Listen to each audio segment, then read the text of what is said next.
and they're going for the fight. They run into him.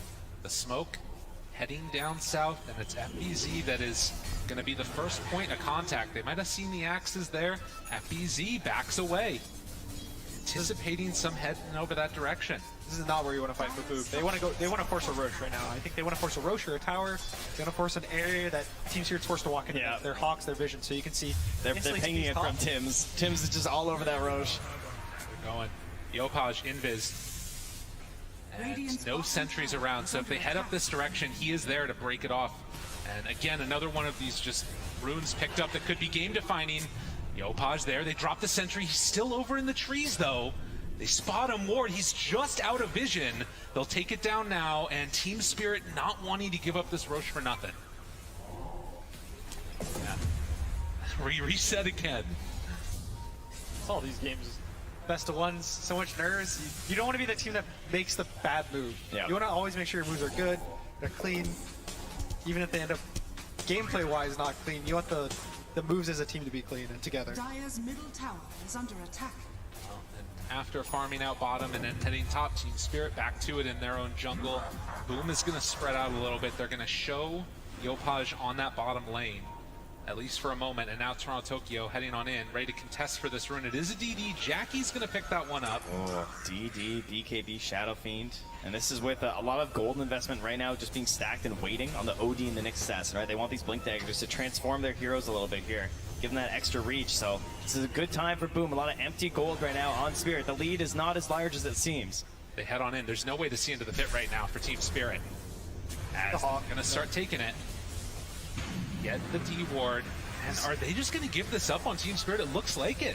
This is where the team fight comes in for Boom. With Disruptor, Mars, Beast, they have so many heroes that you don't want to walk into that. Wow. Just like that.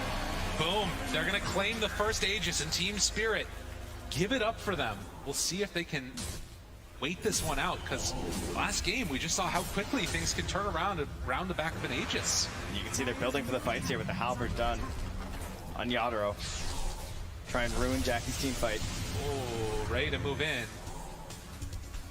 They're going to defend mid still. Even into the Aegis. They want to smoke the infest on the Nyx. They'll look for Mars. He walks away. I think Radiant are scanning. He's pretty slow. he's good. Nah, he gets out of there. Radiant scan, they knew that play was coming again. That was nice. Anytime you know the team kind of rotates a lot of heroes mid specifically, the only way they can leave mid is a smoke or a aggressive play. You can't really split up in all directions because now you don't have TPs for 80 seconds, and that's how you get picked off. So, the nice foresight to know that Team Spirit's going to make an aggressive move.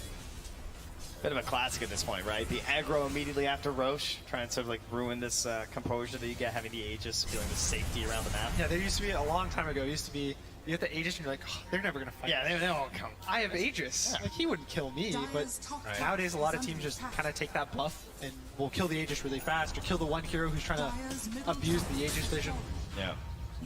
That one hero who really needs an item extremely badly, like Yopaj on the Blink Dagger right now. And you can see that in that sort of vacuum of space, Yopaj comes on in, will farm this, while FBZ took the mid tier 1 tower with his summons. So still very even game. Poshka the one that's keeping this lane pushed out continuously. Oh. It's like such a battle of the vision for the Beastmaster and the positioning of Collapse. I feel like, you know, if they can spot him first and get an initiation on the OD, this fight could look so good for Boom. Courier coming on out. The blink, that was underneath the ward. They saw this. So Spirit playing it safe right now and going on over. See if they can find somebody as they head up the hill. But Spirit, they're already back underneath their own tier 2 tower. It looks like they want to defend the tier 2. Utaro TP's mid, smokes up. They want to get probably a support, or if the Mars dies 100 to 0. Oh, look at that vision though, yeah. That's Running on in. Smoke. Era. Scouted. Toronto Tokyo heads out to there, just doing little tap dances around each other. Everybody knows where they're at. My biggest concern right now for Boom is whether they have the damage without the SF. I think the Mars is kind of low damage. Beastmaster's not having an amazing game. So it's a lot on the back of this Shadow Fiend, I think, to kind of do everything in the fight. They have to play around him, they have to protect him, he has to kill everyone. On the side of Spirit, you know, Lifestealer dies, maybe the Leshrac goes. Ooh. The Leshrac dies, OD maybe carries them. So it seems a little more of a tricore on the side of Spirit, and Boom, it seems like all their eggs are in the back. They actually have so much more damage on Spirit. Ward, drop down. They see everybody. Boom. Team Spirit have to run away again. They will manage to force them back for the moment, but Boom taking good vision in this area, and with 1.5 minutes left on the Aegis, could be spoiling for a fight, or even just to try and bully Team Spirit. They haven't been able to accentuate their lead as Team Spirit keeps farming. They're not being bullied, you know? They're kind of like looking at it, like, yeah, okay, we got Aegis, what? You want to fight? We're ready. It is causing them, of course, to stay relatively grouped, and so you can see that Boom gets a slightly bigger spread there, but you got to be a little bit careful, because we know that they're ready to try and abuse that spread if you're too confident in your Aegis. Luckily, they've lost a lot of their vision, so Spirit aren't exactly sure where they're grouped up right now. Butterfly is finished for Shadow Fiend, so Lifestealer's not going to do too much versus him, but it's Looking also out for this one. The glimpse back will be saved by Astro for the moment. Spear, that was rage. Yopaj goes in. There is nowhere to fight. Maposhka down low is going to die, but a couple more of these Astros. Spear getting a little bit of separation. Split Earth, it's on the BKB. Toronto, Tokyo trying to do what damage he can, but it's not enough. They want to bring him down desperately. A couple more punches, but he's away. 2 still dead. Boom, look for more. Find the OD, and boom! They take him down 3 for nothing. So maybe they should have respected the Aegis a little bit more. You know, it's just a little bit. Just so much damage from that SF. And now, even though the Aegis is expiring, this is going to be another tier 2 tower taken by Boom. they use Glyph.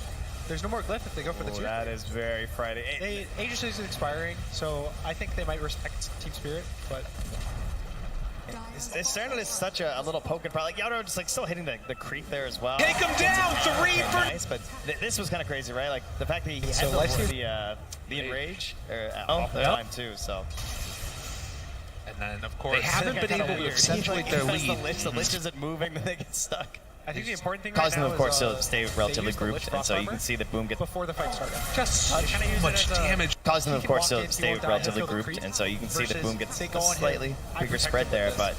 you And gotta be a little I bit think that's careful, kind of because we hard know for that they're us ready to to try and fight. abuse that spread So if you're too if confident he in your gets Aegis. frost shielded, Luckily, they've lost a lot of their vision, so that's Spirit actually aren't a big exactly change sure in this where fight. they're grouped up right now. that's all they need. Butterfly is finished for Shadow Fiend, so Lifestealer's not going to do too much versus him. This build that Shadow Causing them, Fiend of course, to is stay on relatively butterfly, grouped, and so you can see that Boom gets afterwards, a after the slightly BKB. bigger spread there, but Really good, you gotta be a little bit obviously, careful, against because we the know that they're ready to Lifestealer, try and but the abuse other that spread one is gonna be if the you're too Arcane confident in your Orbs. Aegis. Doesn't Luckily, really they've want lost to a lot of have their to vision, itemize so to Spirit deal aren't with this for exactly collapse. sure where They're they're gonna grouped need up to right wait now. for that BKB to be down Butterfly on is the finished for SF Shadow Fiend, so before Lifestealer's not going to do they too get much an versus easy him. fight at least. Yeah, thankfully, he's not. Looking out for this one. The glimpse back will be saved by Astro for the moment. Spear, that was rage. Yopaj goes in. There is nowhere to fight. Maposhka down low is going to die, but a couple more of these Astros. Spear getting a little bit of separation. Split Earth, it's on the BKB. Toronto, Tokyo trying to do what damage he can, but it's not enough. They want to bring him down desperately. A couple more punches, but he's away. 2 still dead. Boom, look for more. Find the OD. Playing here in their home region. Boom. And boom! They take him down. Only 1 outer tower remains. A 10-6 game, not too many kills, but a whole lot of pressure being felt by both of them. As they're going to wait out for this next Aegis, 1 minute and 15 seconds till it's capable of respawning. And taking that bottom tier 2 as well as putting that pressure on the tier 3 tower right now. I'll grab this mid tier 2 as well. And in another minute, we'll know just how close that. You can see the lines being drawn by Tim again, directing a lot of the team throughout this match. He's just saying, just stick together, right? We know our plan right now. We're very strong at the moment, and we have that good team fight. They know that Roche can start respawning in about a minute, so they want to take this dire jungle away from them and then hold the high ground, hold wards. They want to be ready for Roche before it happens. Radiant are scanning. Or just have fun with your ult. A lot of constant spam there of the Requiem. I think the really nice thing as well is Yopaj. You see he went BKB Blink, and he knows he's not going to do this Deso or the Ags, the damage. He doesn't need to. So he's going to go for a Sheep and also for a Refresher. So he's playing purely stun heroes, team fight. That's all he needs to do. Just be there and control for your Shadow Fiend. Smoke up Team Spirit, no vision in this area. KB out at BZ. There's a surprise inside of that Nyx. Be careful. Be a little bit wary chasing too far. Nightstealer will pop out. But that's BKB down on the Beastmaster. And the Roar. which the Roar is one of their biggest tools versus the Lifestealer.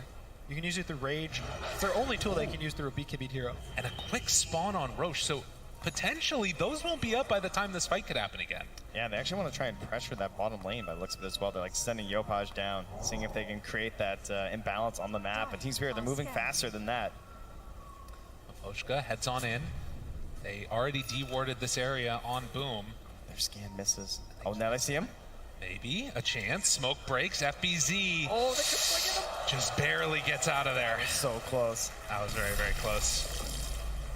But Team Spirit head on in and are going to take this tier 1 tower. So Roshan is up. There's no Roar for 25 seconds, no BKB on him for 30. And Spirit does have the ability to Roche very easily. The Lifestealer can do it by himself. Even the OD orb works on it now. So they have the tools to do it, and they see it. They have the Hawk too, yeah. So Hawk doing some work here. So now here's the part of the dance where Boom's going to try to take the jungle back from them, so they have the high ground advantage in the fight. Pushing up mid, pushing out bot. Always about these pressure, these lanes, the vision. The Hawk is just doing so much for them right now. You know, because it lets them get this pressure in the mid lane, lets them get this pressure in the bottom. They don't have to worry about the fact that, like, they know that Roche isn't being taken. They don't have to worry about some smoke play or something. They're just chilling. Yeah. This Roche is the big one. It's the second Roche. That's generally the first one.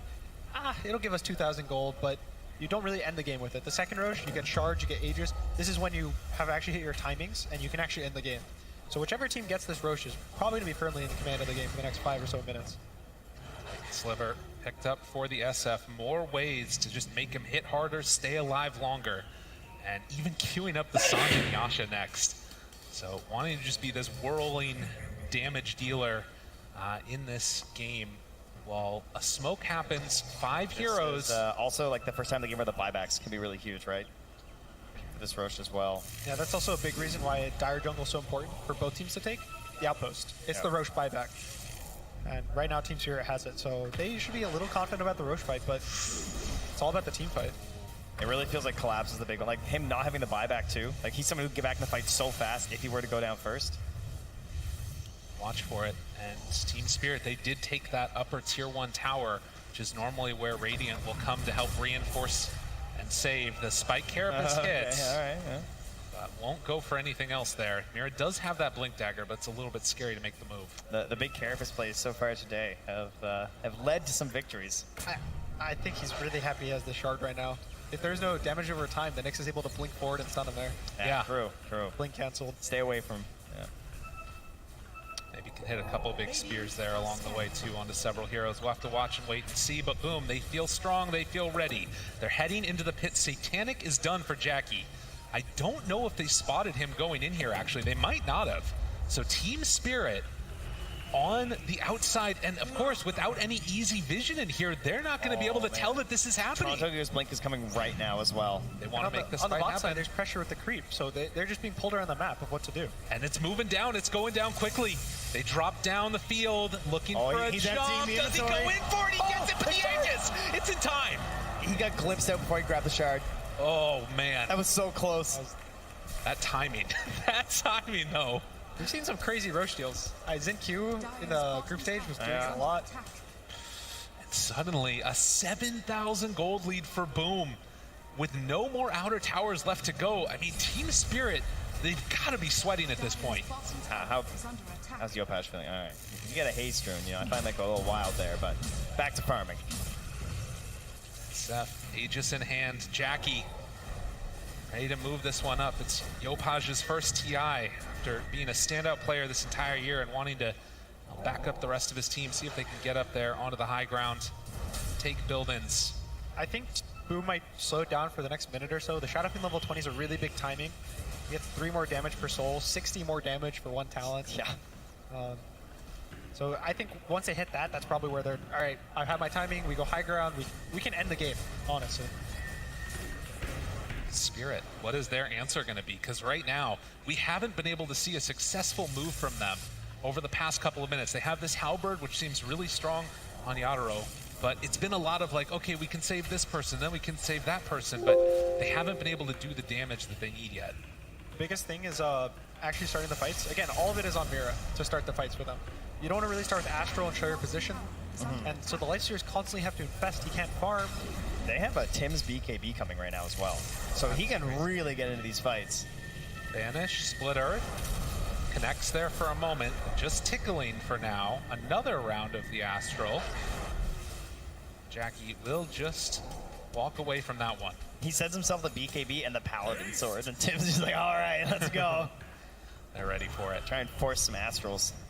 Now, The OD has no BKB, so Marcy gets on top of him. He can just kill him. The Static Storm as well, very good versus OD right now. It's really scary if Boom gets these team fights going. they did finish the AC on Yadro, and we still have a plate mail on the Lesh. So those heroes at least are going to be that much stronger and capable of keeping themselves alive if these fights go out. It feels like Spirit have just been incredibly patient this entire game. Again, they feel very confident with their heroes going to late game. The questions are they going to be too far behind when they get there? And will Boom keep that pressure on and force them to have some type of reaction? Now Mira's moving in. Obviously, very dangerous with that Life Stealer in tow.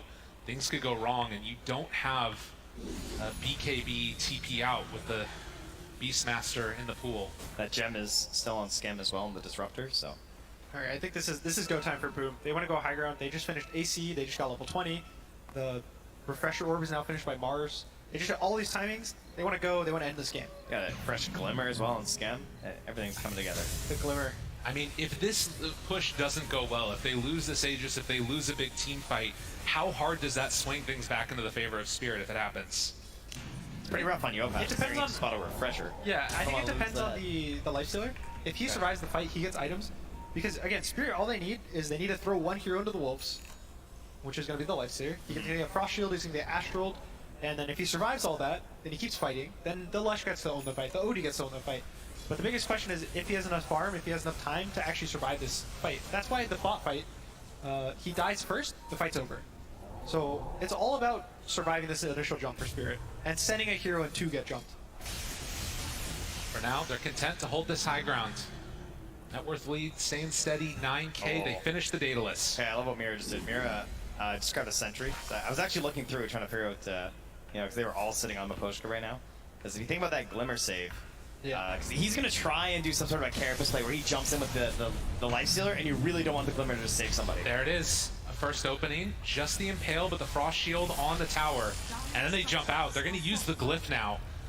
Not exactly the way they wanted that one to go, and they're still underneath the Hawk. This vision there the entire time, pushes him back, follows him, catches him with the save. It's there for the moment. Can he get out for round two? They've already lost Mira. Chase down, couple punches, Yadro trying to get away. The crit was not enough damage, but they do still manage to take down that tower. It was a buyback from Mira, and then just like that, they get out. Yeah, he still has the Arena Sphere, but he does not have a BKB. Yeah, 2 BKBs used on the Mars, BKB on the Marcy, BKB on the Shadow Fiend. Beastmaster still has his, but he has no roar. They don't feel too bad. I know that Aegis is expiring now, but you never feel bad. Anytime you win and you get a win, you shouldn't feel bad about taking the win and walking away. Right. Oh, well, Spirit now walk out. Right, and that's the other dynamic, is how far behind our Spirit. It's 12K gold, but in terms of items and fight potential, I feel like we haven't really even seen Team Spirit get a good one into their favor yet. It's going to be a tough one to watch as they try and pick up their next round of items now, 37 minutes in. Again, this Leshrac hasn't been able to do too much in the fights. I think a lot of the time the Lifestealer is either dead or everyone's BKB, and he kind of wants to wait for everyone's BKB to run out to be this really strong threat. And so the fights have almost always been over in the duration of the BKBs. Or drop down, they see him. Toronto, Tokyo needs to be careful. The Sphere blink back. Gets him for the glimpse. BKB TP out. Okay, that was insane. That was pretty good. that was pretty good. That guy has won a TI before. Quick fingers. I saw Gunner's face, he's like, damn. Yeah, okay. Arcane Rune up top. They're just buying timings, but they have to at some point think of what is their timing. I like this. I'm down for a replay on just a blink. Yeah. Gets him out of there. So, Boom, after taking the tier 3 tower, are going to try and make another assault down here at bottom. Still a minute and a half left till Roche. And they're actually finishing off a Dragonlance, bringing it out for Jackie. always a bit scary walking up high ground without Aegis. Bang the drums, though. Looking for it. They have the sentry ward down. Impale the start. Big punch. Big catch. Is it enough for the kill? Oh no! They didn't get it off in time. The ODOT missed. The save comes out from the Marzi. That was exactly what they needed. And now the pullback. Do they have enough? They do. Yadro down. No buyback. Oh, boom. They sense something. They sense the moment. They can feel the crowd. He's so close to buyback, too. And they want to take this one down. Tier 3 tower getting hit. Jackie from the low ground. This would be such a huge upset. They have looked solid this entire game. Look at Yopaj just lying in wait there with the smoke, using that ninja gear. As Refresher back up again in a second too. 10 seconds left now. Can they do this? Looking for it. Collapse. He's revealing himself. He's got a ward on the right. He sees them all. They're thinking about it. Jump forward. Spear back. Arena down. Get over here. Round 2 with the Refresher. Tim's in. They're catching. They're killing. Boom. They're doing it all. Team Spirit, they don't have the answer. There are still no buybacks. Still dead for a little while longer. They chase him down. Big blast and another one dead. Team Spirit, they're all laid out. It is over. Oh my God. Boom came in and boomed them. As they're going to take it down. Mira back up again. The crowd's getting into it. There's a third row shut, but they don't care. They want to end this game. They want to send the TI champs home. They throw the spear in to stop any blinks, to stop anything at all. Jackie trying to take it down. Mira looking, hoping, desperately want to take this out. But Tim's, he runs in. He punches the ancient Team Spirit. They don't have an answer. GG! Boom, come in and upset the champs. You couldn't write it any better. A CTI, Boom Esports doing it for the crowd. They're on their feet. They love this. Unbelievable performance, and oh, it hurts. God, the elimination, but the absolute ecstasy coming out from Boom as they close this game out. 1% chance at the end of the group stages To play this game. to play this game, to even have the opportunity. One of those matches that they are not going to forget, and Boom get another lifeline here. I mean, they definitely did not look like any sort of an underdog, that's for sure, throughout this match. I feel like they sort of took the tempo a lot through this game. They understood that they were the ones leading, and it was always Team Spirit. They were like trying to find their way back in. And I felt like Boom were just in such good control. And with that, we're going to head on back to the studio. Team Spirit eliminated. Boom, moving on. Indeed, Boom control the game and control the narrative, and they are moving on to game 2 and knocking out the defending champions, Team Spirit. And you know, so much to talk about when it comes to draft, the lane moving, the itemization. So we can start with you, T-Gov. The draft, you know, the OD was like an answer to somewhat, but they also, you know, were just kind of waiting to see if that answer worked out. They weren't really making opportunities with it. Yeah, I think the main thing for Team Spirit, they had pick 18, pick 24, pick 18, they go Lifestealer into this Mars, and then now suddenly Mars is a mid lane, so this Lifestealer pick, it's like, wait, I'm not laning into the counter I wanted. And then you have this last pick OD. In theory, there's some saves it can apply, it can help with a forward thinking Team Spirit, but as soon as you start playing reactionary and on the back foot, then the rest of your draft lacks its like initiating towards its ability to take a fight compared to Boom, which is on complete opposite side of that spectrum. Yeah. And that's really what I feel like, you know, Team Spirit have been famous for, is not only their reaction but their initiation as well. But having Collapse on the OD, it was only a reaction, and even at the kind of 20-minute mark, you know, Roche was taken, and here we see one of the big fights and turnarounds and, you know, various saves. But sorry, Lizard, you wanted to get in on this. Oh, if we go a year back and you pick this OD, you build him a Meteor Hammer. He's the one initiating. He's the one pressuring, always jumping in, astraling you, Meteor Hammering you, setting things up for your teammates. But right now he cannot do that. And what's also difficult is, like, you're playing with a Lifestealer. Naturally he wants to rage, right, Sheep? But if you rage, then you can't be saved. So it was really difficult to execute. And you can, yeah, and also get locked down by the Beastmaster during the rage. So really, really tough. And then, yeah, and also, you know, we talked about saves from the OD, and that was a very stressful game, I can imagine, for Collapse. And he really didn't feel like he got to play his version of what he enjoys in Dota, which is initiations and, you know, perfect timings, just because of just how many tools it seemed that Boom Esports had. But talking about items, Sheep, what was the itemization like for Boom to really keep their momentum? Oh my god, I love their itemization. This butterfly coming out from Jackie was fantastic because Lifestealer is a hero that really wants to buy a halberd, he wants to buy a basher, he wants to be able to control you and stop you from hitting, and he wants an AC as well because you're playing into this right-click Shadow Fiend. So by having a butterfly, Lifestealer, he wants an MKB, but he can't get it. He has to get these other items first. OD as well. He is a hero that hates buying MKB. So like this item, just 2-in-1 makes it so hard for them to really kill him. You also have you're playing into a lineup that also doesn't want to buy BKBs, right? Lesh is going to, but Lifestealer has Rage, and OD doesn't want to buy one either, really. He wants to get these Ags and so on. So I think Yopaj going in on this utility Mars with this refresher, it was amazing. He was able to they could start on the Lifestealer happily, knowing that this arena is able to completely split the fight in half, and with the refresher again, you just have this constant jump and ability to go on them, and oh my god, I love Boom. I'm so happy for them. Well, Boom had it all, the heroes, the momentum, the items, if you just heard as well, and now they have a winner's interview with Casey. All right, we're here with Yopaj. Congratulations! You just knocked out the defending champs. How does it feel, and why do you think you were able to be so successful?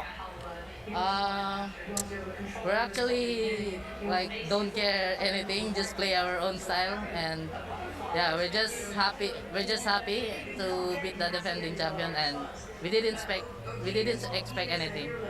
So, how much did the crowd play into it? Were you able to feel their energy and their support? Actually, we're not thinking about it, and just play, no pressure. Yep. So yeah, we're not thinking about the crowd at all. Well, it worked really well for you guys. Congratulations. Thank you so much. Back to you guys. There you go. Yopaj, also known as the team's hype man.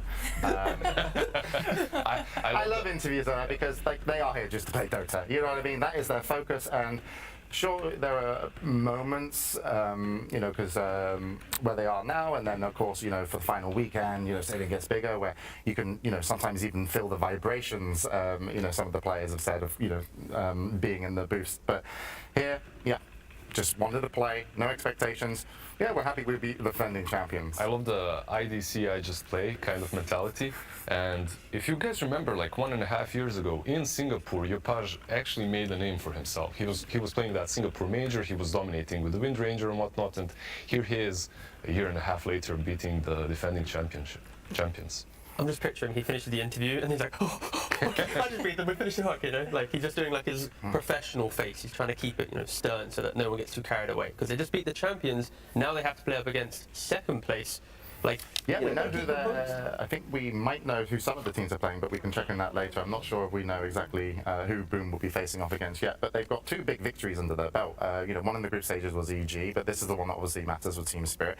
But I really love their draft, and I kind of want to focus a little bit, if I can ask, on Disruptor and kind of vision. This, a lot of teams are very positional, and I've always found in pro gaming the ability to kind of move your opponent and bring them out of a position, and Marty does that as well. They had 2 of them on their team, and that also adds a huge amount of stress to Spirit, I'm sure. Of course, especially when you combine that with a hero such as Beastmaster, who's giving you vision constantly, who has another initiating tool. It's just so difficult for Team Spirit to accomplish anything in a game such as this. I have to interrupt you there. Sorry, I was doing all these hand signals. Next game, Gaming Gladiators.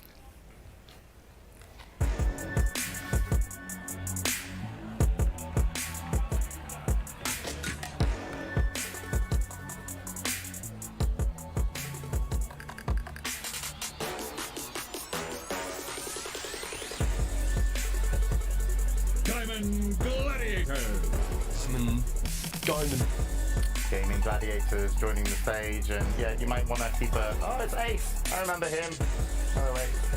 And I think the counter of how many times I've interrupted Lizard on day 1. They've actually asked him to speak a lot to help me out. But we're going into their opponents in this lower bracket game. Best of 1, Fnatic.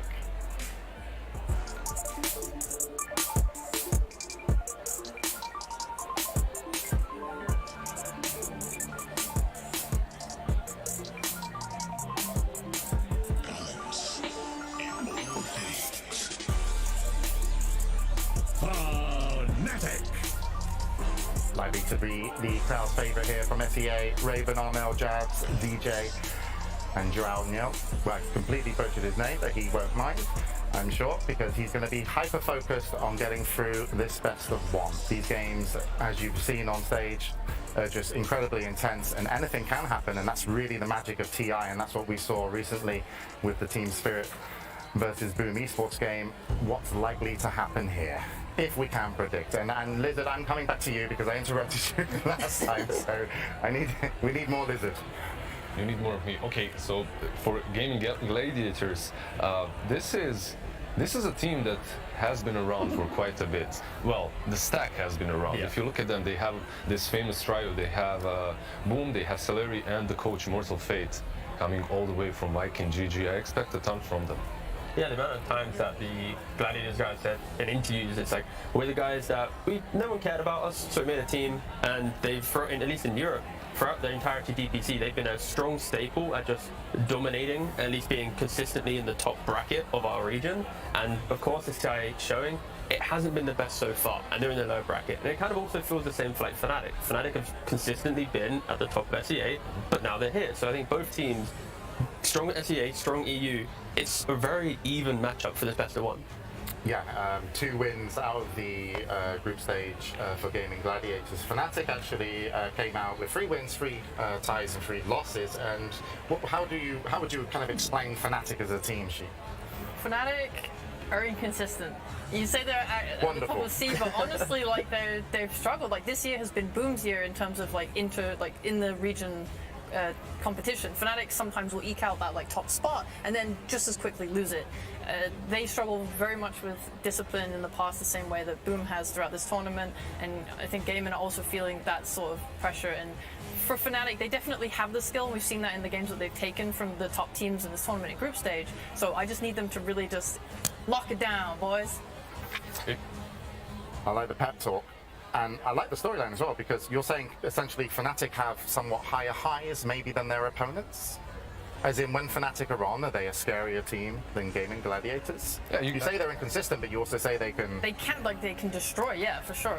I mean, Gaimin also had a really amazing start to this year, right? So I think both teams maybe at their highs this year could be comparable. Mm-hmm. All right. And is there any players that, you would want us to keep an eye on in these matches? You know, kind of pivotal players? For me, it's Gladiators offlane Joe, Ace and Tofu. They went from playing in a little mixed stack in EU from Hellbest matches, then they got picked up to join the Gladiators, and I think this combination unlocked Gladiators just to playing new styles. Like the strength of this combination, a whole new life. Any signature heroes that they like to bring out as their offlane? For Ace at least, it's been the Underlord, Legions. Like if he wants to play it, he'll play it. He's an ex-carry player moving to offlane, so if there's a bit of farm to be had, he'll turn that offlane hero into that kind of like 2.5 here, that 2. Suddenly it's got a bit more priority on the map. And if you can remember those times, James, like Ace, he was always that gimmicky kind of a carry player, right? Like he had all those meepos, broods, Visage. He brings that micro skill also to the offlane, so he can apply it and pick a little bit of a different kind of a hero here, like a brewmaster perhaps. Yeah. I mean, he's got a lot of experience, and one of the players I recognize. So I'm doing great on this panel. And then Fnatic, any kind of players that you want to kind of bring up? And Sheep, yes, sir. You're twitching. Let's go. DJ, the man of the hour for this team. He is an absolutely phenomenal, world-class forward player, especially if he gets his hands on something like a Hoodwink. That's probably one of my favorites. Even in their losses, the Sky turns up. He is so good at his movements on the map. His ability, like his spell casting is great. You'll usually see him like with the potential to just turn into a core as the game goes later, because he's so good at having impact. Number 1, my favorite on that team by far. And the way they switched it up, right? Like they were playing DJ and Jabs last year on that 4 and 5. Now Jabs is on the offlane, but both of them always felt like the playmakers for Fnatic. Yeah, DJ, a name I'm also familiar with. I believe actually he kind of called out like Jerax being the best ever in position 4, and I was like, that's a man of good taste. At the same time, do you guys think that Armel, perhaps as he missed the last TI, he's hungry now and he's back for revenge? He actually is. He's talked about it. He's been like, yeah, I learned my lesson. I was lazy last year and I will never let that happen again. He has come back like with mindful practice. He talked about making sure he's learning something from every pub. And in terms of experience on the stage, Not any much difference? Because in group stages, as we mentioned, they kind of perform similarly, you know. But in terms of actually on stage, Well, when you look at Raven, this man has been on what 4 or 5 TIs. yeah, a lot of. There is definitely a little bit of an edge when it comes to the TI experience because it's different style of experience from any other stage, right? It's TI. Yeah, for Gladiators, they just don't have that much experience at all. Of course, Ace will be their key player there, but everyone else, it's first time. well, here we go. We're getting ready for the draft in this match. Diamond Gladiators versus Fnatic. And I've got a treat for you here on the panel. No way. Yeah. After my strongest handoff there of the production, you get to do the draft. Wonderful. And I get to watch and try not to ask silly questions. Okay, well, Lizard, can you just predict the entirety of the draft, please? Yeah, sure. We're gonna see it's some not rich, scripted, wasn't tiny, morph. There you go. That's 3 heroes. Anything else? No, I think that covers it. Yeah, that's it. Should we just wait? Should we just wait for the game? Should we just be quiet? Yeah, just there you go. There are some people that just mute Twitch chat, by the way. They wouldn't know the difference. We could just mind. But yes, No, the draft is going to be on its way. It's going to be a very interesting one because even position 5s, let's say on Fnatic General, I remember like 2 years ago, they would pick a position 5 troll to him. He would carry the games in the DPCs. Like both of these teams extremely flexible. You guys mentioned Ace before. Like, How flexible is Armel? Well, let's not call him the most flexible mid laner, but at the same time, he's extremely stable with what he's got. So, and he's old school. So any single mid lane, classic mid lane hero is definitely in his hero pool. I'll let you guys focus on the draft because take it away. And it looks like the first bands are already out. Okay. Yep. So I pretty much preface that, of course, the key heroes to look out for. It's going to be like this Enigma, Fnatic picking it a little bit more often than Gladiators, but potentially having that factored into the opening bands will be pretty critical. Yeah.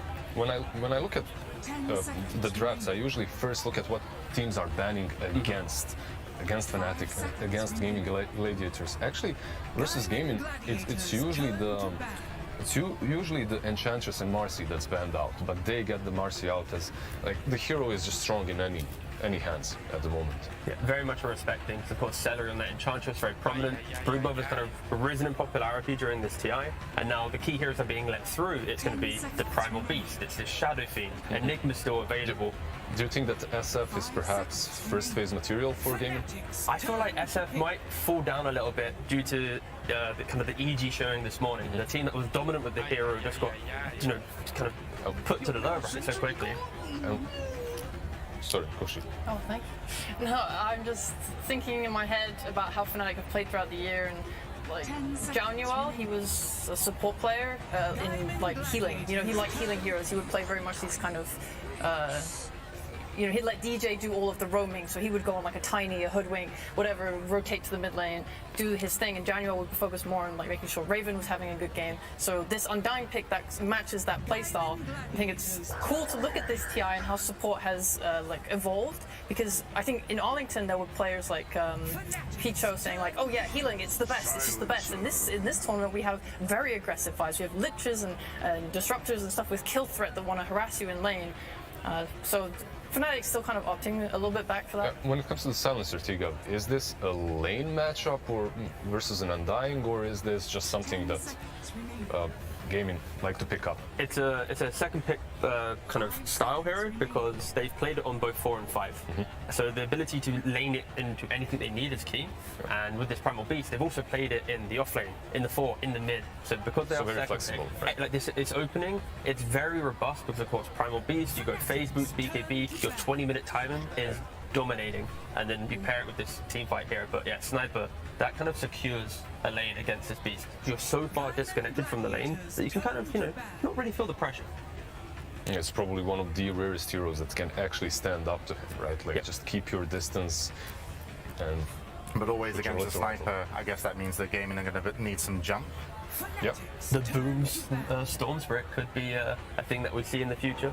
Yeah, it could be nice. Sniper is really cool because you notice how Drow as well has been picked up a little bit this tournament, but she's suffering way harder in terms of win rate. And one of the reasons I think that is because Sniper has this 1,400 gold shard that allows him to reposition himself in fights that Drow doesn't have. She has to buy 4 staff and it like hinders her item progression. So because of that shard, Sniper just feels so good and nice against his counters. We've seen people picking him into like clockworks and not caring too much as a result. One of the combos that we saw with Primal Beast a lot was actually the Disruptor, and though my eyesight not so great, I think it's in the pool. Yes, it is available, and if Gaming Gladiators want to play in that win lane go forward style, then they could pick it, but because I think they're conceding a little bit of lanes because of the Sniper pick, it might not fit so well into the lineup because they're not ensured a certified win. I'm running this all down to you. No, please do. Do you guys think that Pangolier is still an option? Because both of these teams, they love that Pangolier, and it's highly contested between them. Yeah, I think anything that has a bit more of a messiness to the fight. For Fnatic, perhaps, right? Because they have this silencer. Yeah, okay, I see what you're saying. You can counterplay into that for sure. I think if you can have heroes that like to itemize to deal with global and it doesn't punish them too much. For example, like having to force yourself into a Lotus, but you then don't have the initiation tool, that kind of ruins a hero. But a Pango, you can casually buy it and your skill set is still the same. I really like the Disruptor ban coming out though, because when you look at an Undying and a Sniper, they're heroes that are not incredibly mobile. You want to center your team fights around the Tombstone. So if you are able to kind of move as a unit and have the glimpse to pull back, right, if you're chasing as a team, that's sort of a really good tool they could have used. I want to see more heroes that kind of enable them to just stick together as a team and not let people get picked off on backlines, because you guys are talking about that potential for pick off. One issue with Fnatic's opening in regards to their bans, I don't think they've covered enough to secure the Sniper, because Visage is still available, and if Visage gets banned, then there's still like a Batrider, for example, that you can then put on the mid lane. And even though, again, it's had a terrible win rate, it can still just open up the game and, okay, they opt to ban a Bloodseeker. They're just banning all these heroes that can run him down, right? Yeah, no, exactly. It prevents you from running away. Lycan can always catch you. He doesn't care about your shard. And Bloodseeker, if you get ruptured, it becomes kind of difficult to move around, force yourself. Do you think the Bloodseeker is revealing that Pango you talked about, potentially? It also could be a very good option for them, right? Like they covered their bases with the Bloodseeker ban. That's the fun thing with drafts at this level. It's this Bloodseeker ban. They could have seen, okay guys, we've got 3 or 4 heroes we really want to play against, but let's just ban the Bloodseeker to then force the final ban of Gladiators to, do we now ban the Pango to respect the Bloodseeker ban, or do we just ban the hero that still wanted to ban? You used to be a coach, didn't you? Yeah. Like, this is the coach mentality. Exactly. He looks 2-3 steps ahead. But now look at the I'm like, okay, this ban, next hero. But like, there's a lot of bait bans. I think, for example, like Puppy, he's one of the best drafters at doing this, where he'll sometimes use a ban where it's like, I'm going to ban a Velo, and it's like, what? What? And then it's like, and then the other team's thinking about, maybe they want an Ursa, maybe they want some Void. It's like, no. So do you think this Slark was actually baited out ban because Bloodseeker got banned, right? Potentially. Usually a counter. Yeah, could be. Like, again, it's like the Pango or the Slark are the 2 prominent ones of a Bloodseeker. Maybe I'm overthinking it, but it sounds cool. Usually Fnatic like to leave their offlaner for later in the draft. They could definitely pick it here. It's just I see in general a lot of the captains are offlaners and they like to leave their hero for later, just so they have like a better game, which maybe happens here. Something that I haven't seen from Fnatic, but perhaps is an option as well, is a Nyx. Do you even care about Mortimer's Kisses and a way to deal with that? Good pick.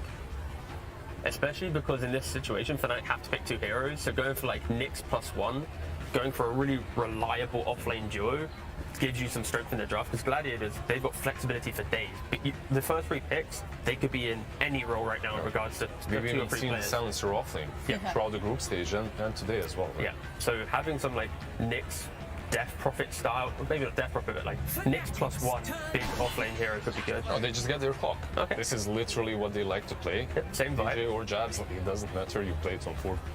They need to be very wary right now of Faceless Void being in the pool. When you have a Snapfire, it's the damage you want heroes to now be kept in place for you to get that damage out, and Faceless Void is a hero that's very good at that gap close versus the Sniper. He's going to be able to get away from the Tombstone, he's going to be able to get out of the cogs. It's a very scary looking hero right now. It's something that they play quite a bit, right? Yeah. Like on the side of gaming. So I want to see something right now that can deal with it if that's what Gaming want to go for. Diamond Gladiators turn Templar Assassin. Just a casual TA. Yeah, not bad. Especially like if you want to turn up the tempo against them and make sure they can't just go for a later game carry. So are we thinking Armel sniper? Are we thinking Raven sniper here? Because they played it in both positions before, right? Like even, I believe they prefer it on the mid lane. Yeah, I'm just checking now. Their previous victory against TSM, they did put the sniper in the mid lane. They put the TA, same combination, into safe lane. Hero-wise, they have at least 3 of the 5 same heroes that they previously played at TI. Yeah, lanes are pretty open in regards to the cores, at least, to Fnatic. But I still think that... Wait, wild idea. We've seen a PL win today. He had 0% win rate before. I'm looking at this game. Good against Pop, good against Tombstone, good against TA. Is that an option? I can't handle. I can't handle 2 PLs. Two PLs, too much. Like a K1 PL, that's one thing. But I can't take another one. Okay. I do think they need to pick something on their last pick that can fight around Roche. Right now, I feel very bad about Gaimin being able to contest the pit. Like, there's no team fight on this team. They can press the global, and they don't have anything that really goes in other than a farm morphling or a primal with the blink dagger. It's a little scary right now, especially since they also...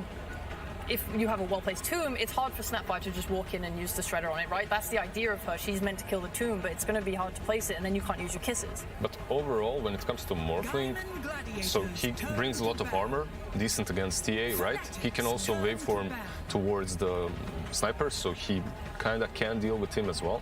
Do you find this a good pick, or is it just comfort zone? No, I think it's a good pick. I think Gladiators, they've just secured their team fight now in that 20-minute mark of the game. Yeah. Because this Morphling, you come out of lane, let's say with like a Manta or something, or on that phase, you've brought up the Global, a BKB on Beastmaster, Primal Beast, sorry, not Beastmaster. You're just going to be able to enter these fights, and Fnatic, what's their stun? What's their team fight, their initiation?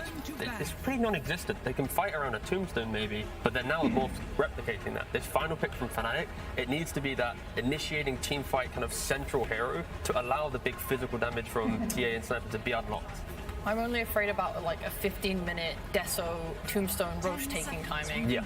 That's all I want for Gaimin, to be able to put a stop on that. Otherwise, I think Fnatic can run away from the game before Morphling is strong enough to fight back.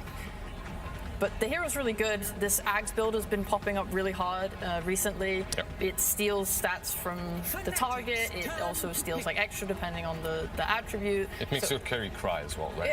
Yeah, you have 2 Agi carries on Fnatic right now, so you're taking away their Agi as well as like 70 attack speed, I believe it is. So it really like nukes you super hard in these fights and makes you super sad. And when it comes to the team fight that you called for, Tiga, Tidehunter has been banned out. Is Mars an option? What are they going for here?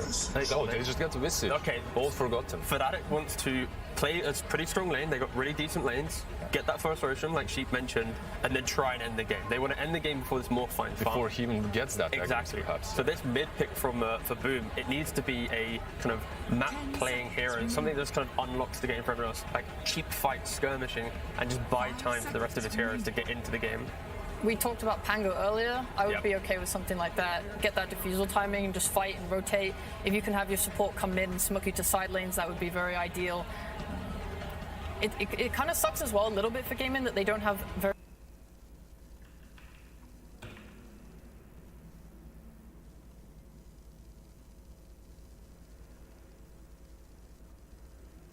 top of Sniper, also deal with the layers of Visage. One option they have is just put the Primal Beast onto mid lane and pick up another hero for Ace, because you already know that Undying Sniper should do pretty well against Primal Beast. Just shove that into mid. You're going to farm anyways. Then pick up an offlaner that can maybe apply a little bit more pressure and then just give yourself some wins in the lanes. Just trying to find what that hero would be.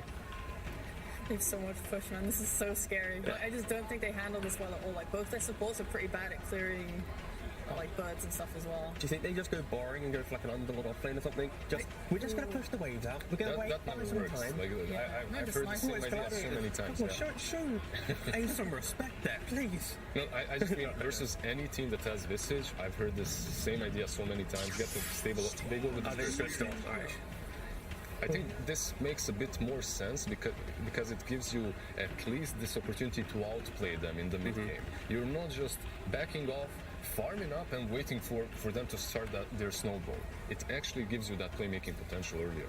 How many Aegis stills will we see in this game from Boom? None. Sheep? None. Blizzard? None. Okay, I'm going to say 1. James? I was taken away by voices in my head. It wasn't production, I've just gone mental. But yes, ask again. How many Aegis stills will Stone Spirit get in this game? I'm going to say 0. Okay. So everyone doesn't believe him. I said 1. All right. I think it might be a little bit too much on Storm because, like, sure, you want to take in the Primal Beast. Yep. But then if it goes wrong, you've committed 2 heroes in that situation, and then it could all just, blow up in your face. So hopefully they don't get in a situation where they need to put that much pressure on the Storm. That's a good point. It's a good point. I was pretending to be an analyst just a moment. So you've all got 100 Gabens each. You have to spend over 50 on who you think is going to win. I'm going to give 57 Gabens to Gladiators. Okay, so slight in favour. 58 Fnatic. You guys are very down the middle on this one. I want a big prediction here, Sheep. Well, 100 I'm a biased Gavens are worth a lot, by the way. 85 Gavens for Fnatic. 85. Wait, 100 Gavens on Gladiators. Sorry, I realised it. 100 Gavens. As soon as I add in any aspect of gambling, they all went mental. GG. The story continues. Yeah, but we're getting set up and we'll be heading over to our counters momentarily, but this is our third best of 1 today. Fnatic or Gaming Gladiators will be moving on, and then of course a little bit later we've got Royal Never Give Up versus Entity to round us off. But the drafts, as you mentioned, you guys really kind of called it what they needed, and it'll be interesting to see how I think I favour Fnatic a tiny bit. I mean, just from what you've been saying, if that's okay. I know that's against what you said, Sheep. Don't take that. No, it's fine. The only thing here I'm thinking of is Visit has a very bad base attack time, so maybe they can abuse that lane really hard. Well, we'll find out. We're going to head over to our casters for this lower bracket match. It's MLP and John Xfire to bring you the game. Not what you expected. Oh, thank you so much, James. It is indeed MLP Dota and John Xfire. Jonathan, welcome. We are here at TI for this best of 1 series between Fnatic and, of course, the side of Gaming Gladiators. You've seen the draft, John. How are you feeling about them? Pretty excited. Should be a really explosive game coming out here. We see the Sniper come out with the TA. Lots of combinations coming from both sides. Primal Beast for Gaiman. And there's a lot going on there, right? Like, there's so much aggression that can come out from each side for Fnatic. I think the TA timing, we heard the panel talk about that. You hit that, you run around with the Tombstone, you've got a Sniper that can just keep hitting away with that minus armor as well. Then you can start to overwhelm. But counterpoint, Gaiman, I mean, they've got that global silence coming in. Once you hit level 6 in your Sniper, Primal Beast can really dominate the lane if you can just gap close in this matchup. So if you can get all of those beats going for Gaiman, they can also find that timing. So it's going to be a lot of back and forth. I think the laning phase is key for both sides here. Yeah, absolutely. And of course, in classic SEA fashion, Jonathan, we've got to pause to start off the game. We can't cast if there's no pause happening at the start of the game, so it is a very necessary pause to happen here. Fnatic again against Game, and Jonathan, it's a best of 1. One of these teams has to go home today. It's going to be heartbreaking. Do you favor one team or the other? I mean, the panel was Fnatic favored. What are you thinking? I think based off drafts. Draft-wise, I'd say Fnatic. I do like Sniper. I enjoy Sniper when it comes out. I think with the TA, you've got a very solid win condition. It's just a little bit greedy. Right? If they've got to be able to play around that early power, the Undying's going to give them in the laning phase, try to run around at that time and play with a Tombstone, maybe get a little bit of a push going as well once Jabs is ready to go on his Visage. And if you can get that done, your early timings are kind of secure. Again, the panel pointed out, you don't have the best answers for that Visage last game. It's going to be very, very, very, very, very tough, I think, because we are going to get underway once again. I do believe game is unpaused. We should be getting into it very, very soon. Jonathan, game 1, of course, it is a best of 1 series, so there is only 1 game to go. But let's see how this one pans out. Fnatic against Gaming Gladiators. If they do get started, you kind of pointed out the fact that they don't have the greatest way of dealing with the birds this game. What do you think they do about it? Like, how do you deal with the business? You just gotta try to focus down to hero. You've got good jump coming in from your Storm. You've got follow through from the Primal Beast. Even the Morphling, once he has something defensive, can help out too. Just try to get some vision on the back line. That's where it gets tough. And you're up against a Clockwork. Visage is going to be scouting around as well with his familiars. So if Fnatic just plays around that informational advantage, it's going to be hard to find that angle for the Gladiators. But if they can sneak that Storm across, you don't have the best lockdown here either from Fnatic to keep that Storm in. It's very, very true. We are looking to stare each other down right now. Januel and Boom just having a look at each other across the mid lane as the stickers are going to come down here from Armel. Very, very cute kind of doggy there. The mid river. Celery going to show up as well on the silencer just in case. But I highly doubt we see a level 1 team fight to break out here. So both teams kind of sussing each other out, making sure no sneaky wards go down in the mid lane. bot side. Looks like Fnatic should have this one under wraps. And top side, you do have DJ on the clockwork. He's hanging around, seeing if he can try and sneak this boundary away from Tofu and Duraccio. But they are going to show up and just kind of bully him away. DJ is going to walk his way out. It's going to be a 3-for-1 trade anyway. Raven, the only one to pick up a boundary for Fnatic. Yeah, nice little bonus coming out for Gladiators, of course. Just having a little bit more into that initial bottle build-up is going to be really important for Boom in his matchup up mid, up against that Sniper of Armel. So we do get the Sniper Storm matchup that you don't get to see too often. That does feel a little bit more playable for Armel here. I think the first 2 levels are going to feel pretty good. Level 3 is going to be nice as well. For Boom, rune control is going to have to be key. I mean, you just can't walk up and harass Armel. Even if you've got that double Overlord charge at level 3, if you want to go for that play, it can be a bit tough. Maybe you see some rotations come in. Rotation out from Sniper, maybe get from the Silencer, get a little bit of a slow going. You can try to bully it if Armel just kind of overextends. Yeah, it's a classic Storm Spirit. I mean, any Spirit Brother really is just all about the power into that 6-minute mark, and we'll see if he is able to secure it. Of course, down at bot lane, Celery going to be there on your position for Silencer. Genuine going to be against him on that pos 5 Undying. You are going to have, of course, the cause of the Primal Beast. The top lane as well, of course, Tofu. Going to try and chase down DJ here, as DJ does actually manage to get the pull away on this creep wave. He's managed to keep the aggro as well. Looks like they aren't going to bother trying to follow him down and punish him for this either. Just kind of let him go. You're not going to really be able to punish too much with the Snapfire. Yeah, and this is a really good start for Fnatic. You get that level that you need on DJ, start to work towards level 2, level 3, you get to jab some solo EXP as well. Once you do manage to chase one of them down with a battery assault, you're just going to get so many charges of that soul assumption. It should be easy to chase them down for a kill. Absolutely. Of course, Raven against Ace here down at the spot side, John. Do you think the Primal Beast gets a lot of harass off of this TA? Should it be a free lane for Raven, or should it go the other way? Should Ace have the free time? It's going to take a few levels for Ace. Like, you can try to melt down Raven. John Yuel's doing a great job of being that distracting force, because obviously with the Silencer, you can just stop that decay spam out by constantly applying that arcane curse. John Yuel is ready, and he's got 5 mangoes on hand, so you can play that game for a long time. And as long as Ace can't get on top of Raven, he doesn't have that angle to just trample in and run him down and melt through that refraction, you're pretty safe to just farm here, as reflected in the CS. Yeah, some starting builds just never change with this damn Undying. You're just always spamming mangoes. It's just the way to go, especially with the nerfs that happen with the decay. As Januel waiting for another double, but not going to be able to find it. Just go ahead onto Ace. Some of that strength away, but it is giving Raven a very free time here. It's bottom side to just keep that free farm going. You could say the same thing about the mid lane as well. Like, you've got this Sniper who's really just not taking any harass. You kind of talked about this already, but Boom can't really do too much on the Storm Spirit up until maybe that level 3 mark, but even then it's pretty tough to close the gap on armor. It's just not range that the Storm can really play with a top though. Tofu, get the cookie away, we'll be just fine. DJ to keep up with the Snapfire, but force the Morphling and the Snapback.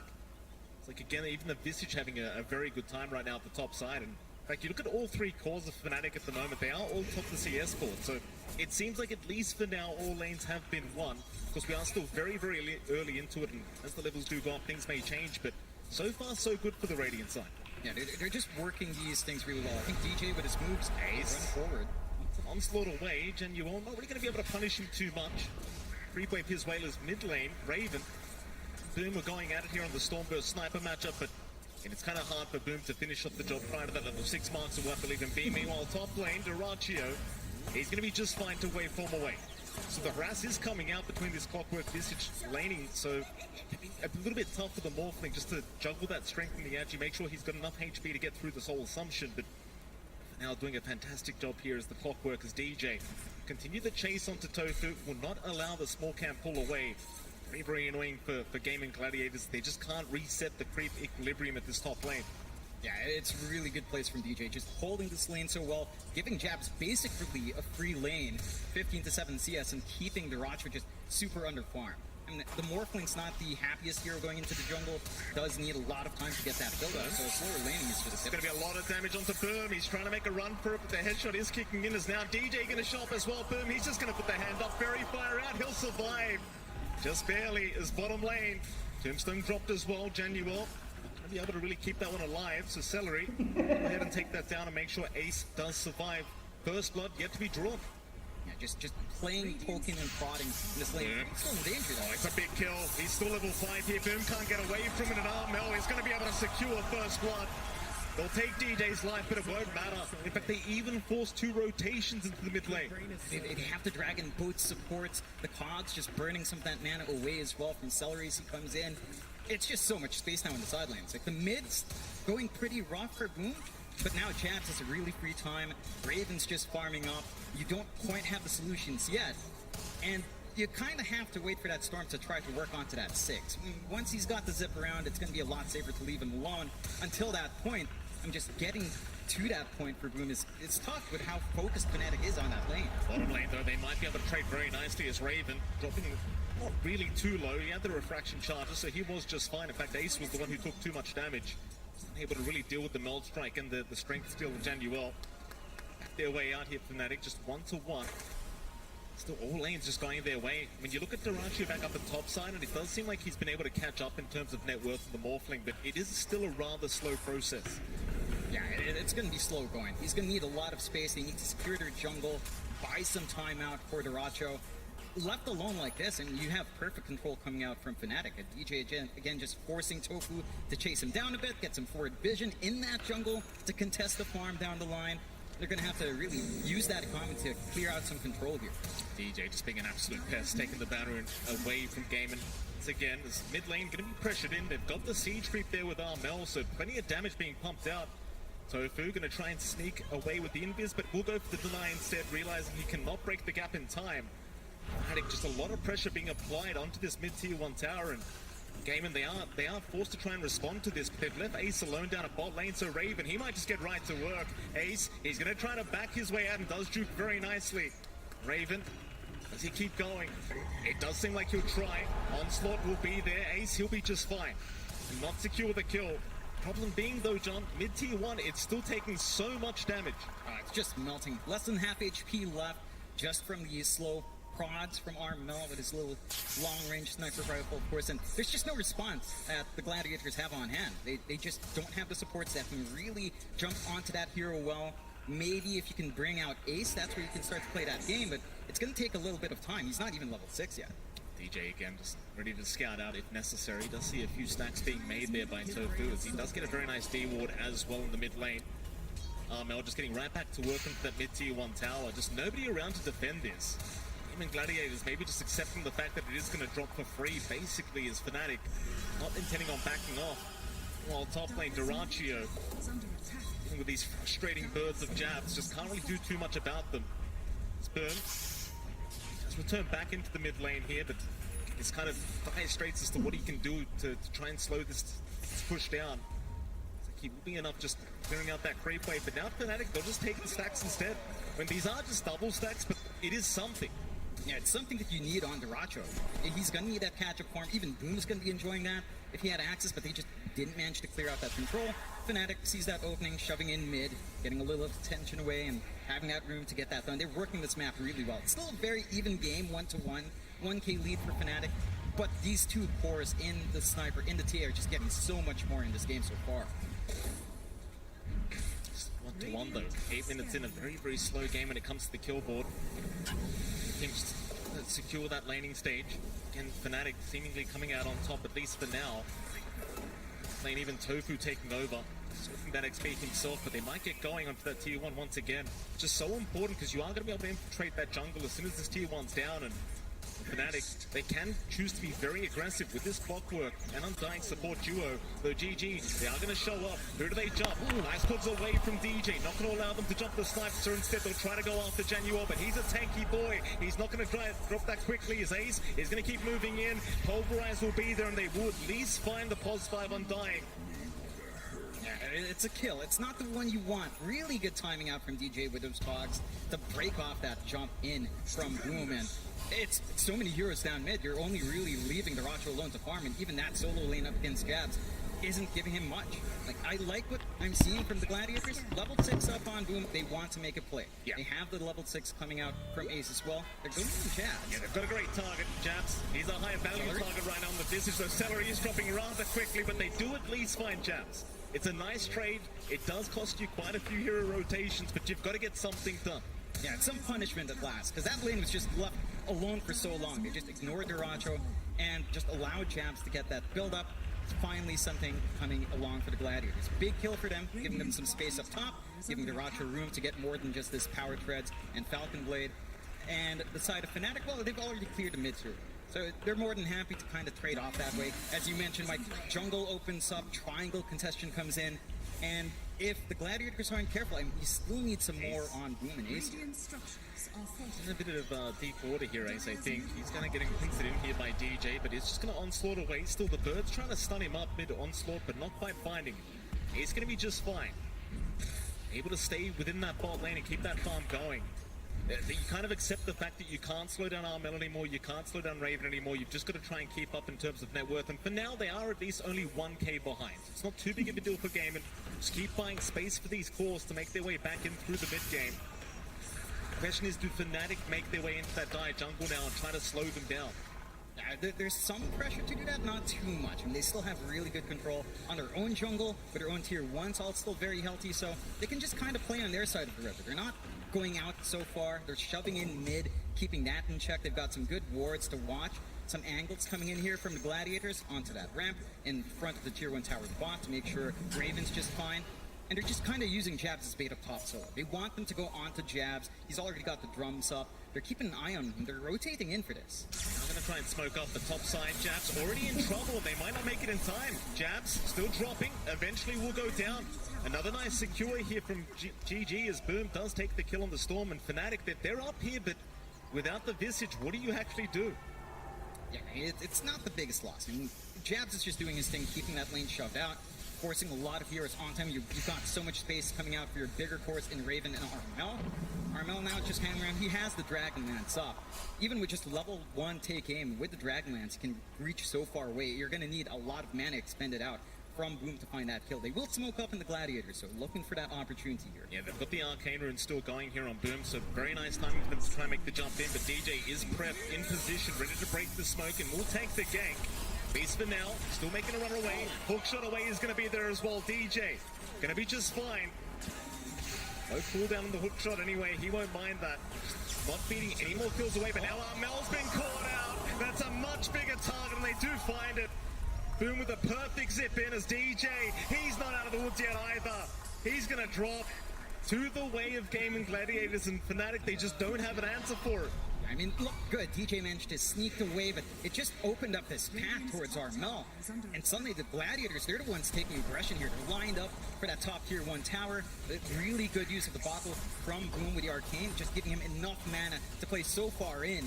And just no control coming out from Fnatic. We saw a TP coming in from John Yuel, but the Undying at that point couldn't really contribute. Very, very rough affair here. Fnatic just kind of trusting Raven and Armel to keep that farm going, but again, Game and doing a fantastic job of applying the pressure now. With that terrible start they did have after that laning stage, they just seem to be able to apply the pressure much better with this Storm. Boom doing a brilliant job of just rotating constantly and relieving the pressure off Duracho here and Ace as well.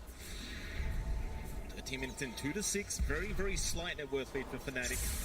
May not last long either, as you see Game, and they are starting to take stacks away. It's going to certainly impact the gold income of Game, and there's nothing to stop them. You can't really get that deep quite yet. No, you're just building up on Fnatic's side as well. It's really allowed Duracho to catch up. Number 3 net worth, not too far behind from Armel after that pretty slow laning start with Jabs and DJ just kind of pulling out that lane. He's got enough room to have his impact. There are some key timings coming out here though. Raven, he's leaving his options open for the... he is going for the Deso. So that timing, again, when you have that Desolator with the sniper ready to back you up, everyone just melts. It's a lot of physical damage coming out. They are lining up bot here. They are. Ace going to be targeted. Does have the onslaught, but a nice hook shot. DJ is there in time to cancel as he does go for the Conks battery assault and will not allow Ace to be able to get his way up. And now Boom, he'll be just fine. He'll zip away as the rest of the team do make their way over. Gaiman, they want to try and force a fight. Yeah, they rotate in, try to find something to counteract, but Fnatic just managed to burst down really quick. Great use of the hook shot coming out from DJ to cancel off that onslaught. And this is just, again, space coming out for Armel. They're starting to play behind Raven when they see the opportunity to do so. They know he's got pretty good damage coming out, very hard to melt down when he has that refraction up. And just get that build if you want onto Armel. Like, once the sniper's ready to go, he's playing really forward in the jungle right now, on the opposite side of the map. They just don't spot him. They're forced to respond elsewhere. Absolutely. You see the Gaming Gladiator still trying to find some targets in that Radiant jungle. They just run into the Genuels Undying if they're not too careful, but I suppose they'd like that right now. Any kill they can get. We'll see Boom just moving on towards that Witch's Blade, and it's just such a nice little power spike for the mid-storm once you do have that up and available. Meanwhile, Jab's going to start on that top tier 1 tower, and of course with the Visage you can just kind of do this by yourself. No help necessary here for Jabs, he'll get it done. So just side lane towers being traded. Fnatic still an advantage in terms of map control right now, considering they did take down that mid tier 1. Darachio though getting rather low, just end up taking the Tombstone and Undying morph for himself. Ends up committing the Tombstone, however, and might just mean they can't really go for the mid tier 1 themselves now. Just have to farm where they can. They've got decent enough vision on that bot jungle for Darachio to kind of play in this area, keep getting that build up. You're also inching towards that BKB here for Ace. That's the big one. Having that safe initiation from the Primal Beast should allow them more opportunities to kind of have zoom in. Onslaught's there, they will connect. Ace is all over it, is now the global silence. Just to make sure nobody can help Jabs out, they will shut him down once again. Seems to be the game plan of Gaming. Just make sure the Visage does not have a good game. Your problems are kind of relieved later on. Yeah, that's two big ultimates for Jabs. Hookshot though, Boom, he does get caught out. Cox pushback is nice, but the cookie. Tofu going to be there in time to save the day. Fnatic, they had started Roshan, but it doesn't seem like they're interested any longer. And that's the key timing for Fnatic. The Destler is fully up on Raven. They want to clear out that Rosh. Not finding that kill, and Boom always leaves that threat of a reset and zip in, so they're forced back. They can't really fully commit for the objective. It's not that low anyway, so there's no chance for the Gladiators to come in themselves.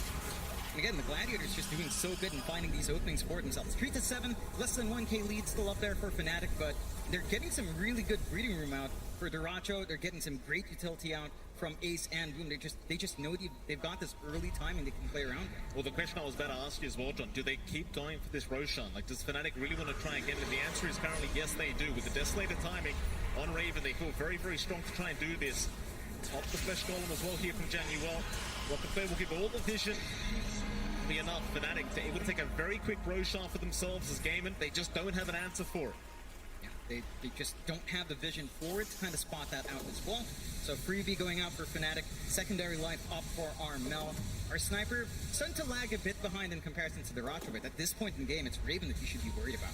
Like the Dragonlance and Deso up, working towards possibly that BKB next, maybe a blink to just jump the back line, and you start to feel really good on Fnatic. You start to find a way to take these fights yourselves, because you don't really have a natural initiator outside of just DJ jumping in.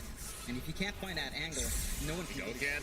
Boom, he'll make the jump in. Genuel though, very nice position to make sure he tanks the gank. Hookshot was there from DJ, but it's off the mark. They're not going to be able to counter-initiate. You had Armel and DJ trying to move their way up through the mid-river, but just unable to land the hook to get the team fight started. A bit of an unfortunate miss. They were all kind of set from Fnatic to counter-fight in, but the Gladiators were also really heavily grouped up. So it would have been a bit of a big back and forth kind of push. I guess with the Aegis on Armel, you feel a little bit more confident if he was around the area. Unfortunately, wasn't really there to try to make use of that secondary life. And the Gladiators keeping things smooth as far as it can go. I mean, they still haven't been able to equalize the map fully with a tier 1 tower for Fnatic still standing mid. But this aggression, it's getting a bit tougher for Fnatic to control. Like, the moment they see Boom zip in, they don't have control. This is an interesting position from Armel, but with the double damage, he seems confident to try and secure the kill onto Celery. Still trying to chase him down. Celery is able to get away, but now Tofu is the one in danger, but he's going to be okay. Just walk into the fog. By that T2 tower, he'll be just fine. Fnatic just very confident with the double damage rune that was there on the sniper, but unable to really find anything for it. Yeah, no level up yet on the Assassinate either, so couldn't really clean up, even with the vision available. Managed to bail themselves out in Gladiators. And every single fight you kind of ditch like that, you feel pretty good. The sniper's not farming. He's not really doing much in the jungle. They're not pushing any objectives here on Fnatic's end. They're just going into this investment on Darachio. And he's number 1 in effort now. He's managed to catch up from all this space. Sparkling going for the Axe as well. It's going to be scary once that's up. A little bit low on mana here. He is the Storm, but he is going to be just fine to TP up. They got the vision, but they weren't in range for a hook shot, so he's going to be just fine. They're continuing to try and bully Gaming Gladiators out of this map, but look at that net worth on Darachio. He's getting bigger and bigger on this Morphling, and that's going to be a very, very scary timing here from Gaming Gladiators and Fnatic. You kind of wonder if they're getting enough done with this kind of Visage draft. I think they are. It's really not Visage-centered. It just feels like you're playing along more with the potential of Raven and Armel, and you get the benefit of faster push from Jabs at Deso. They will go for that smoke play now. They've still got the Aegis for 2 minutes on Armel. Might get a good sneak around here, but they don't quite have that forward vision in the triangle to really play with. Got the traps. They'll get a ward down on the high ground. Gladiators immediately just backing their way out. They do not want part of this team fight. Not on their terms. But he'll move in and see a double stack for himself, so he'll go ahead and take it for free. There's going to be no contest to come out from Gaming. They're just not ready yet for that big team fight.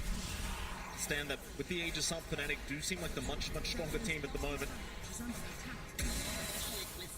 suppose that's just the game right now. Just continue to evade the side of Fnatic. Just don't force the fight while the Aegis is up. And once it expires, you'll be more than happy to move in as Gaming. But for now, if you're not really losing anything, there's just no need to fight. Yeah, you've got the scaling on hand. You've got really good gap flows coming out from Boom, coming out from Ace. And you don't really need to worry about too much. You can just play on your own terms. You've got the threat of silence. You've got the threat of kisses here. The jump of Fnatic's really just all in on DJ. And if he doesn't manage to find that angle with a hook shot, if he doesn't manage to trap more than one person there or just disrupt that fight in a big way, the tools of the Gladiators just feel a lot stronger. They are getting some push out though, playing with that Deso, playing with that Visage and just how fast they can melt the towers. They find themselves a tier 2 and could open up the high ground if they want to poke. Yeah, as well as Gaming have avoided the side of Fnatic. With this Aegis up, 2 towers have gone down, and now maybe even a high ground attempt to come out as Fnatic. They do still have about 40 seconds left on that Aegis timing. So why the hell not?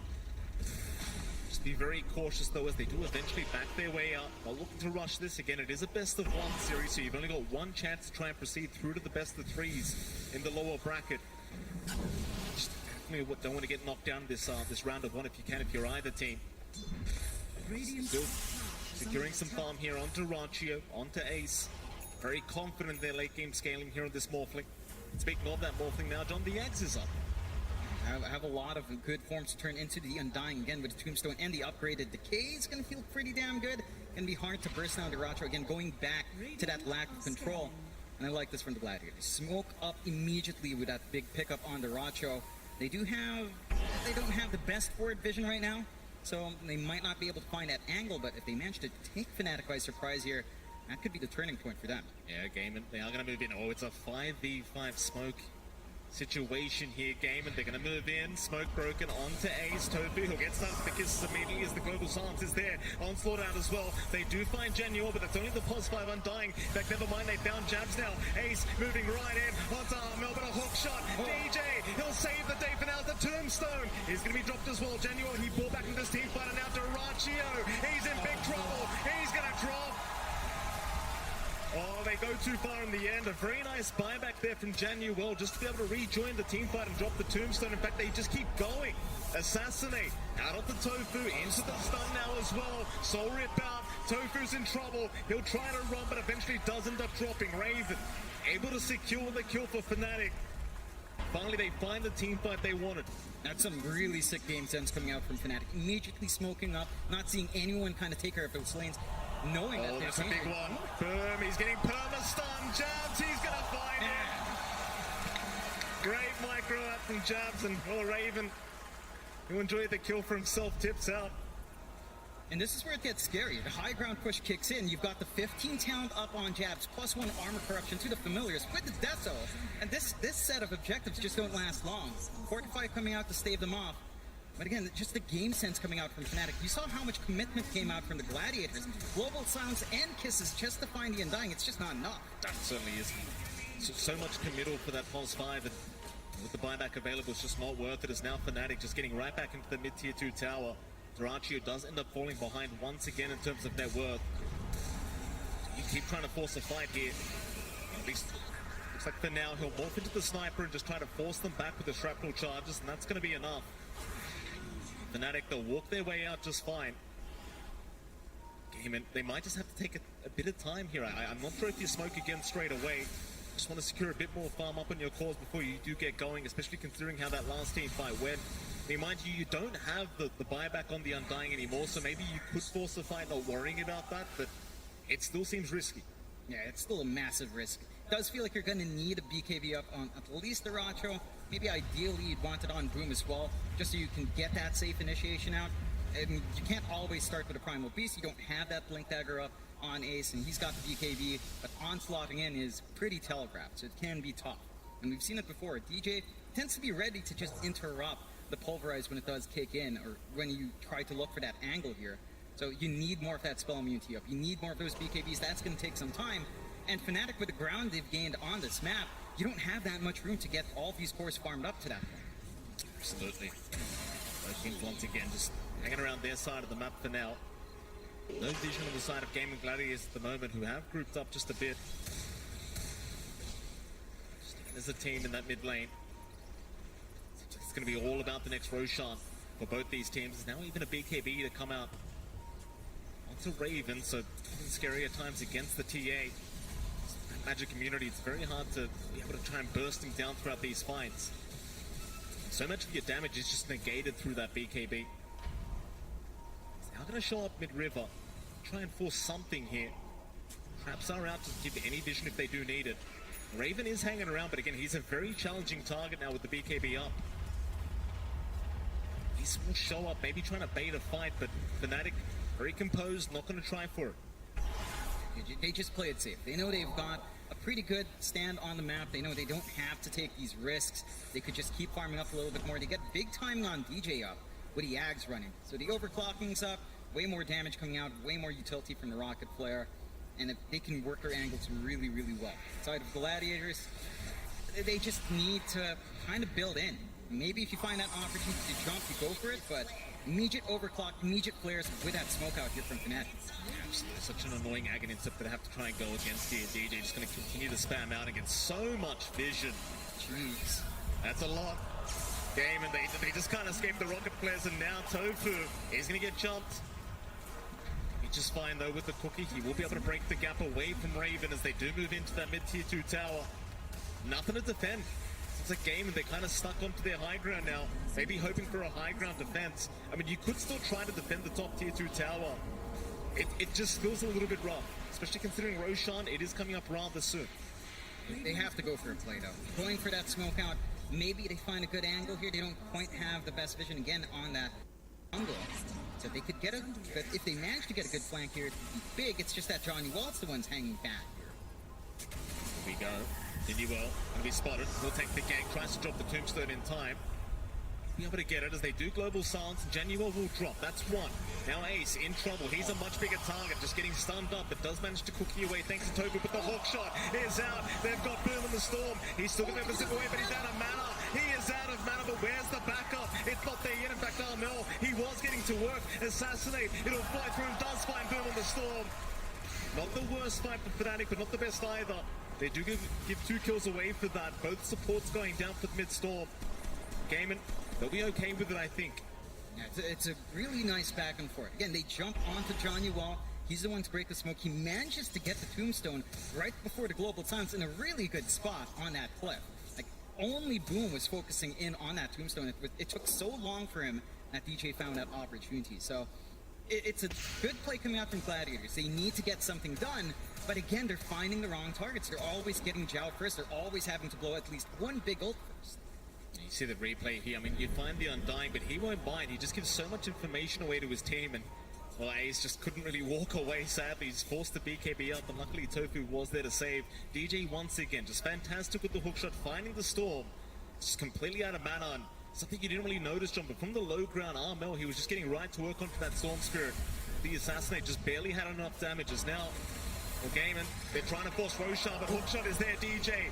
Once again, trying to force the fight. Ace with a very nice onslaught to Rachio, and boom, they're onto Jabs. They're trying for the Visage, and they might just have him, but Jabs, he goes into that stone form. He'll survive for a bit longer.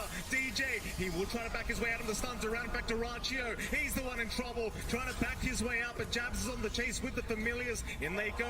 Do they have the damage? They've got the stuns out, and Raven, he'll melt them. Doraccio still trying to run, still in trouble. He's going to end up going down. A 2 for 2 so far, but there was a buyback from Tofu. Still Ace. He would make his run out as well, but the slows are there from Raven. Can he find a way out with the onslaught? He'll go for the onslaught, cancel and go for the TP instead, but it's not going to work. Oh boy. they managed to find Armel in the back. They get some good punishment for their trouble there in the Gladiators, but it cost them so much. Diracho just being taken away, the Morphling being a key component of that late game scaling, just isn't able to hold its ground. Jabs is just way too durable. Gets the Wraith Pact off, has the Ag Shard up with a Stone Form, and that times so well here for Fnatic. Rosh up, you've got the TA, you've got the Visage, it still doesn't take too long even without that sniper. Certainly does. And again, Roshan happening, but with the Ags up on the clockwork, just so annoying. You can't make your way over. Can't stop it. Like, it's giving so much information out, and the Gladiators just don't have that same information to play with. Like, they've been lacking some ward vision for a while. They've got some watch in the Roche pit, but again, it just melts so fast with that damage from Raven and Jabs. A lot of damage. Another Aegis to go the way of Fnatic. That'd be the second one of the game for themselves, and 9k ahead now. A very powerful position for Fnatic.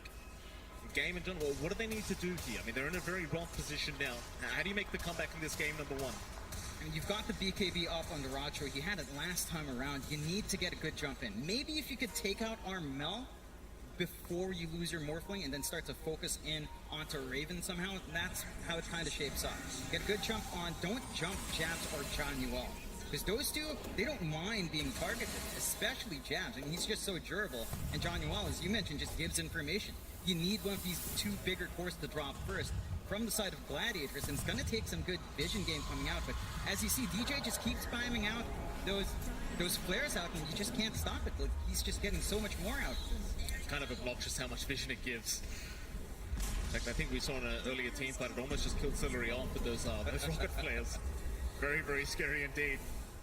Fnatic, 9k ahead, moving their way through the top lane. Might try to force a high ground team fight now. I mean, you've got 3 minutes 50 seconds on that Aegis. Plenty of time to try and poke and prod this tier 3 tower. In fact, now a Daedalus up on Raven. Scary times for Game and Gladiators. 10 to 13, 9k lead once again. Fnatic, they're going to move their way over that tier 3 tower. It's just not going to last too long. They'll be forced to clip it up. It's going to be enough for now. Fnatic going to overstay their welcome. They do back their way out of Gaiman. They're just trying to find any kind of space on the map that they can right now. Yeah, just play where they can, get some build up while they can, although. Yeah, he gets spotted. The trap's from Raven. Ace, how do you find your way out of this one? He'll also towards the right side, but the trap is there, and DJ, he's going to land another beautiful hook as Ace is forced to BKB up, try to run his way out with the Meld Strike. Going to follow him down as DJ will not leave this man alone. They've got the Primal Beast as well. It gets some space out the map for the Gladiators right now. It's giving them some room to get that build up, but it comes at a cost. Someone's got to be sacrificed for that opening. DD up on Armel. I love this build from Armel as well, Mike. Moonshard up on the sniper. He's just plinging away. Yeah, like you've got the damage amp coming in from the Visage and the TA. You don't need much yourself. You just need to whack away, especially when you manage to turn on that take aim with a headshot. These heroes will still melt. And again, the jump capabilities for the Gladiators are there, but every time we've seen them jump into that backline, it comes at such a massive risk to themselves. They need to synchronize their jump in with their use of a global silence on these big cores. Even with the AC up on Jabs now, so even more attack speed here for Armel. They do move into that tier 3 tower, and it just melts. It's completely disappearing with this double damage rune active. Armel, he'll just move on to the high ground. That's the protection of the Tombstone and the Wraith Pact. Now even the familiars from Jabs. Gaiman, they're the ones that need to try and find a way into this fight. But now their bot racks will drop.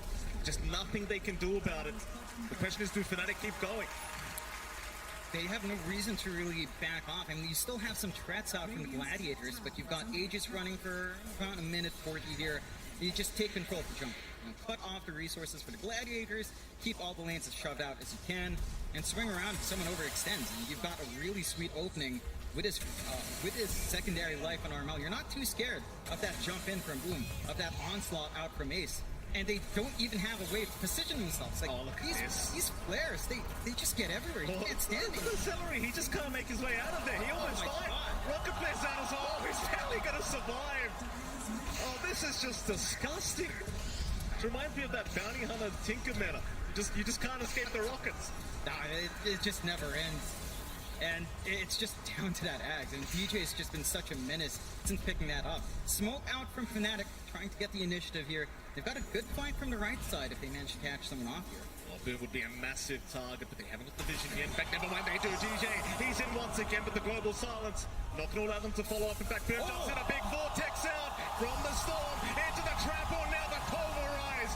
Ace will keep the fight going. Jabs is just in that stone form, waiting to just go back into this fight. He is completely surrounded, though. Should go, but Duraccio copying way too much damage, and in comes Boom once again on the storm. He finds Jabs on that Visage. Is Armel still trying to man up here against Duraccio, but Duraccio is happy to oblige us. He's going to back his way out. Familiar's still doing them favors here on the side as Raven is going to TP away, and Gaiman, they find a way to defend. They hold on. Really great jump in from the side of the Gladiators. That Axe pickup from Boom, turning the tides. Massive. That's the coordination we needed to see. You know, get that AoE vortex down, get your kisses out. Really good use of silence here as well to get them that time to re-engage. And the side of Fnatic now, they've seen those tools. They can't afford to stay as pumped up as they once were. We need to be a lot more cautious onto the high ground, as we can see here again. Yeah, look at this. I mean, Global Silence was just immediately out, saving the day, and now the Vortex. The unexpected zip back in from Boom really paying off, and when you've got the combination of the Trample and the Pulverize, just so hard to survive through all that damage output.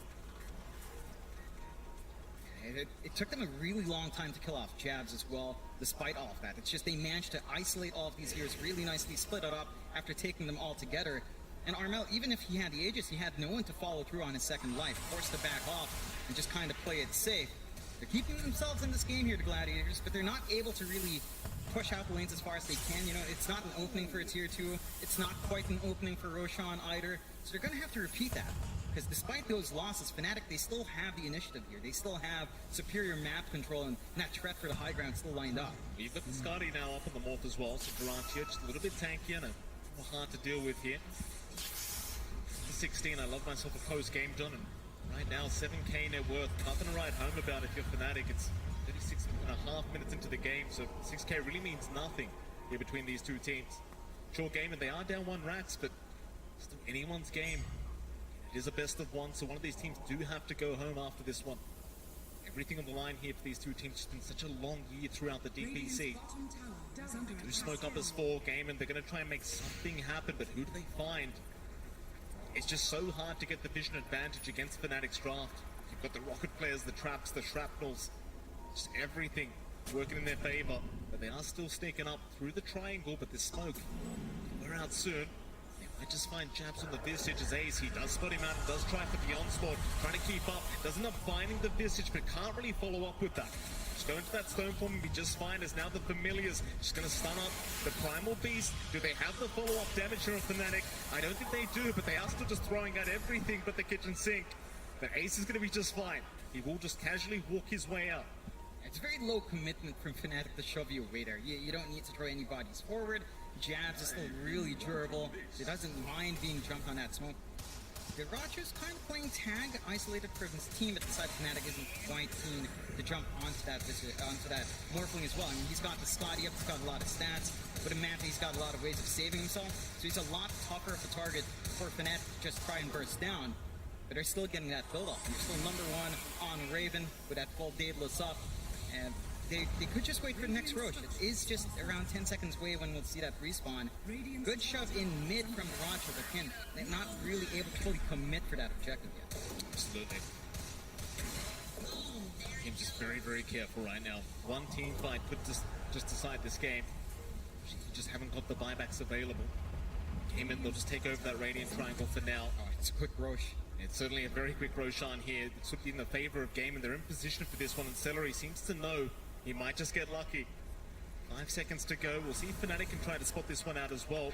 You do have the advantage, the rocket players, to fly in from DJ. They are focused right now on the mid-tier 2 tower, and there's your Roshan. Gaiman. This could be the blessing they've been looking for here.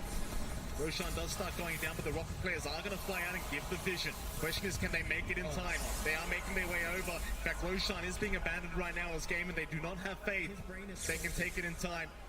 Fnatic do immediately make their way over, and just with this rocket flare spam, it's so hard to try and sneak Roshan away. It's just so much damage coming out, and the hero's not even close by. Like, they whittle away. They know it's such a risk if that angle is found by DJ and they just get sucked down at the Roche. They do have good counterplay in the pit though. And the AoE Vortex is still ready on Boom. You've got the kisses to back you up. Global Silence is ready to go as well. So Fnatic, it's not an easy call for them to commit to this one either. They just picked up a side device here on the TA to boot. Raven maybe a bit of a surprise reveal here with this Hex, but they're going to get started on the Roshan. It's already less than half an HP away. Game, and they're going to fight on goal. Tofu! He's just going to drop. The Rocket players get it done. DJ able to snipe a kill there, and they find Roshan. Well, what can you do? You try to run, but the Rockets just keep chasing. It just doesn't stop. You get the full Ags out now as well to pass over here on the side of Fnatic. I mean, you're feeling great. You get the Ags onto Jabs. He's got the Silences to Grave. He can sneak around to the back line now. They've got so much damage. And the damage from DJ, I mean, he's standing further away than the Sniper. He's got so much long range here from Fnatic. They're just barraging the side of Gladiators with their spears. Game, again, not out of this game, but they're an Aegis down now, Cheese down as well. Fnatic, they're going to make their way over. They can move up to that high ground once again. Just one good team fight, and this game is theirs. Gaiman, they still have an opportunity to try and turn this one around, but they need that good team fight to go their way. Not going to be that easy, though. See the split push here from Ace. Primal Beast for the top lane is being forced in now. We've seen how fast Armel can take these downs. Mind you, last time he did have a double damage rune, to be fair. It's still a very painful process for this tier 3 tower, however. Just standing from a mile away, and there's just nothing you can do. Like, these towers just melt with that song that's a great. Once you break that invis, the damage is ridiculous. Jump in, Burby's gonna try, but there's a side device out from Raven, locking down the storms till they do find at least the Aegis, and boom, he can go for a reset.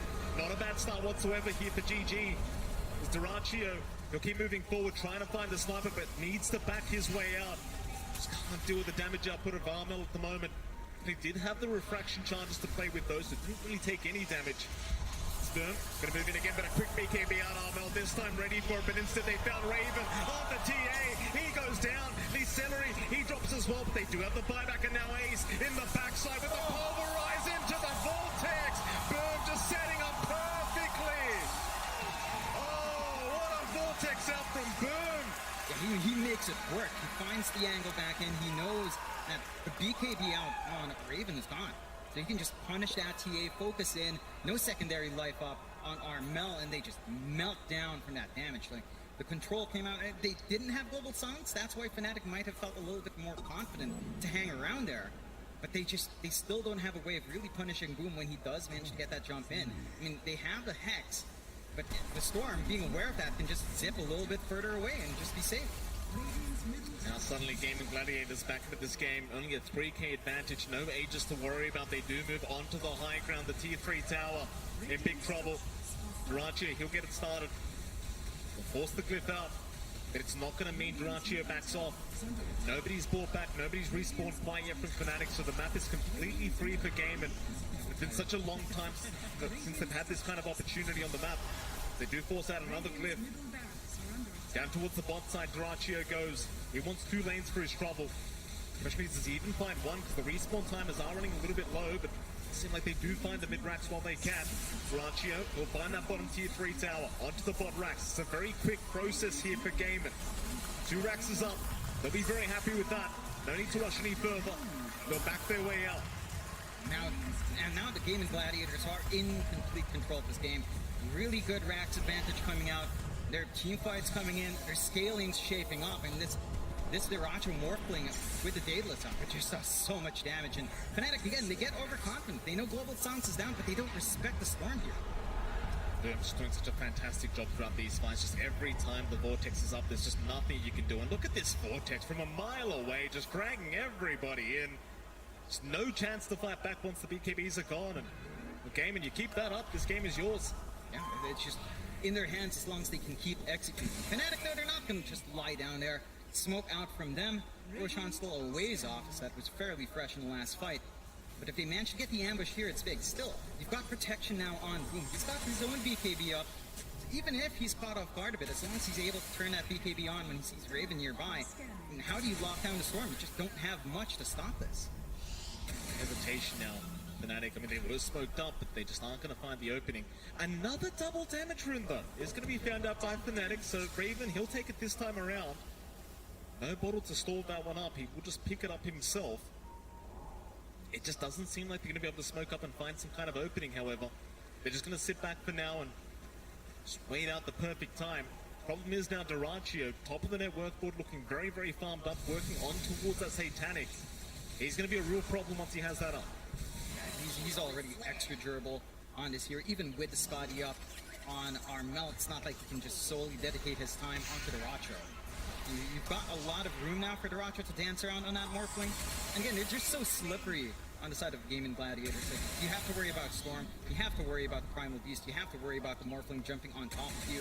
They've got this really good start on the fights for the Gladiators with the Global Silence up, and just don't have that same control. It still just kind of goes down to DJ and Jabs. If they maybe play with their familiars and the hookshot well, that's where the game can start to shine for Fnatic, but that's a lot harder to pull off than just a zip in or an onslaught in with silence to back you up. You go again, top side.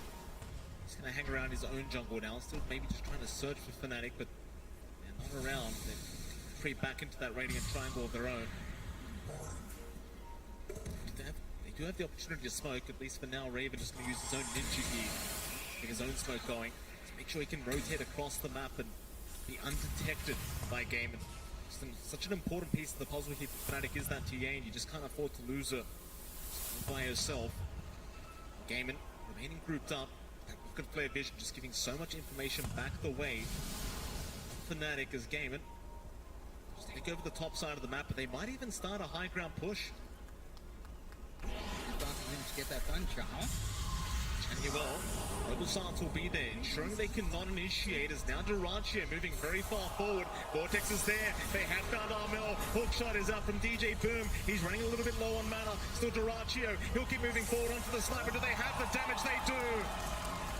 The TP attempt will not be enough. They do lose that sniper. Now Ace spotting out Raven, unable to catch him. Instead, Januel going to sit back and make sure Raven does remain protected. They cannot afford to lose his TA right now as Boom. He's going to move in once again onto the Visage, and they'll just take down Jabs. No contest at the moment for Game and Gladiators. It's Fnatic slowly but surely just falling apart. Those are massive kills coming out for Damon. They've got the opportunity to really shove in, force some buybacks out. I mean, Armel, he had cheese. He didn't want to pop it. He just BKBs, tries to bail out. But the output of the Morphling is just so high. With that full Daedalus, now with a full Satanic on hand as well, he can just sustain through. Again, through that Scotty that Armel wants to threaten with. On the side of Fnatic, they've got to play it a lot more cautious, but the Gladiators, and they're in control now. Clearly in control. 7k up, it's not the most amazing, but it's really just how much Duracio's managed to farm up and just how well Boom's been playing. Just with that Ags, this game has turned all the way around. Yeah, absolutely. It's just such a great comeback here from Gaiman so far. Seeing that buyback status there, Jonathan. So many heroes in the map right now have buyback. In fact, there's only 2 that don't. In fact, it might be 9 out of 10 very, very soon. It's both teams waiting for that massive team fight where they are going to need to expend them, but Duraccio, he'll at least get started on that tier 3 top tower. Not going to last too long at this rate. They do flip it up. Raven going to try and jump into the side for Bicep. Now the Global Silence going to stop them from chasing Duraccio. He'll be able to BKB up and be just fine. The zombies continue chasing, but again, it seems like he's going to be able to get his way up. Fnatic not interested in chasing at the moment. They'd rather just keep on their high ground. Don't throw a fight. Just hold your ground right now. You've got the sniper. You can stall this game out fairly long on that hero. You also did manage to force out the Global Silence from Celery. So it is an opportunity for Fnatic if they get a little bit more info out. Scouting around with DJ and his flares. Next Roche, not too long away here, Mike. 20 seconds away. Gonna be the flashpoint for both sides to kind of fight over to kind of determine this game. Here we go again. Rocket flares flying out. Getting all the vision. Roshan, like you mentioned, John, very, very close to respawning now. Gaiman prepped for the next Roshan. It's just when you've got this Vortex on the Storm, it just feels like such a great position to try and fight in. Strong position for Gaiman in that Roshan pit indeed. As well, there's your 4th Roshan now. All the items available. Gaiman, if they can win this next team fight, the game just feels like it's basically theirs. Mind you, you do still have a lot of buybacks on the map. You can still play around if you do end up going down as Gaiman. Wait for that right moment. To start Roshan themselves. They understand they're not going to be able to be undetected though. That's the real big problem. Instead, they're going to hang around that Radiant Triangle. Durantio moves in. They found DJ on the clockwork. In trouble already. Global starts there to back him up, and now the Vortex. Boom! Right into the backside. Finds Armel. Finds Raven. What a Vortex from Boom. Just finding all the cores he could ask for, and they do buy back. They're going to try and force the fight right now. Tofu's gone already on the Snapfire, but he will buy back as well. Buyback's being expended. Gaiman will get rid of the familiars from jabs. Armel trying to get to work, but it does feel like he's lacking a bit of damage here on this sniper. They do move in once again to the Vortex. Boom! Just all over it. They found the sniper again. Armel, he'll eat the cheese up. He'll go for the concussive grenade and try to force this fight the best he can. But where's the damage output? They're still trying. Raven, they'll find Ace at least. Armel, he's manning up. He is trying, but they are down. Both down with that buyback game, and they may have just made the comeback happen. They've got a really clear shot. They know those two cores just don't have buybacks, having committed it earlier on. Zhao can't do much to stop this. And they go on to that last set of racks. Fnatic, 90 seconds without the sniper, 100 seconds without the TA. That's so much time. He's going to drop as well, just trying to hide at the tree line. That's it, GG's call. Game and Gladiators. There's a rough half of the first game, but at the end of the day, they make the comeback happen. And well, Fnatic, they tried their best, but they were just unable to close out the game, and a couple bad team fights, and it was all over. Gaiman just proving to be the better team today. Yeah, Gaiman really played excellent. They just rushed this Ags out onto Boom, and they played around that so well. Like the SNY Ags build up, allowing him to jump forward, the Sunjin Kaya build up, and just take control. Like there was nothing to stop him. They get the Hex out on Raven down line, but he just manages to play it a little bit safer. And they bait in with the global silences. They get Fnatic really confident, and it just kind of crumbles. They just didn't have that hard control. They didn't have the same level of team fight. It all basically boiled down to whether or not DJ could kind of find the hookshot angle for the team, and then whether or not Jabs could put his familiars forward enough to get some good chain control off, and sometimes that's really hard to find. It was a close game, but you got to give props to the boys from Game and Gladiators doing a fantastic job making this game one work in their favor, and it's going to feel so good now for them to move into those best of threes now, not having to play these best of one elimination games that are they're just so frightening to try and play, and just too much pressure trying to play those ones out. At least now they are within safety. It's a smoother ride for them now. They get to move on to the next best of 3 round, so going to be a lot better for Fnatic. I'm Southeast Asian team in Southeast Asia. We get Boom. Fnatic unfortunately not able to go on. The Gladiators, as you mentioned, just the better team today. Absolutely. Well, with that, John, we'll head over to the panel and see what they had to think about this this game one, the best of one. Thank you, MLP and John X Fire. Another TI-worthy game. 3 Roches to the side of Fnatic. They had the momentum, but it's the Ags on the storm of Boom for Gladiators that was just turning tides. It was incredible. You know, it is as strong actually sometimes as a Tide Hunter Ravage, but you know, it's just an Ags. Well, got a stat on this. So Boom, he has just played his 66th game, I think, on Storm Spirit. He's in the top 10 most played Storm Spirits in the world. He has the highest win rate on the hero. He has the highest KDA of all these players. Like, he is literally the #1 player on Storm Spirit right now in the world. And then you give him this hero in 24th pick. He finds those clutch moments. He doesn't get any Aegis steals. That's unfortunate, but yeah, he shone on his star hero. Yeah, that was the prediction that you didn't nail down. Yeah, well, happens. Got my Gavins though, it's all good. I lost a lot of Gavins, man. So yeah, I mean, Fnatic, you talked about them as a team. Obviously we can focus on Gladiators a little bit, but they kind of can do it a lot, but they weren't really just able to close this one out. They were aware of the Ags, right? You know, their second fight in the top, is it hard? Is it, you know, the clumping up, and is it just the vision? Because they had a lot of vision off the clockwork. They won their 3rd Roche, I believe, just by spamming Rocket Flare. But like, how could they have adjusted? I feel like the game just went too long. This is a draft that was built to kind of outscale them. The Morph and the Storm just have way too much like jump at this point for Sniper to be able to deal with. It felt like they had a little good thing going after the 2nd Roche or so. They had like this snowball effect. They were getting loads of vision from the traps. They were hunting people down, but it felt like they just couldn't manage to close game inside of their base for long enough. If I look at these 2 drafts, and if you ask me which one of these 2 drafts would you like to play more in a best of 1 crucial match, it probably would be Gaming Gladiators, because it's a little bit easier to go late. It's a little bit easier to just hold on to the game, and eventually you will win it. Like Fnatic, they were on a timer, and when you're on a timer, plus you get a ton of emotions kicking in, like, you're bound to make a couple of mistakes, and this one was the perfect mistake for GG to capitalize on. yeah, it's just the fact that Gladiators, they have the discipline as well, but even under threat, they found these opportunities to make the plays. Like, Snapfire wasn't always wasting ultimate. You have to silence a holding global. It's like, my Storm's going in, but I don't have to global because I know he's going to be able to disengage, and then I can use my global in that second or that third kind of iteration of one fight. Yeah, you mentioned that as well, you know, in the break, how, you know, Storm can zip in, maybe force a BKB, make sure global even stronger, but also there wasn't much pressure on the globals from Zella as well, because it's like, you know, sometimes you're against a black hole, sometimes this, it's like, or be like, oh, this is a moment I want to help my Storm, or I want to help, you know, my Primal Beast. You can really pick and choose. But Armel, he ended up picking up the Moon Shard, and you talked about this, you know, why? Because, you know, to me that was like, hey, what's, you know, I asked what's going on, but that's really to work against a Morphling. Yeah, a little bit of the standard build now, as you talked about it, and you mentioned AUY. Who talked about the attack speed on the sniper and how? Don't sell yourself short how good it is. But Aoi was he does his math, and I you know, Curtis is awesome at it, and I remember him kind of explaining to Eternal Envy. He's like, no, actually, like this damage is not more damage. Attack speed now. It's not the fight. It's so much attack speed actually, you know, will increase your output. So it's specifically in this game as well versus a Morphling who naturally buys that tags, morphs into you, steals your attack speed, so Moonshard was the proper option. And at times they looked really invincible. You had all the rocket spam, you had the sniper from distance. I believe John Xfair called it a tinker style of gameplay. Eventually, picked up celery in the base. And eventually though you're playing the tinker style of gameplay into a Storm, and Storm usually wins there.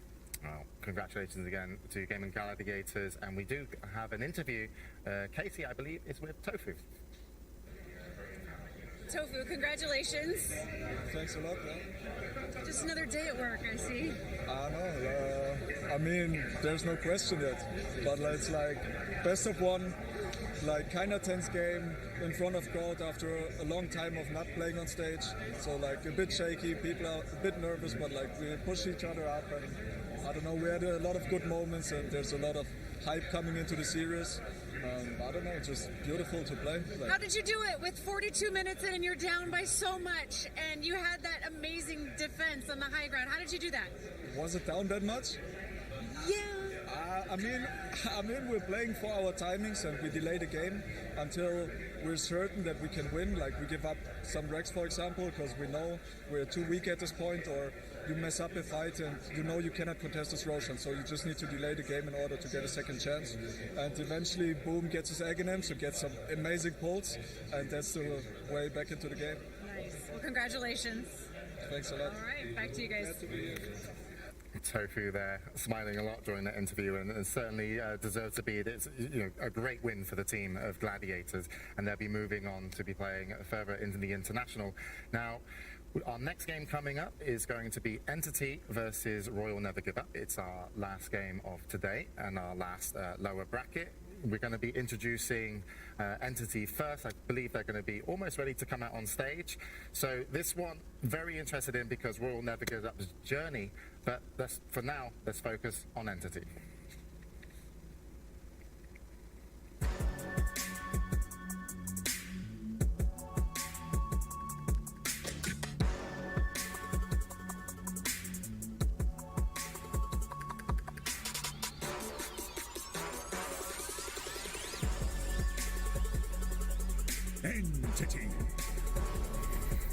Entity qualified into the international with style, pure Stormer, putting on a real show, but also backed up by their teammates Toby, Katiomi, and Fishman. But now, let's meet their opponents. It's going to be Royal Never Give Up.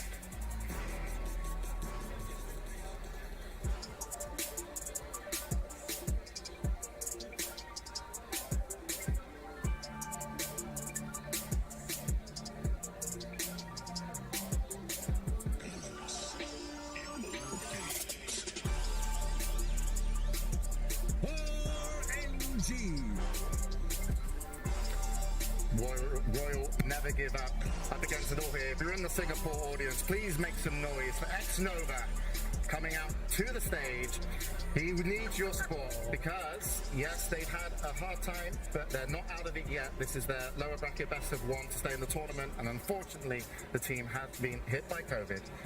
And there are 4 of them playing in the hotel, and X-Nova will be on stage, and I personally think that is the team I'd want to play with. If his team team looks very strong. Very strong. Yeah.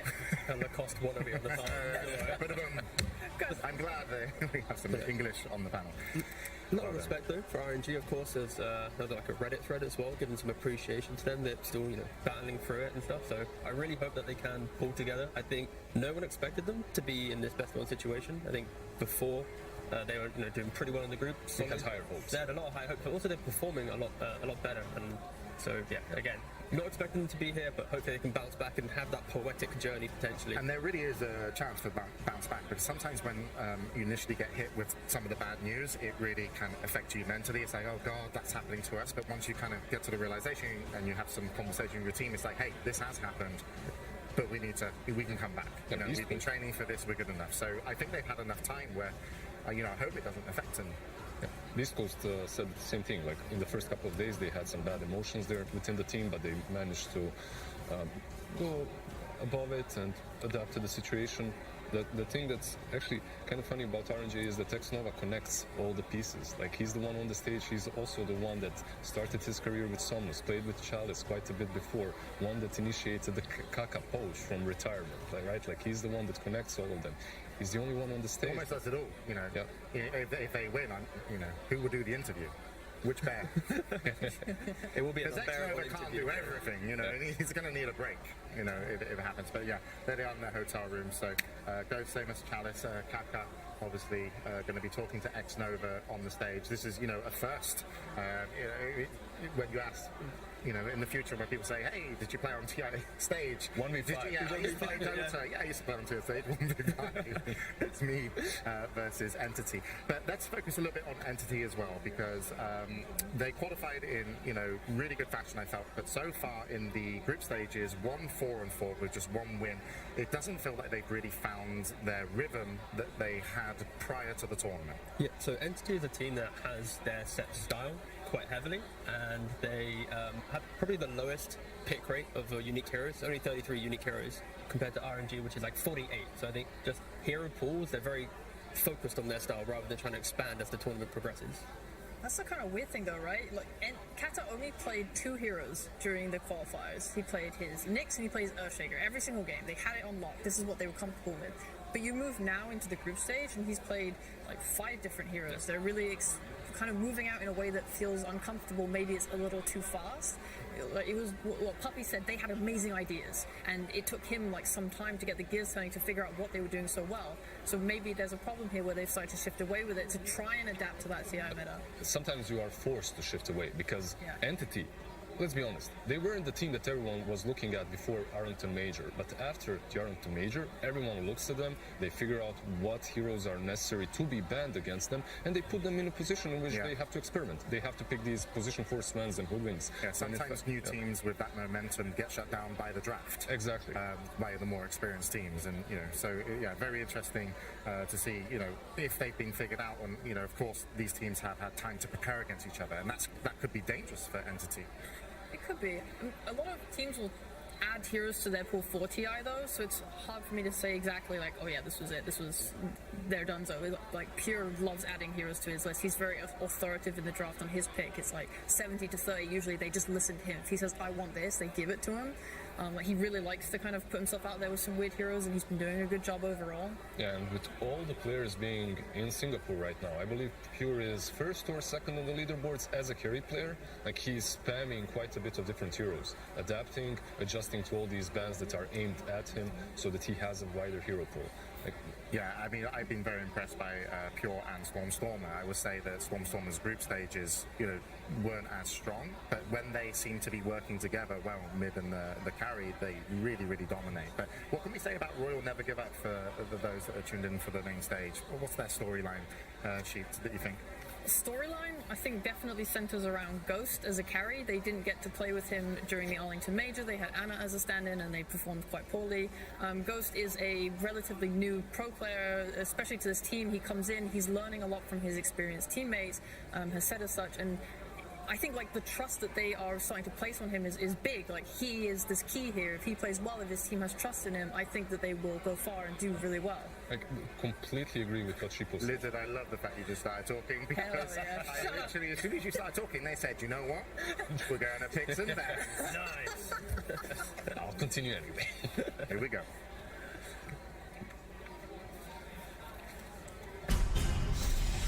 Entity versus RNG.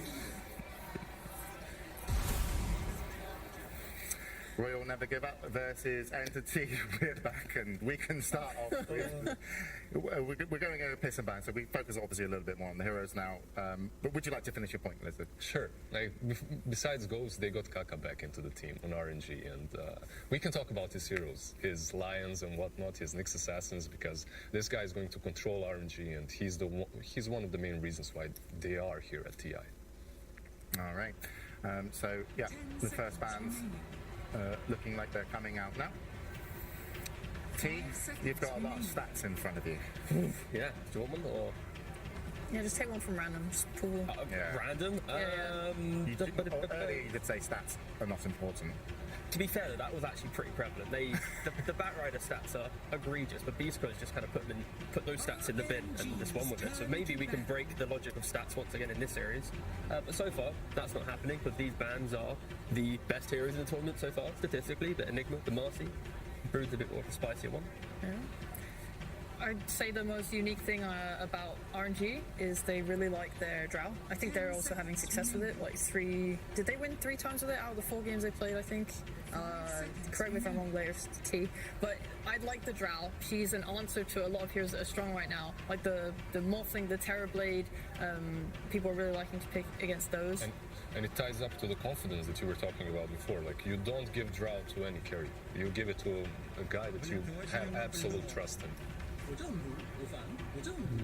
RNG spending quite a lot of time on this final ban. Again, we do preface the fact that Entity, they are in the lower grouping of teams for hero diversity so far at TI. So this final ban really is quite key. So for Entity, because they're first pick, there is still Undying available. Another bug, Nyx perhaps, that you mentioned before, which is something that Kataomi just plays a marvelous Nyx. There's a highlight reel of his stuns in the group stages. You have to be really wary of SF as well. Entity are more than happy to pick it. It's like the flex hero of this event to put between carry and mid. I'm glad they take out the Nyx, but yeah, RNG, one of the reasons they're picking this Drow Ranger is because of the SF in the meta. Like, they're picking it as a response. So if Entity were to take SF here at the end of this drafting phase, they might want to have to consider banning it. So do you think that RNG now can open up with an SF as well? Like, if Tiny has been snatched up by Entity, it's an option for them, right? Like, RNG has picked it quite a bit. And what I like about SF for RNG as well is that Ghost isn't necessarily always the carry of the team. Like Somnus, maybe he has been, throughout the DPC seasons, he's literally carried this team more time than he wasn't. Like, from the mid lane, he's the true carry in so many games, either getting rampages on his Linas or just dominating with SFs. Yeah, he's an I'll go absolute with the beast. Lesh. Lesh is definitely just thriving with the new Bloodstone changes. The spell lifesteal is up so much, you can just get this item into a BKB and you're pretty much entirely unkillable for the most part. You really need that like burst damage or overwhelming like physical damage that we see in the SF and stuff to try and combat that and kill and get that Scotty later down the line. Do you think that Entity anticipated the Lesh pick because Nyx was banned out, and Lesh is something, it's a hero that's always banned out versus RNG. It's been their pairing, the Nyx Lesh, so maybe they were thinking, okay, it's not going to be picked through, but I think just the identity of Lesh right now, it doesn't need that traditional pairing, because you just throw it mid, you don't care about anything else, and then you just play around it. But for Entity at least, it's Tiny. You could argue there's a little bit of flexibility with it, but I expect it just to be the 4, most likely unlocking some Toby hero to play his summony obnoxious offlane. Because again, Entity's entire draft style, it's let's build a really solid foundation with our 3-4-5, and then our mid and our carry gets to play anything we want. And now this combination, this support combo, AA Tiny, when you hit level 6 on AA, you just walk around with your Tiny around the map, Leshrac, you naturally want to be a little bit more in the face of your opponent. You can't now be stealing jungle stacks away and stuff, because if there's ever an avalanche toss or anything else, you're just going to die. You're not going to be able to run away with like 10% HP, laughing, using Diabolic Edict and Pulse Nova. Like you actually will be killed just by, just by the supports. AA is so funny to look at the stats for in terms of like, I was looking at pick ban rates. I was like, oh, AA is so high for plus 5, it's crazy, but it was all bans because people have been picking loads more Morphlings and Leshracs and stuff, and who heavily rely on morphing and lifesteal. And AA is just such a threat to that. So usually you don't see, especially with first pick, you don't see 2 supports being picked out like this, assuming Tiny's going to plus 4. So this is quite like, they really value this. Do you want to know the win rate for AA? Go ahead. 28%. Wow, it's so good. That's so good. Yeah. It's so high. Again, these best of ones, a lot of teams are just picking up these heroes which have just terrible win rates. So now, yeah, this is important. It's a best of one. Let's pick the low win rate heroes. But I have to say these next 2 bans are just so good. Like, as Entity, they picked A, right? So if you're RNG, you know that you can't get that Morphling. Entity bans out Naga, which is kind of good versus Morphling, and they instantly ban the Morphling afterwards. So the mind games here are on point from both of the coaches. And don't forget, this is a rare scenario where on first pick, you've opened with Tiny, which is, again, traditionally 4, and then on your 8th pick, when you're first, you've just gone for another support. You've not opted to go for the big carry to then ban 3. Now, in the second phase, you're going to have to unflex your Tiny, pick another carry, and most of your draft should be revealed in some sense. So you're actually putting a lot of focus on AA kind of having a priority in this draft, at least. I guess we should look hard then at their bans. Like, is there a certain carry that they're going to be wanting? Because they have to ban for their carry that's unpicked instead of just banning for a carry that they have picked. I'd hope so. They get, what, 1 extra hero from RNG before they have to decide what they want? There's a bunch of weird stuff that they have played on Pure, right? Like even back to Arlington Major, like obviously he wasn't there, but if you think about the playstyle that they have with him, it doesn't necessarily always have to be that true position 1. It can be just an additional core, and then you can play even something crazy like an Arc Warden on the mid lane for Stormstormer, which he's exceptionally good at like 6-7 heroes. I believe his hero pool isn't amazing, but the heroes that he does play can completely change the course of the game. Invoker as well in a game such as this one. It might be an option for them. You've been one of the few players that are even respecting the Arc Warden there. You've been one of the few players that attempt to even bring out like Tinker, for example. Like this could be a scenario where, of course, Leshrac can pressure towers early, but if Entity cover themselves with enough tower defense and strong lanes, because already Tiny A are pretty prevalent there, if you slot in a semi-carry safe lane and then this like obnoxious bat or Tinker style mid, you can just play a super high skirmishing game that Entity want and punish a bit more of a slower paced RNG lineup. But that's me getting carried away a bit, thinking 2-3 picks down the line here. Yeah, but Arc Warden was picked a few times in the later stages and the group stages by Entity when they were kind of like, we need to mix something up. I don't think they were too victorious with it, but it was a very hard game to end out, and that's an interesting thing because hard games to lose means you have a chance of winning, if that makes sense. You still want to be on the upper foot, but also Entity did beat out Thunder Awaken in the group stages, so they've definitely got it in them to really have a good showing here in the lower bracket. And also just in a game such as this one, I see Lesh and Lich, and Arc Warden just feels good. There are some games when you look at Arc Warden, you know he's going to lose. This game versus Lich and Lesh, I can't really pour it into words, but the way the hero works in the lane and post lane is good against. I mean, they want to run at you, Lesh, but you can't necessarily, it might not even get past your illusion. Yeah, exactly. If it can't move. So. Also with the Earthshaker picked up now, Lesh is a bit more flexible. As he's usually played mid, his laning stage is really strong at the moment, but it doesn't necessarily have to be the case anymore. Like you can put Lesh on offlane with Earthshaker and it's going to do just fine versus pretty much anything. And this is a scenario where the Nyx has already been banned out, the Tiny's picked on Entity, there's position for enabling like melee support. There's only really Clockwork and Earthshaker left, so they go for the Shaker this time around. Is anyone surprised? No, it's Entity. Not at all. Zoo's available, guys. All right, let's go for the Visage. Yeah, and they put it on like offlane and mid. If Stormstormer buys it, he goes this Ags build, tends to do that, like drums into Ags, and if it goes on offlane, it's more of the Wraith Pact and the Auras and that type of build. They'll probably reveal soon, I imagine, where it's going. I don't think Stormstormer prefers it. I think Toby likes it way more. And if you're pairing it with a pos-4 melee hero like Tiny, then it just slots into place a lot better. they've just doubled down. So I was going to mention RNG's lineup, their support duo, very reactionary defensive. They don't apply pressure on the map, but they can help secure lanes. If you can't actually pressure your lane on these heroes, and you then don't have a 15-minute playstyle to go into, you can just get punished if you're abreast. And Entity, they go, sure, let's just pick up double Zoo, look at your support. You now have to pick 2 carries that can deal with all of our push now. I guess the advantage hinted this, the Tidehunter Naga. Naga with her high armor. I'd be like, yeah, okay, we got a TB in play. I'm kind of scared for them, I'll be honest, because you're playing into a Lich as well with summons. Like, obviously they tank the ult, but it's more about this frost shield, being able to soak so much of this physical damage that they're dealing. I was thinking in my head during this drop, oh, I'd like some dual damage, like a Lina who does physical and magical damage, something like that, or an SF. But this is a little scary, especially into a Lich. Are you worried about the TB though? Ancient Persian as well, like usually I like to play that guy into a TB. Yeah. Have the ulti, the Sunder isn't really that usable anymore. Yeah, Entity's mid-game fights, it's Tiny gets blinked. If you locate the Terrorblade, you have a toss into A ultimate, you're going to kill him off. And RNG basically picked Terrorblade going, alright, we're going to probably lose a bit of map, but Terrorblade is a aggressively positioned hero that if you get out on the map, have your illusion skipping waves, you can delay the siege. But if you don't get to that window where you have Manta and you can actually make those plays, you could just lose all the early fights, because their early damage, it's Somnus Leshrac versus the world right now. This closest bear looks very serious, like he's mean, he's ready. I mean, he's the drafter, so pay attention. Looks like they just want to win their lanes, I suppose, on Entity, because there's a lot of level 6 reliance on RNG, like for Shaker and stuff, and he wants to blink. And if you're able to just win your lanes and take away map space at all, it makes their game harder.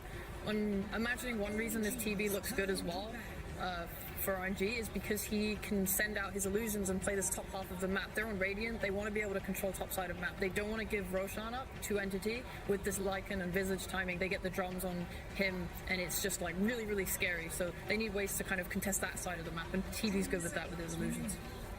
So Entity just look really aggressive when it comes to either just taking down the early towers, and also map control. So TB maybe giving some, vision and knowledge that you can dance around it and build up the TB. But what's the kind of answer you think for RNG to kind of repel this, roaming Tiny with a follow-up Ice Blast, but then also, Visage and Lycan that can really make the map small.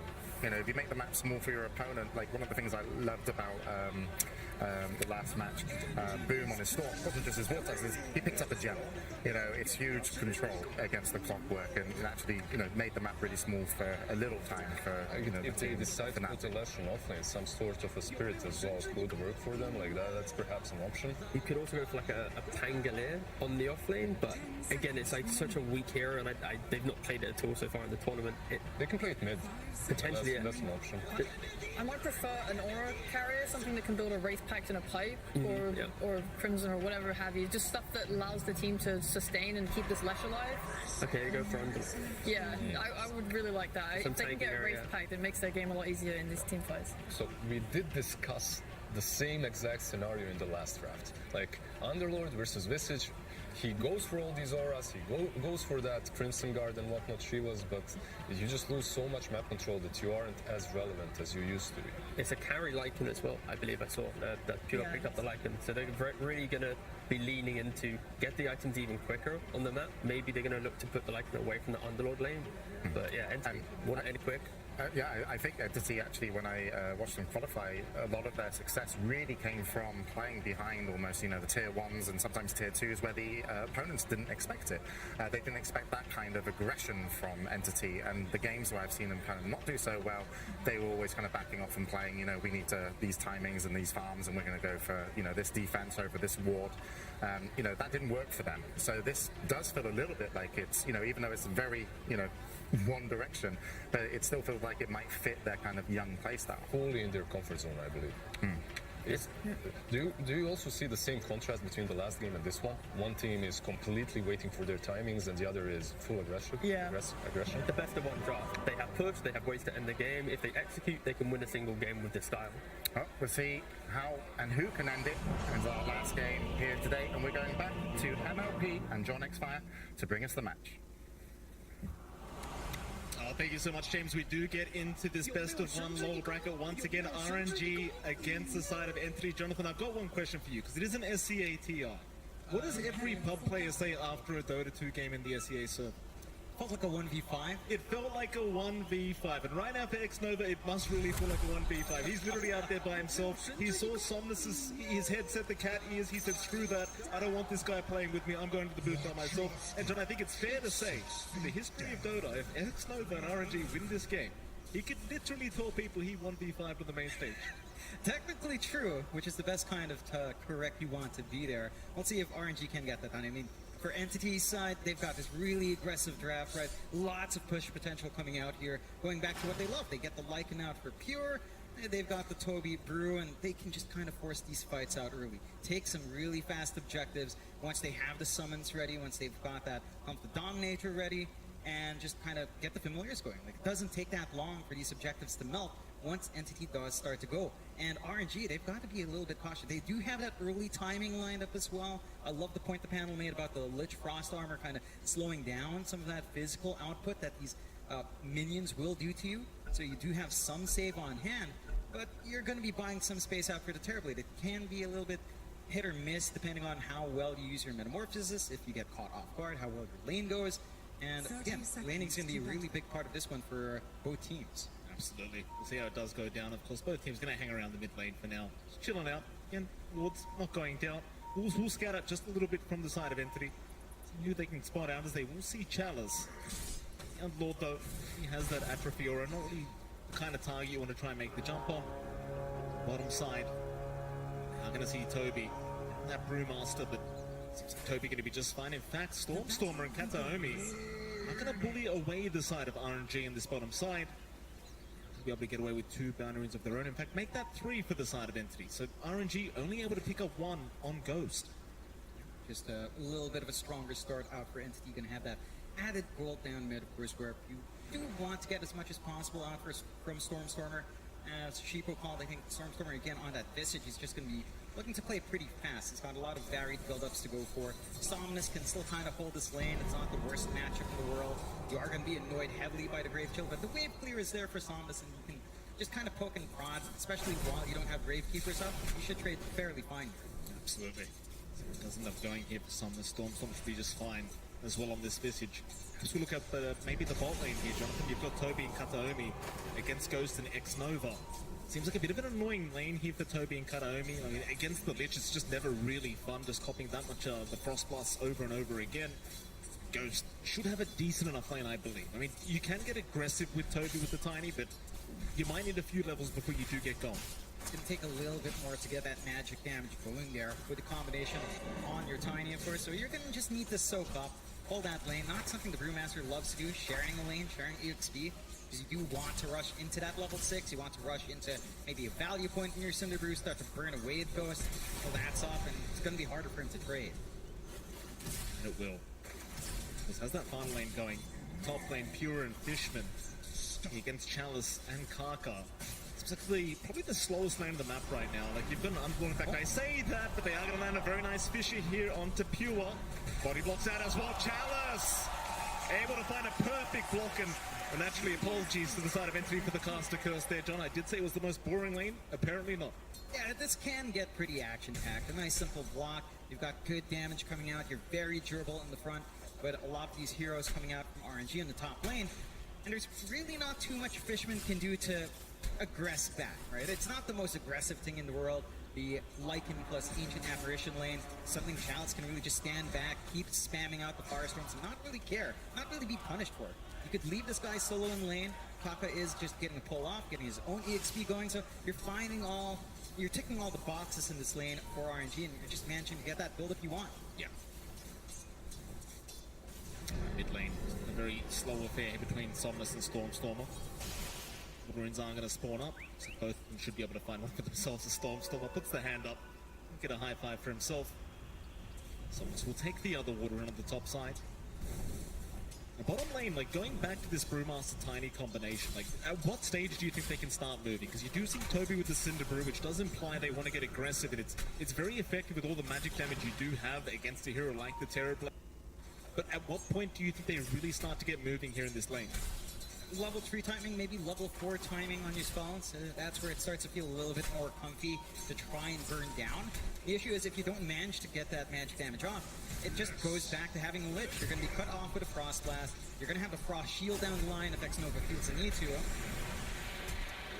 Ghost. Took a fair bit, but it's going to be just fine to back his way out. Just the meta, just in case he needs it, but they're using it to farm instead. Seems like for now, Entity can't really force too much. Yeah, just gonna have to allow a little bit of build-up in Ghost. This lane is going a little bit slower. You know, it's not exactly free farm right now for our Terrorblade, so you are slowing down that pace here for Ghost quite nicely in comparison to what you are getting out for Pure. And Pure, he did die earlier, but he is working the lane a lot better. It's hard to shove out the Lycan as well. You've got a lot of regen on hand and are quite durable.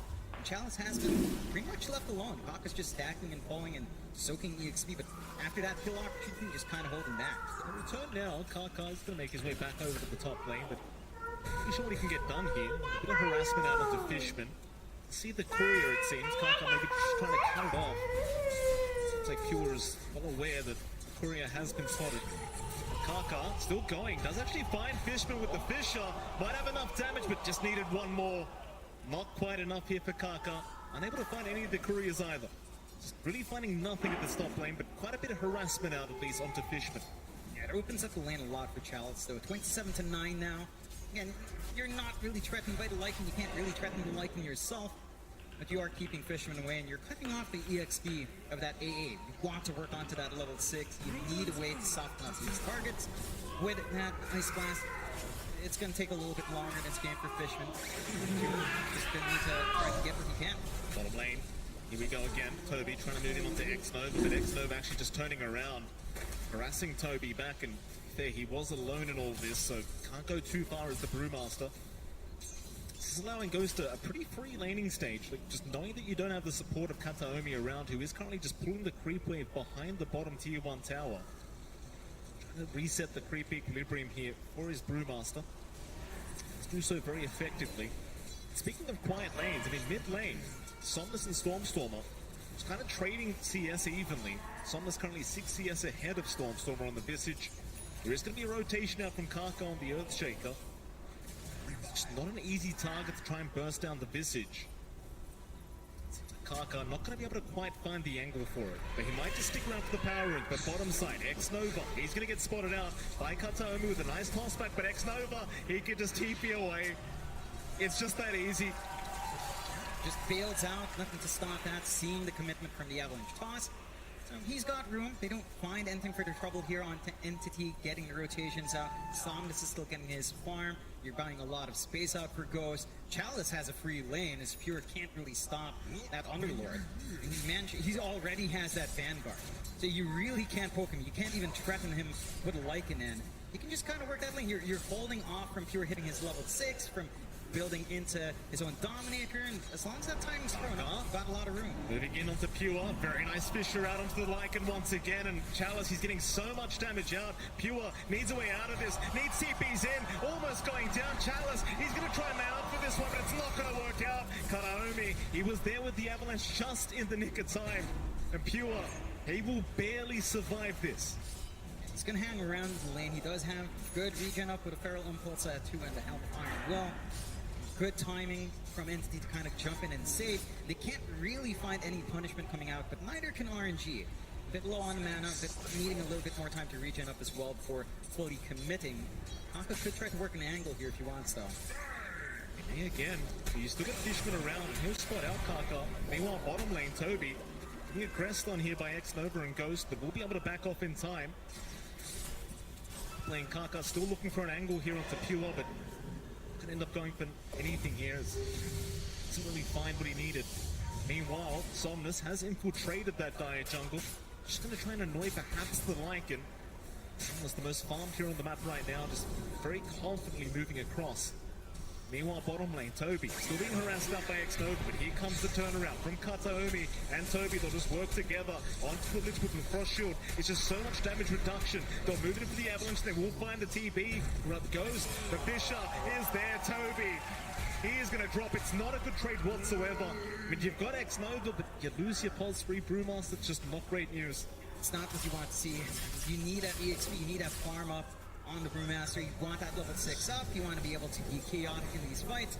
RNG, just find a punishment. It takes so much commitment to just kill off X-Nova, and even now he can just go and top up Somnus over here with his pop. Absolutely. We go again, Kaka on the bottom side in trouble. Just deny himself off, it seems like. He'll be just fine to do so.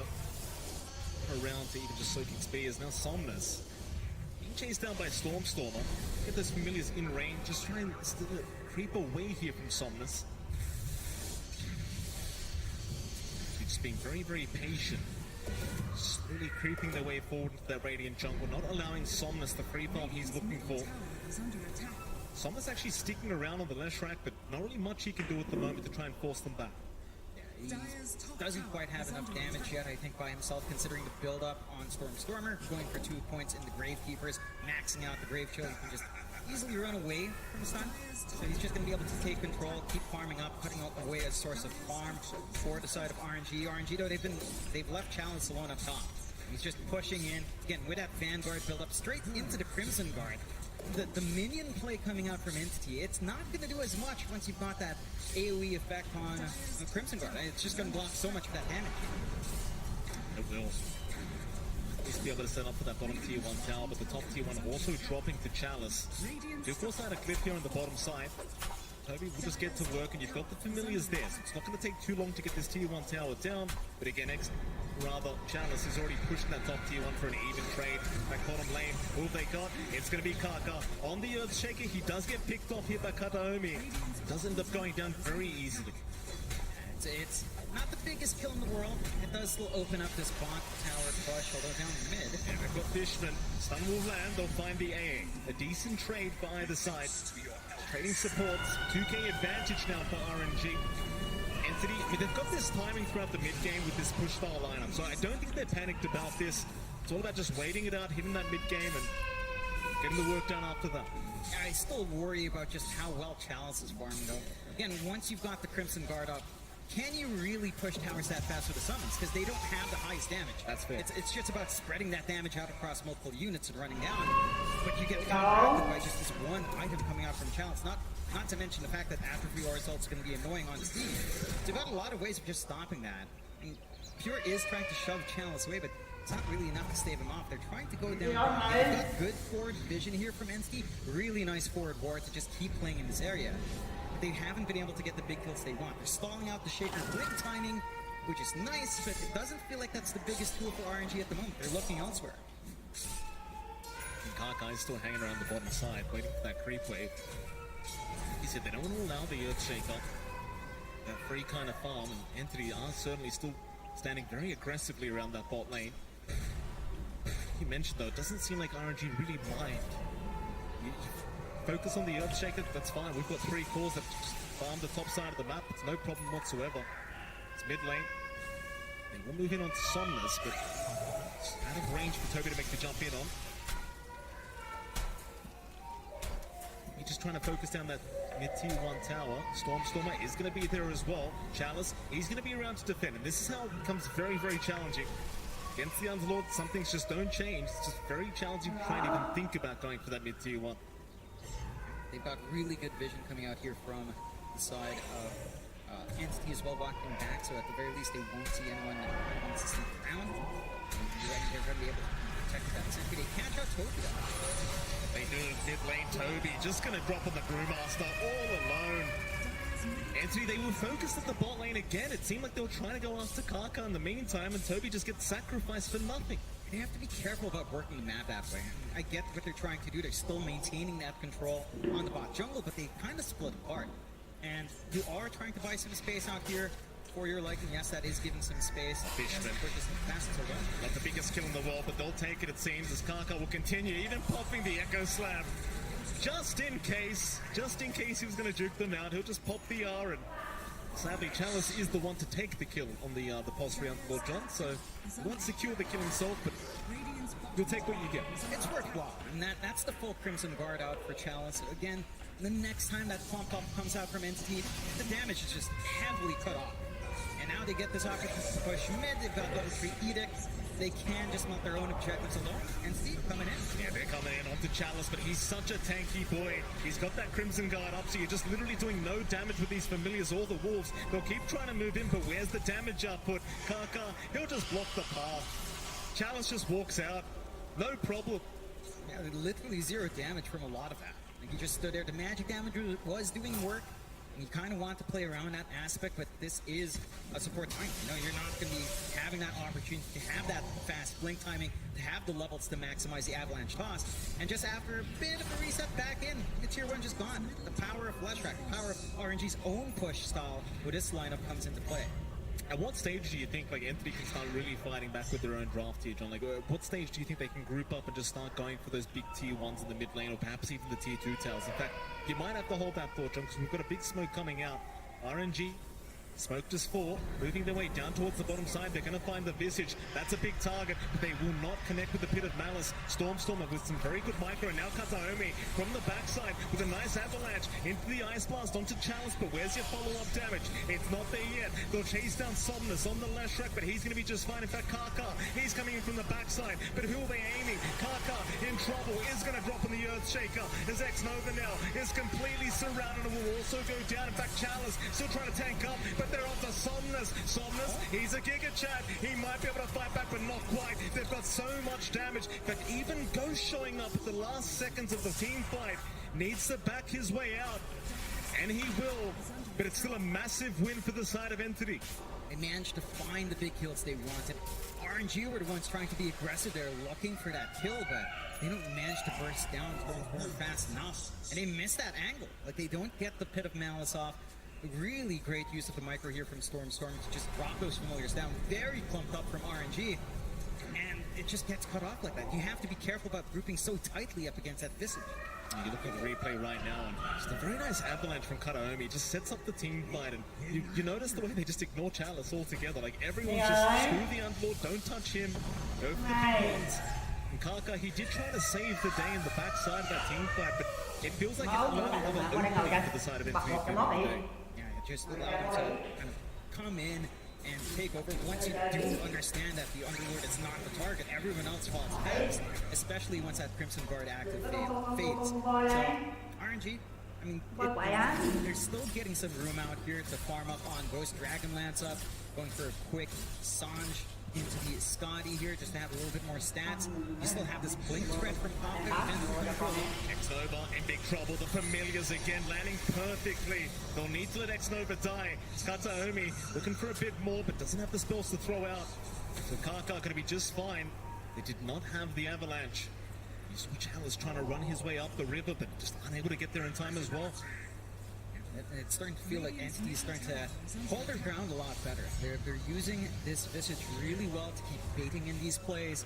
And again, just these stuns out from Stormer to cut off that aggression. It's so much time that RNG isn't getting as much out of it.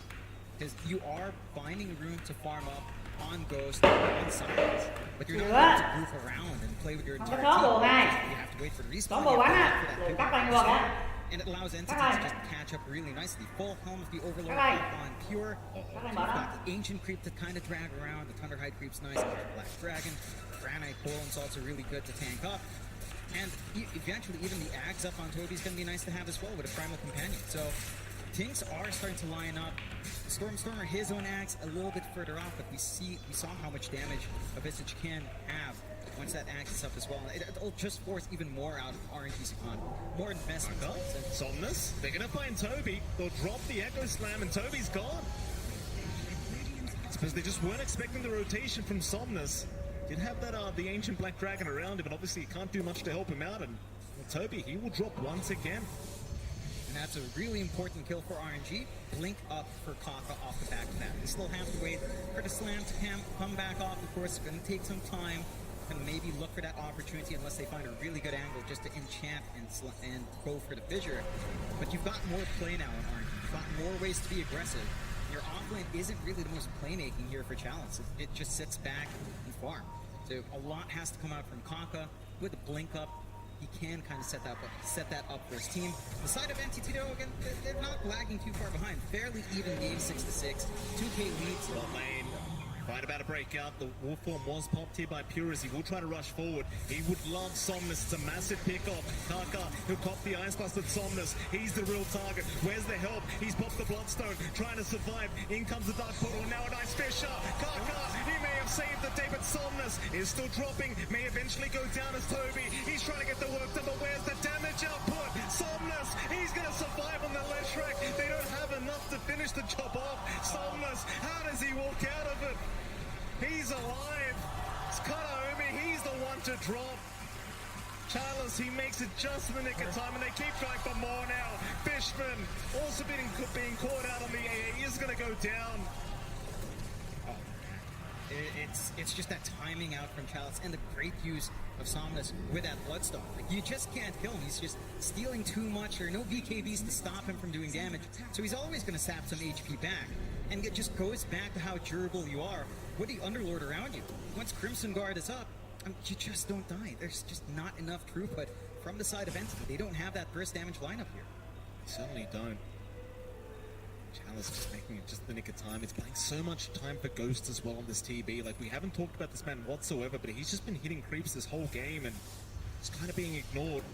Top of the net worth board, and he has been there for quite a while. And you kind of think with the draft of Entity, like, it may not have its own timing, but you don't want to miss that big timing in the mid game, right? Because once you hit the late game, sure, you're not out of the game, but you're against a Terrorblade, and he's just kind of one of the kings of the ultra late game as a hero, right? Like, just so hard to deal with.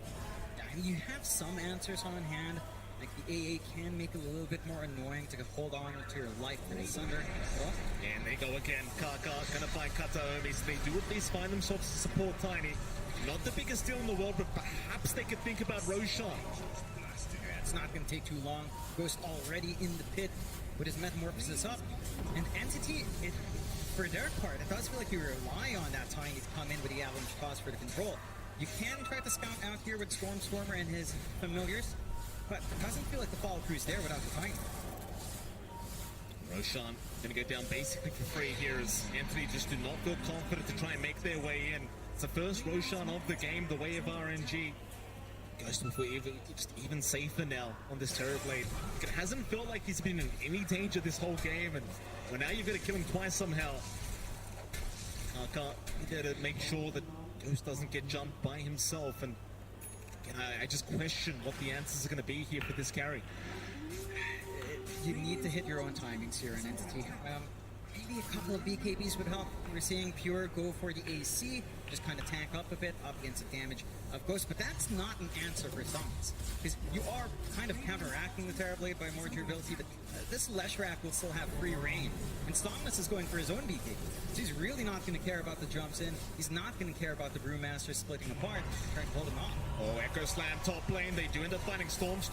He's fine for now, however, in front Kaka, he's the one getting targeted with the Ice Blast, with the Cold Feet, but he's going to be just fine. In fact, now Chalice, he's being targeted, trying to go through the Dark Rift, through the portal, but they're just stunning him up. He's still a very tanky target. Chalice is still trying to go through the door, but it's just closing on him.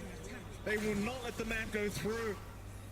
A good punishment out from Entity, seeing that opportunity to jump in, knowing that there's no real follow-through from Kaka there, and that Chalice was basically just Fiends gating by himself, no backup. A bit confident coming out, trying to jump a Visage. Stormer, even without, all this farm that we saw from our last Visage game, he's still durable. He still has maxed out Gravekeeper's Cloak, and you can't really burn through that all too fast as an Underlord. You have a lot of... You can hold your ground really well there as well. It's very, very tough. Do have the go-ahead here. RNG, who are having a few issues. UK advantage still there, 9-7 in favor of RNG. They do still hold on to the Aegis. Entity, though, definitely clawing their way back into the game. Now with the Aghanim Scepter up on the Visage, more annoying to try and deal with Stormer throughout this game. RNG, still a lot of faith in their TB to carry them through as he's working on towards that Eye of Skadi here on Ghost. Other side of things, naturally Pure, going to be going for the AC on the like, and pretty standard build up here for this like. We'll have it very soon. In fact, I believe it's on the courier now. Just going to feel a lot better in trying to push against that Crimson Guard at the very least. Again, just amping up your durability up against Ghost, who has been left alone for a long time, but has lagged behind Pure now in terms of overall net worth. Axe out on Toby now as well. Immediate smoke out from Entity. They managed to find the angle here, RNG. It feels like they've sat around for a long time. You've got the Lesh, you've got the TV. You could try to push, but they're still farming, and Entity's ready to go. They are. One-man smoke up. To the backside. In the Radiant jungle they go. They'd love a mid-tier 1 tower, but they'll love a team fight more before that.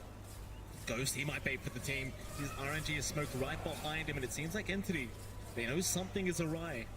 They will not risk it. They are just going to back their way out. RNG, they'll wrap around the left side of that mid-river. Just behind Ghost, trying to force a fight. If you've got the TB, it's the bait everyone loves to try and go for, but it's not going to be that easy to take him down with the Aegis up.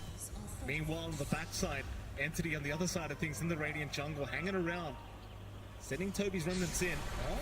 In they go. Kataomi is there with the avalanche and the toss-up. Somnus, he'll get the BKB up in time. Still perfectly healthy, but is he really? Familiar's, oh boy, he's down. Kaka, he tried to go for the Echo Slam, but it does not help in the end, and he's dropped as well.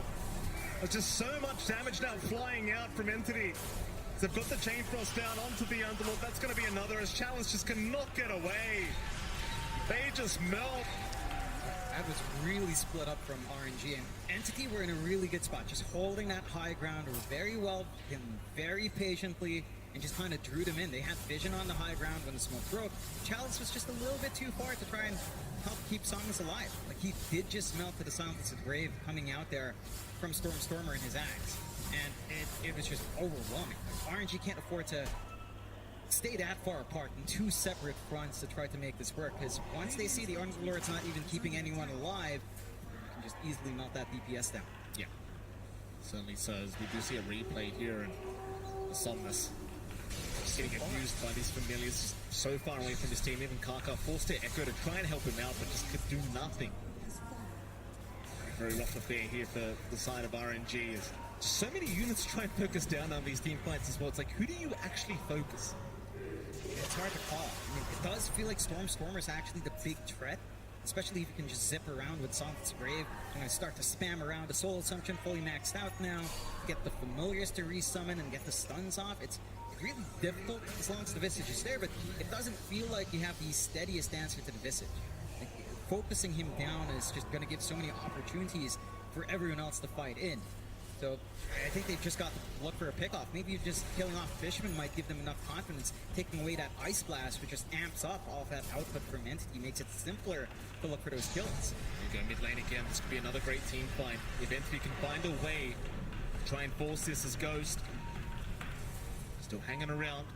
Doesn't have the Aegis this time around, and could be in big trouble. They do make the jump in. Kataomi is there with the Avalanche toss, and now the Ice Buster flying through. He's copying a fair bit. Ghost, what do you do about this one? He'll go for the Sunder. Meanwhile, on the backside, Pure, he's been caught out. X-Nova holds him down, and they just burst him down on the Lycan. So this time around, Entity getting a little bit too overly confident, and RNG, they were ready for it. I love that they managed to get that Wraith pack going now this time as well. So they mitigate a lot of that burst onto Ghost. Give him enough time to just underway. And the A doesn't really stop you from health swap. So you're not really affected by the Ice Blast. You force a lot of attention on one big tanky target. And, you know, Ghost is extremely tanky now with a Scotty, Dragonlance, and SNY. Now that gives them the opportunity to push for a tier 2. A little bit of a split push going on down bot. Kataomi just keeping that bot lane shoved in. But you've got that full aggression now from RNG. They've got the Lesh wrap around. They really want to fully commit. An Entity, they can scout around. And Storm is still really strong if he does manage to get in. But mid T2 tower just not going to last. RNG happily take it away. Be on the sidelines just waiting. That perfect opportunity to try and move back in and force another fight. Still 1k ahead is the side of Entity, but they are slowly losing map control now. And a bit of a rough time now going into RNG's end of things again. You're still trying to deal with this TB in a way. Pure is the highest net worth on the board, but it just doesn't matter if you get caught out, and they just have the lockdown here with Kaka and X-Nova. And of course Chalice as well with the Pit of Malice. So many tools available for RNG. And for Entity, I mean, this is where you start to get a little bit concerned about scaling. Onto the late game, onto the mid to late game part, you just feel so much more confident. On the Terrorblade, you kind of get second wind on the Leshrac once BKBs start to fade away, and we don't even see any initial BKBs yet. from Entity, so not an immediate worry, as you will still have some long charges on Pure, waiting for the recipe to be finished up. But as it drags on, it just feels like RNG's going to have more solutions. They're going to be able to split push really nice with the Terrorblade. They're going to be able to force objectives really fast with that Metamorphosis and with the Diabolic Edict coming out. Inside of Entity, it feels like they're the ones that just needs to find his timing now. Smoke up once more. Ooh, this could be dangerous though. Ghost has got a double damage rune active right now. This could be the worst timing possible here for Entity, but they're still maybe going to try and force this fight. They don't know about this TB's DD. Entity smoked up in the mid lane, but not moving too far forward yet. Just getting a few D wards out while they can. While Roshan does now respawn up, so it's a big objective for both these sides. Kind of maintain control around the Roshan pit now is the side of Entity. RNG will do the exact same thing in that Radiant Triangle. Very annoying against Toby's Primal Companion as well. Like, you've always got so many ways of scouting out the side of RNG. Very hard to be able to actually try and move into that Roshan pit. RNG, they are going to smoke up themselves now as 5. They headed though. With the mid lane they go.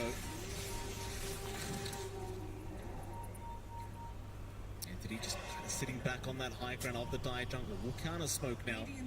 The 5-on-5 situation between these two teams. They need to answer bot somehow, but with a smoke commitment, they can't clear out that lane. And Somnus is going to have to show up. It's going to give them a numbers advantage to Entity if they do fully commit for that movement out.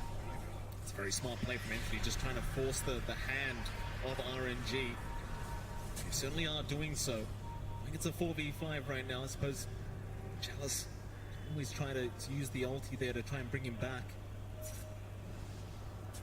RNG patiently waiting, and so are Entity. Trying to rush into this fight. Again, it is a best of one. Loser of this match has to go home today. A lot on the line here between these two. Very, very patient. 11-11, very slight net worth lead. This next team fight could decide pretty much the outcome of the game. Like, this second Roshan just so important. Yeah. Just showing respect to each other, knowing how close this map state is. Really, it's a 2k lead for Entity, 11-11 on the board. Either side can really just take a big fight and suddenly have a huge swing their way. Now, for Entity's part, they do have that full BKB on Pure. Still a 9-second charge. He's not going to have to worry about Somnus. He's got the armor to deal with Ghost here as well, so he's not going to get bursted down up front if they manage to find that angle. And, of course, you've got the Blink and the Force Staff up in Catalan, so it's much easier for them to put someone away, drag them away from RNG, which is where we've seen them weakest, right? When they're split apart, when you're not close enough to your Underlord to stay alive, and it just feels really awkward for Somnus to hold his ground there. It certainly does. Entity now in that Dire Triangle. Taking their time, understanding RNG and not moving their way into that Roshan pit. Will just keep the farm up, going for that Nullify now on Pure. Butterfly now available on our TV. Ghost again, just been farming like a madman. Does have his Butterfly up. Very effective against all the units you have to try and survive against. Just that added evasion can be very effective with Ghost here on the TB. All about keeping this man alive throughout the team fights. He's tough not to crack. Doesn't even have his own protective item yet. BKB also coming out late for him. Just gonna play this patience game. Like, they understand so much is on the line here. It's a best of one. Your game is really even. You know both teams have really good timings at this point, but you want to wait for more. And it just kind of leads to a steadier game state. You can play in the triangle, they play in the Dire Jungle. You can maybe scout around, but you don't want to risk it. Yeah. Very frustrating, like that bot lane's constantly being forced down here by the units of Entity. We saw it earlier. You do have to have Somnus just rotate constantly to try and make sure that is defended and pushed back out. Entity, though, they were unable to force the Roshan fight that time around, but perhaps this time, trying to make it happen. Problem is the wave has already been pushed out here by Somnus, so he can easily rejoin his team and be prepared for that next team fight. So they are going to find a nice arcane rune here, and Pure will guard it with his own body. Or if you want to give that over to him, it does seem like Pure does take that arcane for himself. This bot lane just always being pushed in, just never being left alone. You've got to make a decision as RNG, like, do you want to force a fight? Do you want to keep defending that bot lane? Feels like no matter what you choose, you kind of lose here, but RNG, they are going to 5-man smoke up. Around the Roshan pit they go. They won't try to force the Roshan quite yet. their way through that dire jungle. Goes to a front line for the team. Chalice right behind him.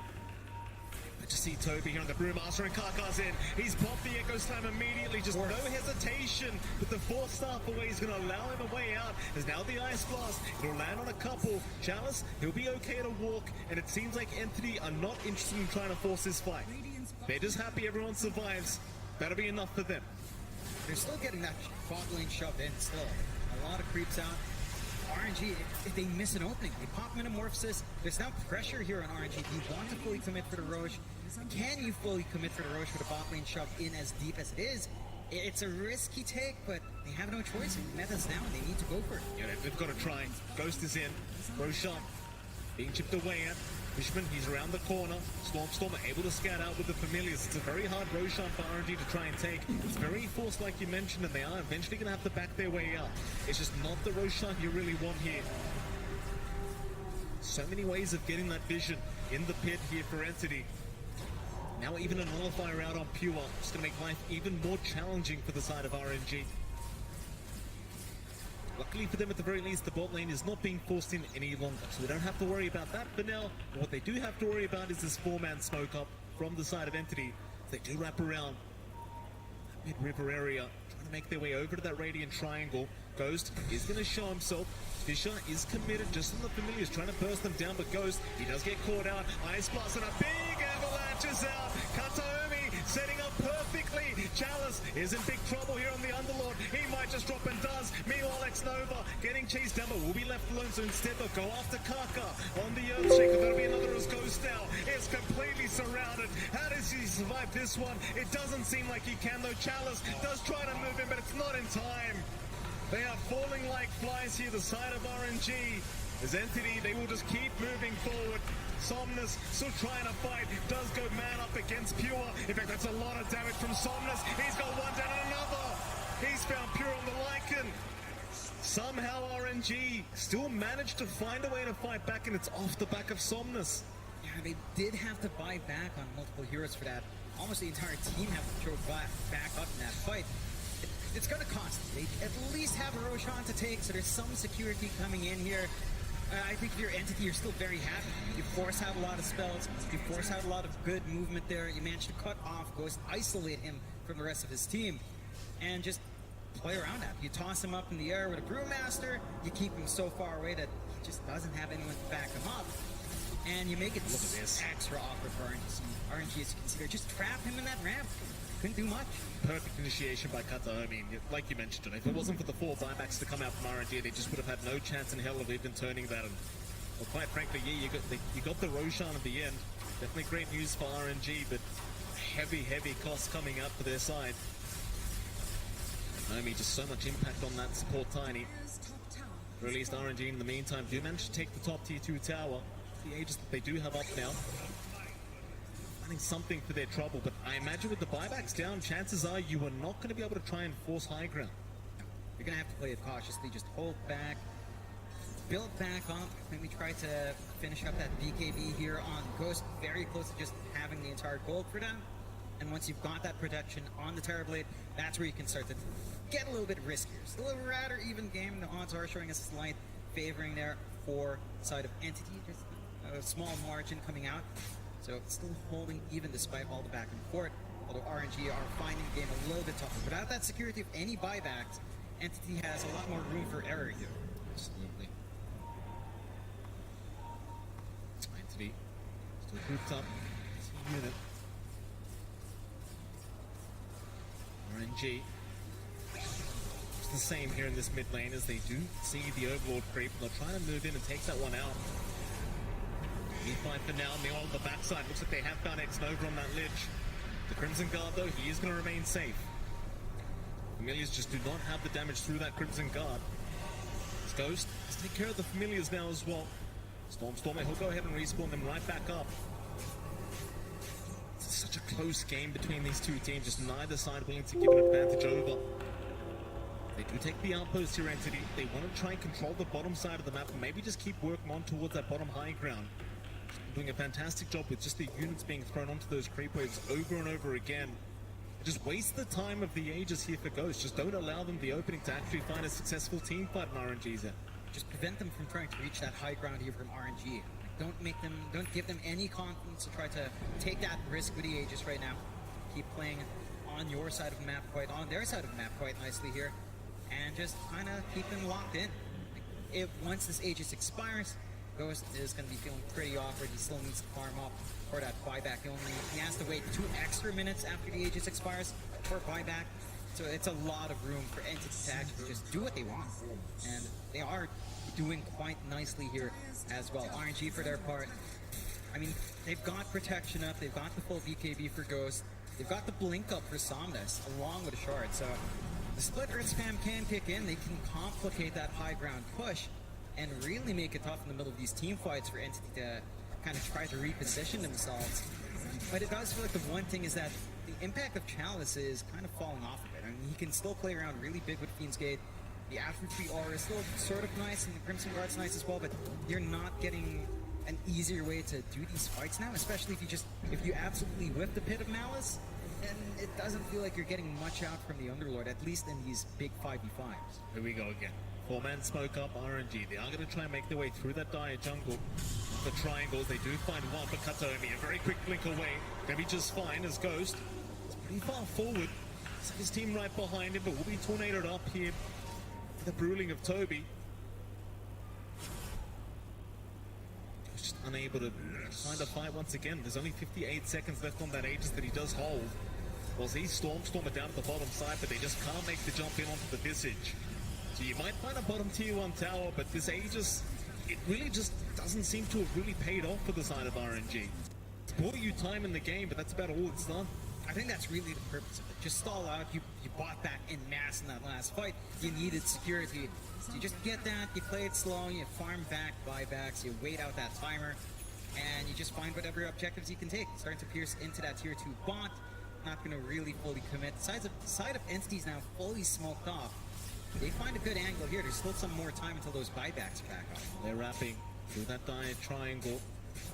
Nobody from RNG are around there anymore. They just leave the area. Not willing to risk anything. 10 to 15 now. 4K advantage. 40 minutes in. Teams in a best of 1 series, playing it very, very safely, not wanting to get eliminated this early in TI 11. Chalice is going to get jumped though. A nice avalanche toss back, but Chalice does have the BKB up. Will just TP away immediately. Messing around though, Ghost now spotted by Karkan. They do actually land a nice tornado out onto the Earthshaker. Karka, he will be able to force Stomp away, but the chase is on. Kataomi's there with the avalanche. It's not going to be enough though. He's still fine. Seems to be desperately trying to find something for their trouble. X-Nova, he's being chased down by these units of Pure, but even he's just fine. The Crimson Guard of Chalice, he's going to be able to back his way out, survive another day. Just a little bit poking and prodding, bit of a deep chase out from Entity that doesn't find as much. Chalice did have to pop the Fiend's Gate to try to give them an angle out, but a little bit far out from Kaka and from Ghost. Doesn't quite matter. Everyone stays alive in the end. And that does mean there's more time for the side of RNG. This really favors RNG actually, because again, they're waiting for these buybacks to go back up. They're farming up, trying to get themselves back into the game and equalize the game a bit more. Whereas Entity, they need to find these kills now. It feels like if you're going to have that window onto the high ground, you find one core kill here for a full minute with no buyback. That's enough time to melt those objectives. Looks like RNG, they're going to occupy that dire jungle. Take the outpost back, maybe set up the next Roshan. Entity very well aware that Roshan's still a very far way away. Risk it, just letting that go for now. Haven't smoked up though, they might want to just try and fight. Again, they've been looking to try and fight the side of RNG for quite a long time. Just doing a good job of trying to avoid them altogether, but Stormer gonna move in, has the vision of the familiars as well as the wolves coming out from Pure. They're gonna find Ghost on the TB and they will slowly start to move in. Ghost kind of surrounded here, does get tornadoed up. Pure, he'll pop the wolf form. Who are they going to target down first? On the top side, they found X-Nova, they found Karka. Both supports in trouble. X-Nova already got it, now Karka just drops to the damage of Pure.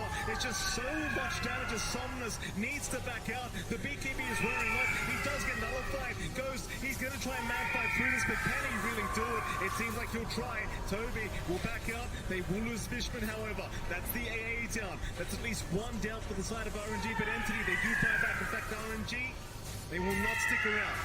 Somnus, he's going to be just fine. Pure, can't get the damage off. So it's really just a 2-for-1 trade. Buyback forced out by Fishman. Who do you call that a win for here, John? I think you're a bit happier if you're RNG.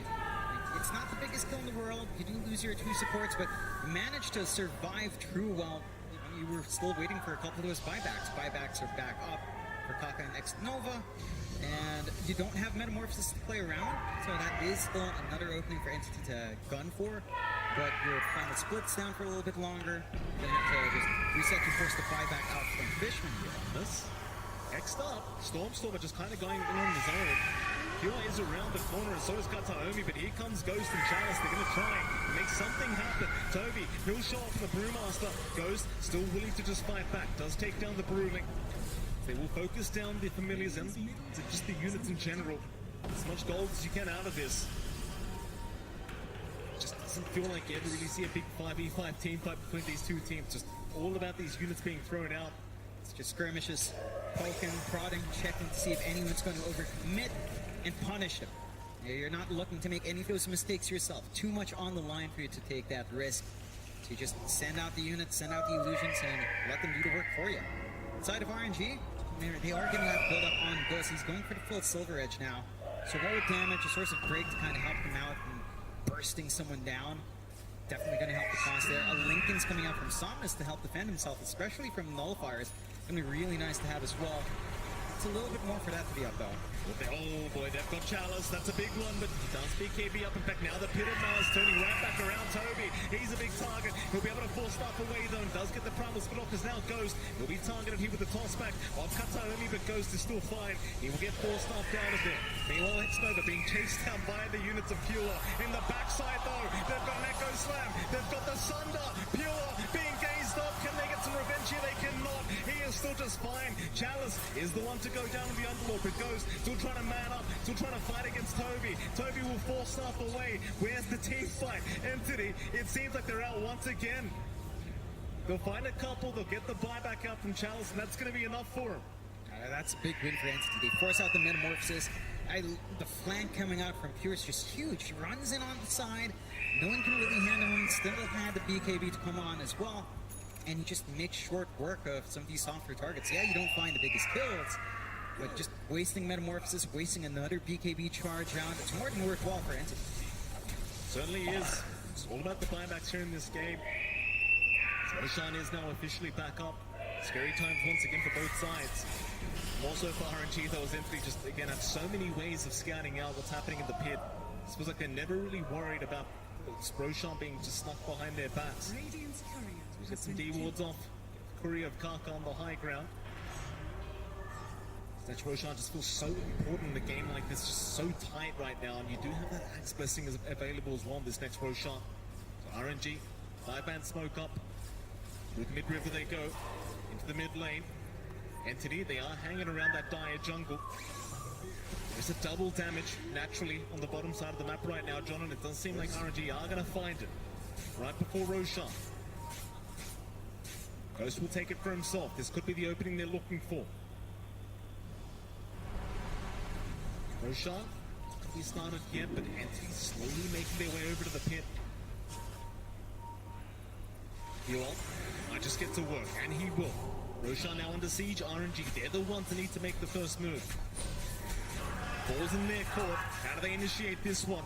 Kataomi already in the outskirts of the Roshan pit, not allowing anyone to sneak in, and now X-Nova. He does get caught out, but barely does not drop. He does survive for another day as the Ice Blast is going to fly through X-Nova. He is going to force stuff and barely avoid it for now. But Roshan still being taken by the side of Entity. Seems like they had no chance to try and initiate that team fight. They just couldn't find the angle in. They get the full salvo of items from Roche. Aegis up, Cheese up, Axe Blessing being held on to by Pure here. Wonder who's he going to pass that on to. Doesn't look like he's going to be needing the Wolf Bite in this game. You could probably get the shot. Wolf Bite on a Visage with Soundless. The Grave Sounds are like a really big one. We've never seen that one. So I would have maybe liked to see that. It would be pretty funny, but it's fairly open. And it does look like he has passed it on. onto Kadomi. So you've got the 3 volley on hand, which is always nice. Because suddenly you just pick up a Chrysalis on his support Tiny and he does 1,000,000 damage. And he already has a Chrysalis jump going into the Daedalus, so why the hell not? To see that pre-volley coming out here as a support Tiny, and Kadomi going to be very, very happy with that. So such a close game, but now with the Aegis intact and Entity's end of things, it's their game to lose, it feels like.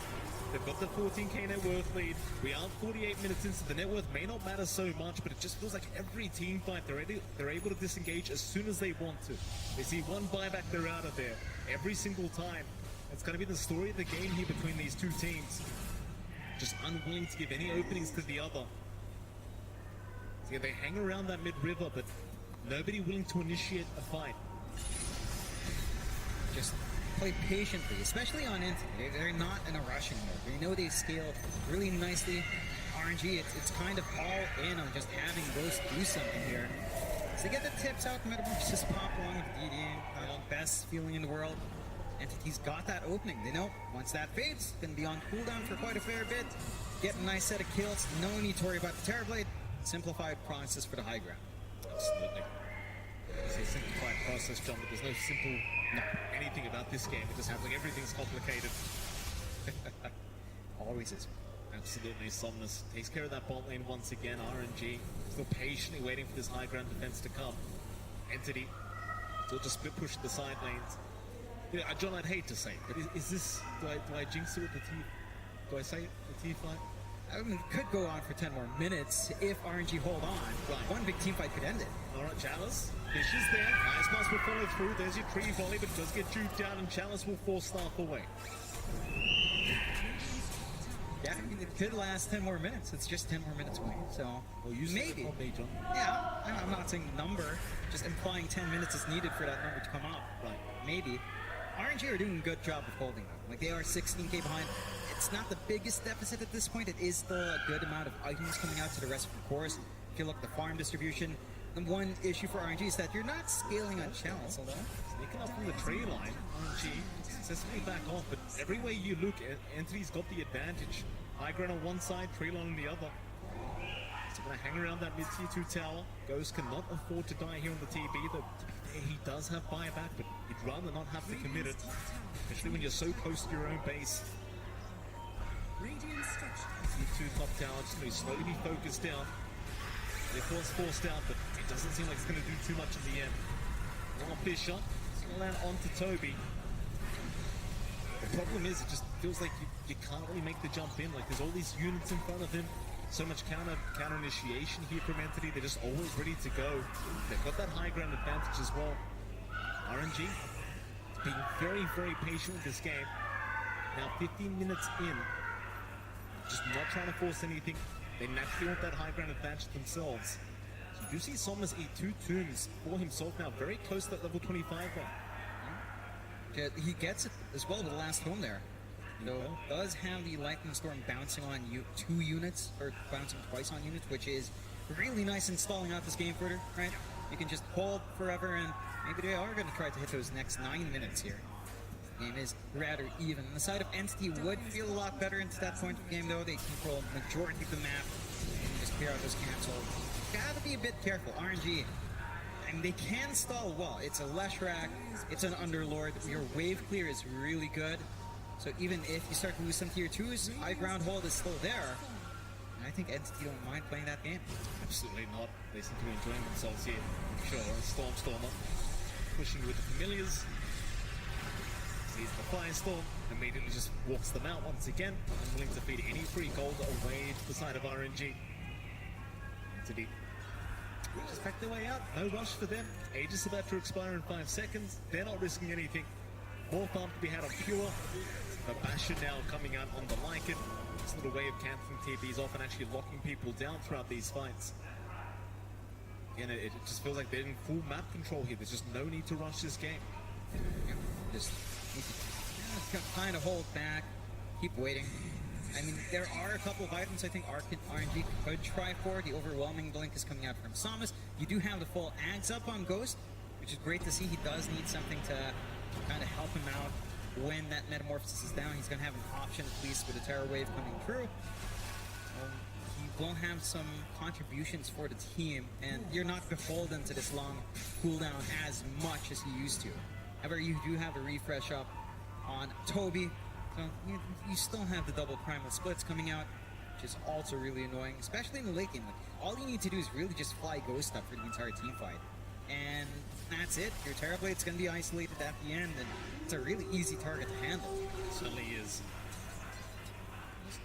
Is now Tommy right nearby. Seen quite yet, but does have his own smoke broken. Back off immediately. Ghost is probably invis around the corner. Things going up here. Team slowly but surely getting stronger as the smoke is going to be there once again from Entity. High ground being held in this Radiant Triangle though from RNG, and they're going to counter smoke. This could be the big team fight we've been waiting for as Entity. They've got so many ways of scouting out. Not so much through this smoke, but now that the smoke is broken on a couple, who have they found? It's going to be Stormstormer. The Pit managed to lock him down. The Fish is there to follow up, and in comes Kataomi and X-Nova. He just gets deleted by the support Tiny as he keeps moving forward. Ghost, who do we go for?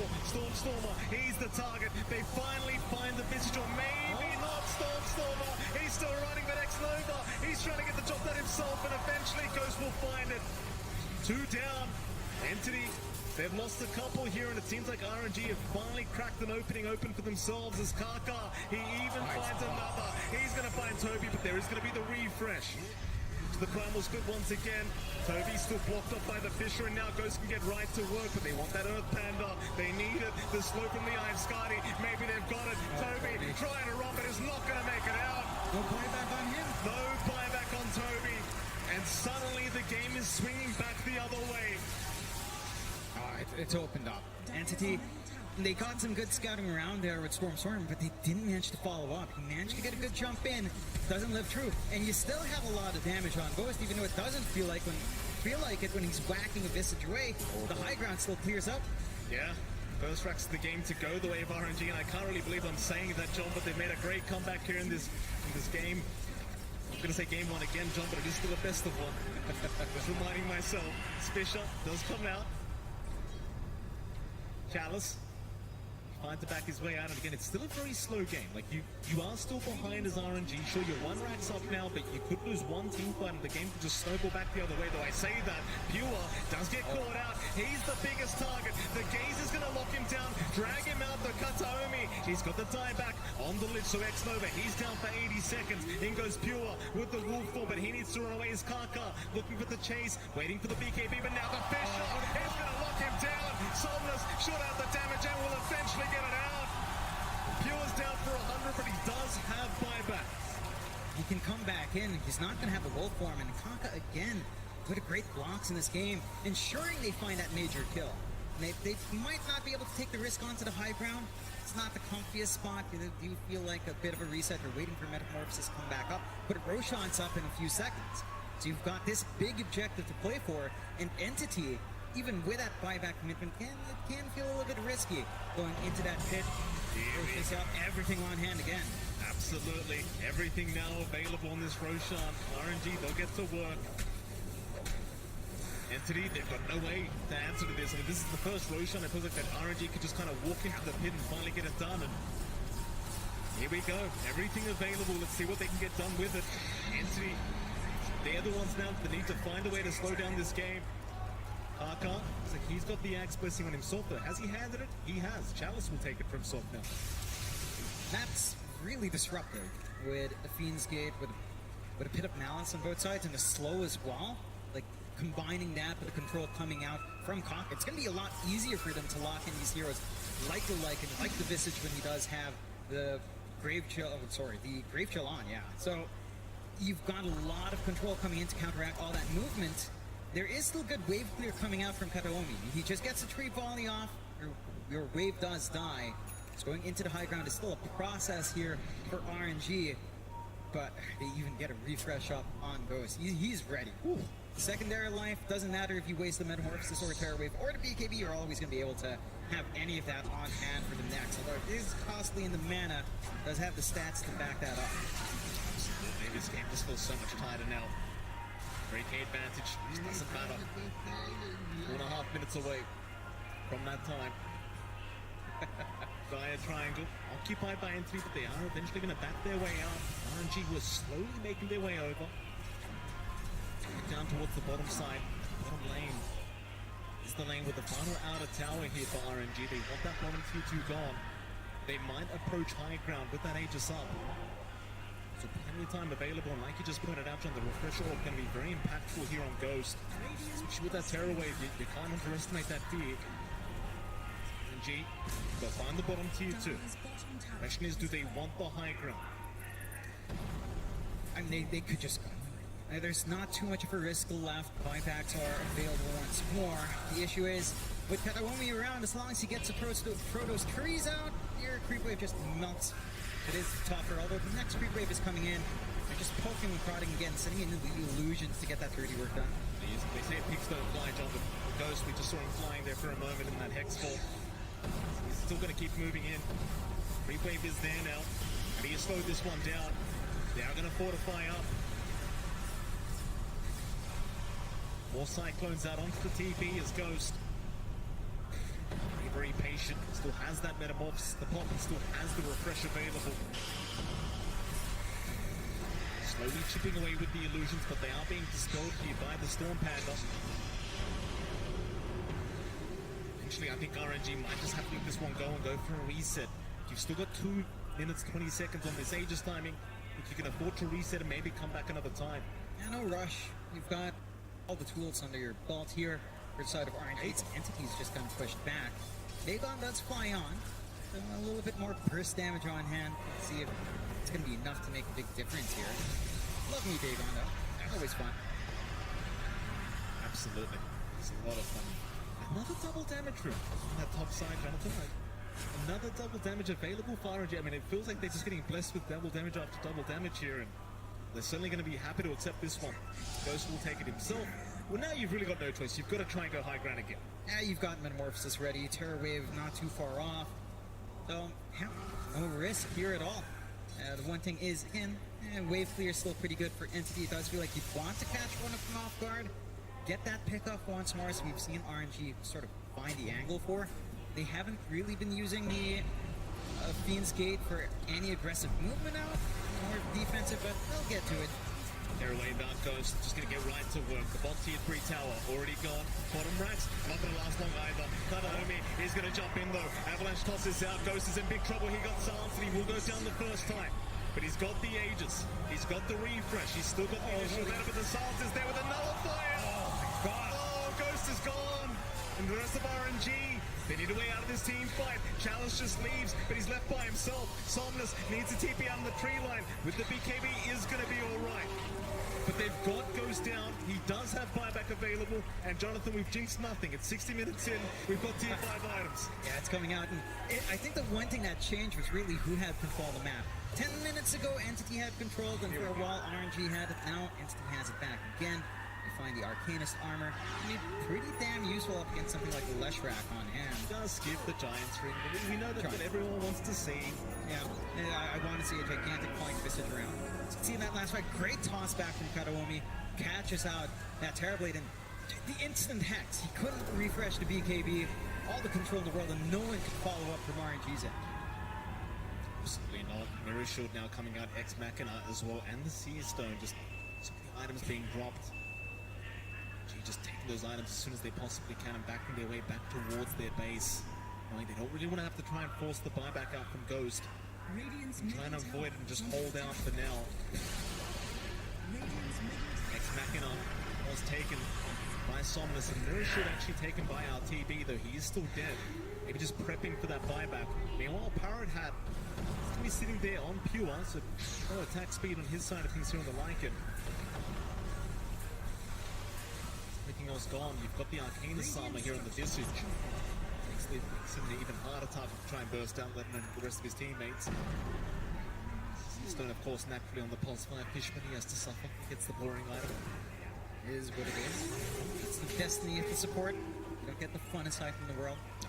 But it is a useful item. Seer Stone is pretty nice, revealing an area. It'd be nice to cut off any movement RNG might want to bring out there.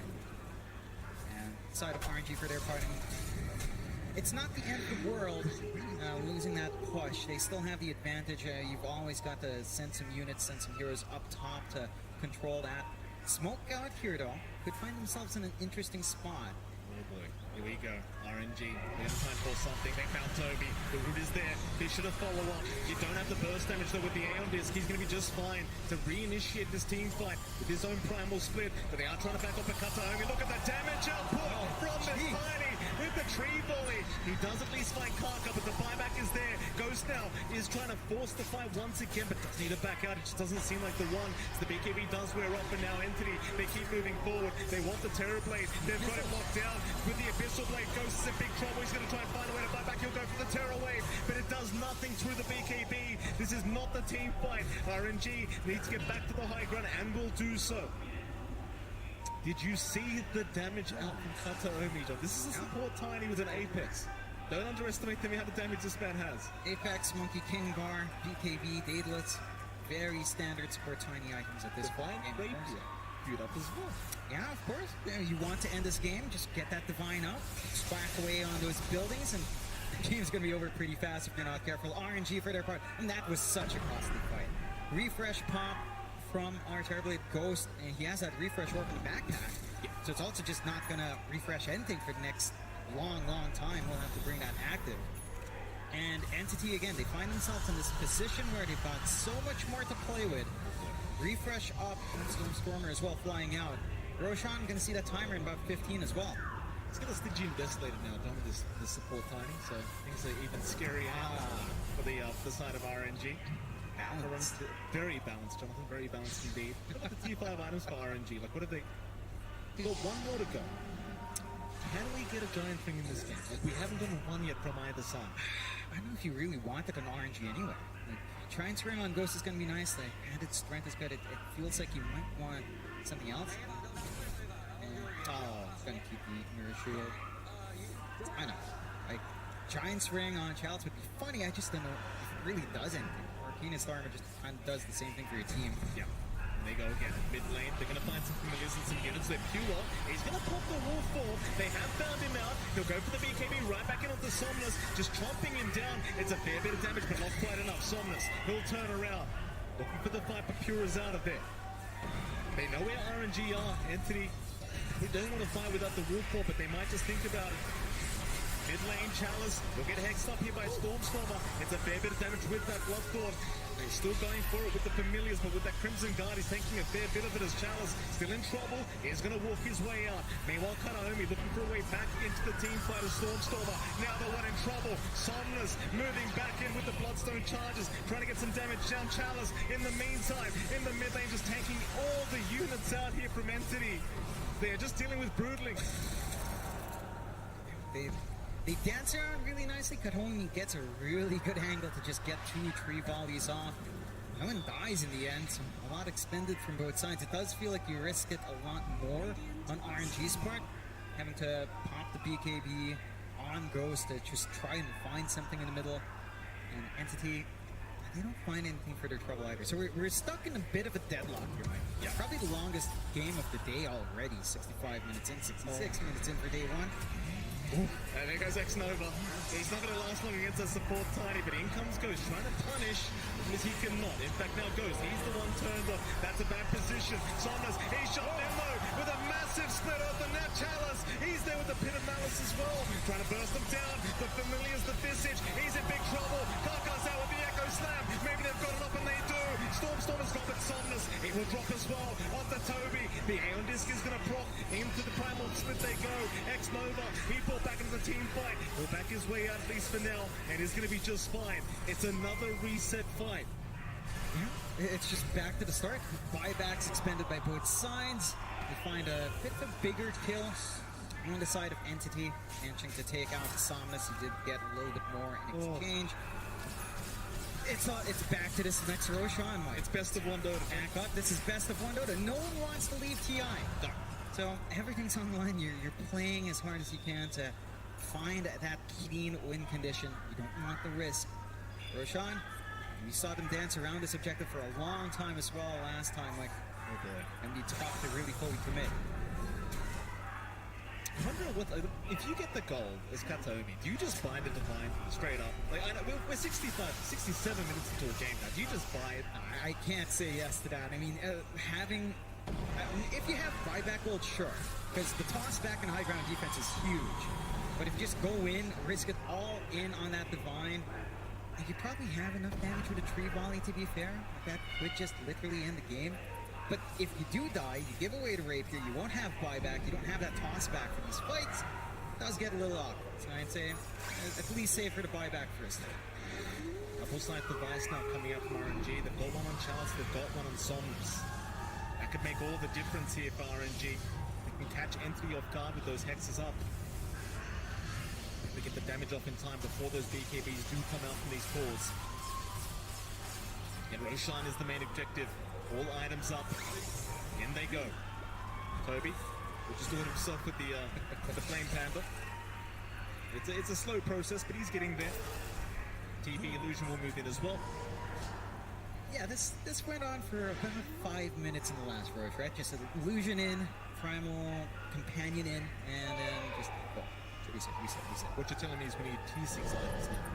You know, that'd be pretty interesting. How crazy can Dota really get? Tier 6 would be fantastic. When your games go 18 minutes and no one ever wants to win, maybe that ends the game. Still, you know, it's not quite enough for either side to feel comfy yet. 16k lead for Entity, 19 to 25. I mean, at this point, 17k lead just doesn't matter. Everyone's got items, everyone's got farm except maybe class 5s. And it's all about execution. It's all about if you can catch certain heroes out, if you can get your enemy in a bad position, punish them harder. No one wants to give that open. And if you're not looking to give away opens, you're just looking to hold your ground, keep farming, and just be patient. Very, very patient teams here, right? You've got to be John.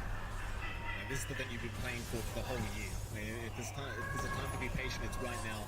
And there's the Divine Rapier. Does come out of the Tiny. Support time with the Divine Rapier. You love to see it. 69.5 minutes in. You said, John, it was a risky maneuver. I say Giga Chat maneuver. Well, he doesn't have buyback, but Kataomi's positioning has been on point. They haven't been able to really kill him off. So, free volley away. As long as RNG doesn't catch him out, he is set for a really good time. Because boy, oh boy, did he just not. Yeah, fun fact, by the way, the damage is not reflecting on the Tiny damage right now. So whatever damage you see on that Tiny, just add 350. That is not accurate. Yeah, it's just a bit too much damage. I'll do the math for you. It's basically what, like 900, 1,000 damage base on this Tiny right now? Thank you, Mike. Yeah, that's a good amount of damage. Now we just need to see that in action. Entity, and the moment they see that opportunity for Kataomi to just do his thing, that's where it gets wild. And again, it just goes back to this draft, right? It goes back to what we were talking about with timings in this lineup. The scaling of entities kicking in, because this Tiny was a support. And he's got the Divine Rapier. You can't do the same thing with, say, a Lich. You know, it's not the same thing in terms of scaling. And Chalice can't really do as much now on the Underlord. It's a little annoying, but it's not the world. So I don't like your lack of faith in the carry Lich build. This is the SCATI. I'm sure we can make it happen. Any server that makes it happen is probably to be fair, I've seen my own share of mid Liches. Top lane. Interesting. Certainly is. Look at that damage from that tree body just bursting down 2.3k damage as now they make the jump in. Somnus in trouble and they toss him and they burst him down just so quickly. Pure, he has the damage. Stormstormer trying to back his way out, but now it's Ghost that's in trouble. And they surround him. Pure, he's looking for more on the backside. He's found Karka on the Earthshaker. No forced up away this time. Proven nullified by Chalice. Trying to buy a bit of time, but Karka's gone.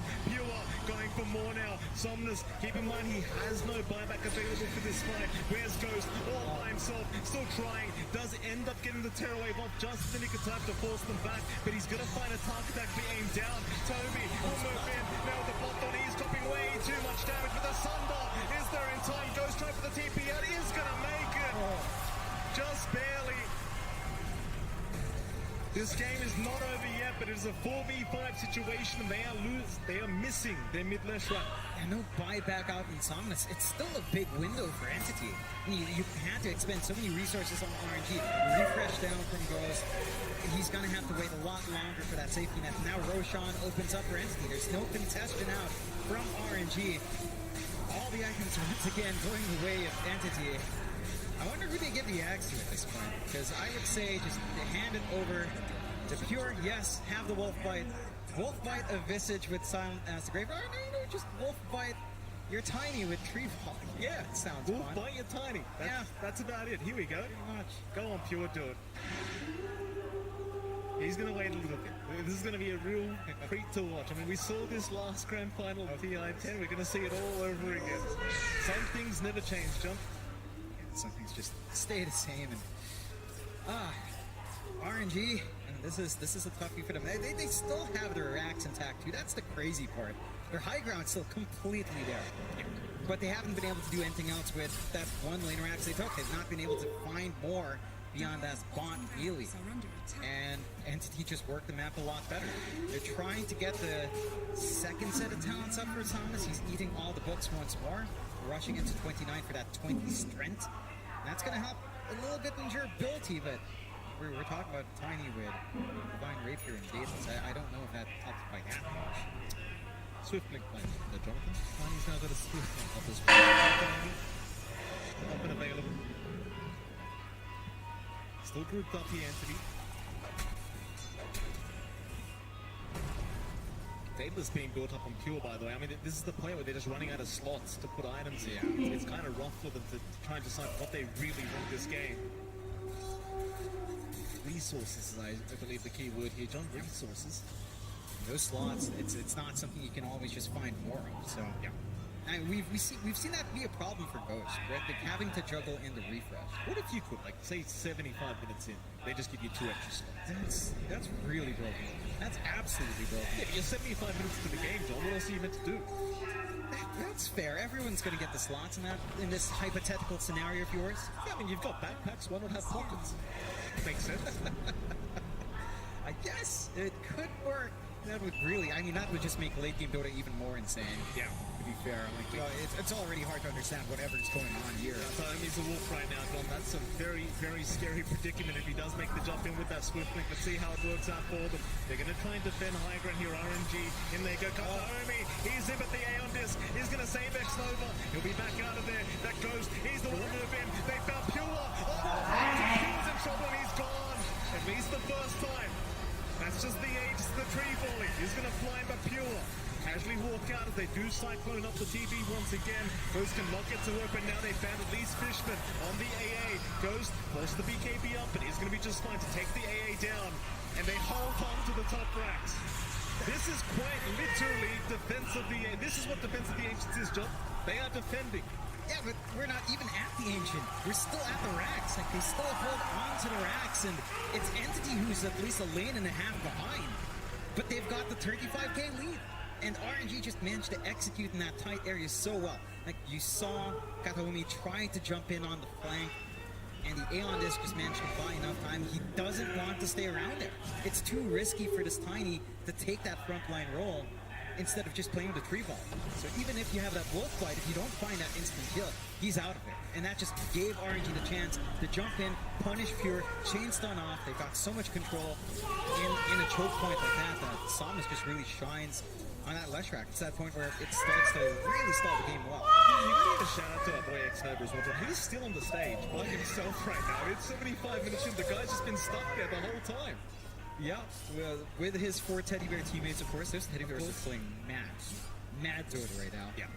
Entity, it's so hard to say that they're behind. They're not any metric, but as long as the high ground looks better for RNG, the game looks better for RNG. All mid lane, Ghost, take a very aggressive jump in, but it's only onto the free play.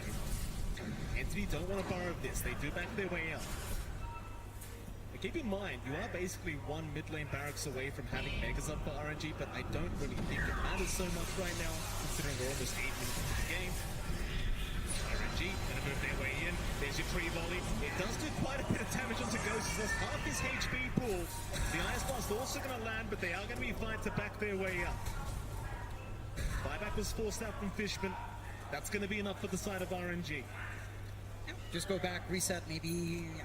If this game keeps the pattern up, we're going to be waiting for that next rush. Yeah. So let's see.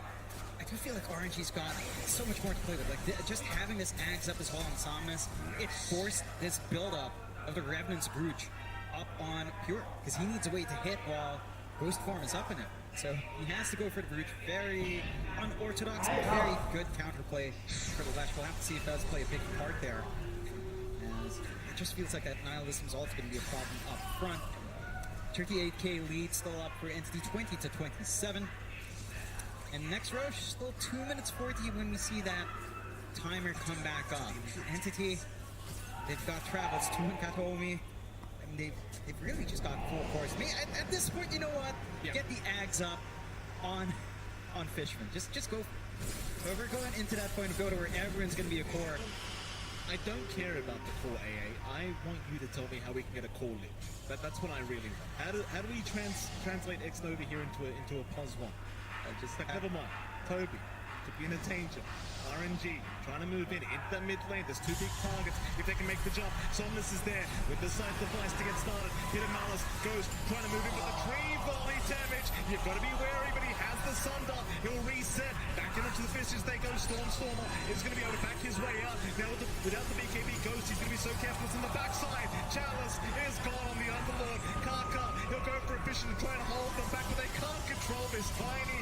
He's in that wolf form. In goes Pure as well. The Echo Slam, it literally does no damage. That's a big win for Entity. They managed to force the buyback out from Challenge, take the dieback out from Kaka, and you saw RNG try to be the aggressor. They just don't have enough to eat through. Just the Brewmaster with his own save. And even then, we saw Ghost focusing in on Stormer. He doesn't have enough damage to eat through. Just how thick a Visage is at this point. So, Entity find the fight outside, but RNG, again, just look at these waves. Side lanes are shoved out top and bot, mid lane's shoving in a bit, but your Leshrack's still alive, so you can just hold it back. And Entity isn't moving bodies forward. They're just holding your ground, farming up, waiting for next Roshan. You just not wanting to take that risk, but here, they took a big risk in RNG jumping in. They tried to get control. Ghost just nearly melts. You cannot underestimate the damage from this tree volley right now. That is, if you get the lucky crits, I think he's pretty for over 2k each time. Oh yeah. It's a scary affair if he gets a few crits in a row, that's for sure. Still, no high ground attempts coming up from Entity quite yet. I mean, Taka does now have buyback available on the Earthshaker. 30 seconds away from respawning. Like you mentioned, it's all about the next Roshan. How many Roshans have we gone through now, John? I can't count. You can't count. I'm not capable of it. They use your hand, John? Seventh or eighth Rosh. Alright, maybe my count's off. It probably is on around that point. RNG, again, their line is so good at just holding though. And there's been no procs. You know what? If X Nova manages to hit his level 25 and goes for regen, these towers could just heal up. We could be here all night. I forgot that existed. Yeah, plus 50 HP regen. Let's see it happen. Yeah. I mean, you know, all the tomes have been going over to Somnus for the most part. Now I think you'd really want them. It's kind of weird to say, but really on X Nova. Yeah, just additional HP regen on objectives at least is nice. If not, going offensive for the Chain Frost bounces really clears out that army. Well, smoke out from RNG here though. In we go. In triangle they hold. Kataomi. I mean, he has a Divine Rapier. If you can find the kill, it's a pretty big one. X Nova, Aeon Biss. It's not the target. No, it's certainly not. Ice Blast will land. Kataomi, he'll get the Wolf by now and be fine to back off. In fact, he wants to go back in. Double Wolf strat here.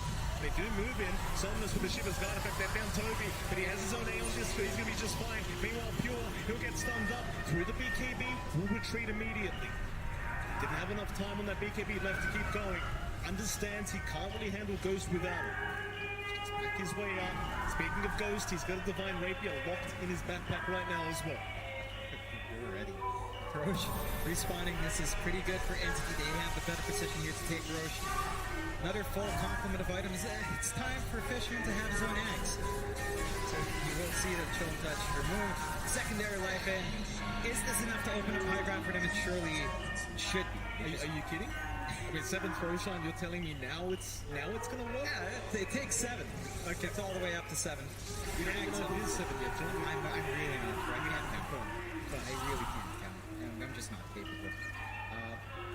Now, but yeah, we were at the point where you do have the Axe and Fishman, so he can just kind of build up into whatever he wants. You've got another core. Everyone's scaling on Entity. Yeah. He could buy a Divine if he wants to. That would also be really fun. but I don't think he would do that. RNG for their part. They still have this hole. They have the lanes all shoved out in a very favorable position. So Entity has to kind of take initiative here. They've got to shove out the lanes their way, get the commitment onto the high ground, and try to make it work out. I think the one issue with a high ground siege is positioning Kataomi for the volleys a little bit tougher in that choke point.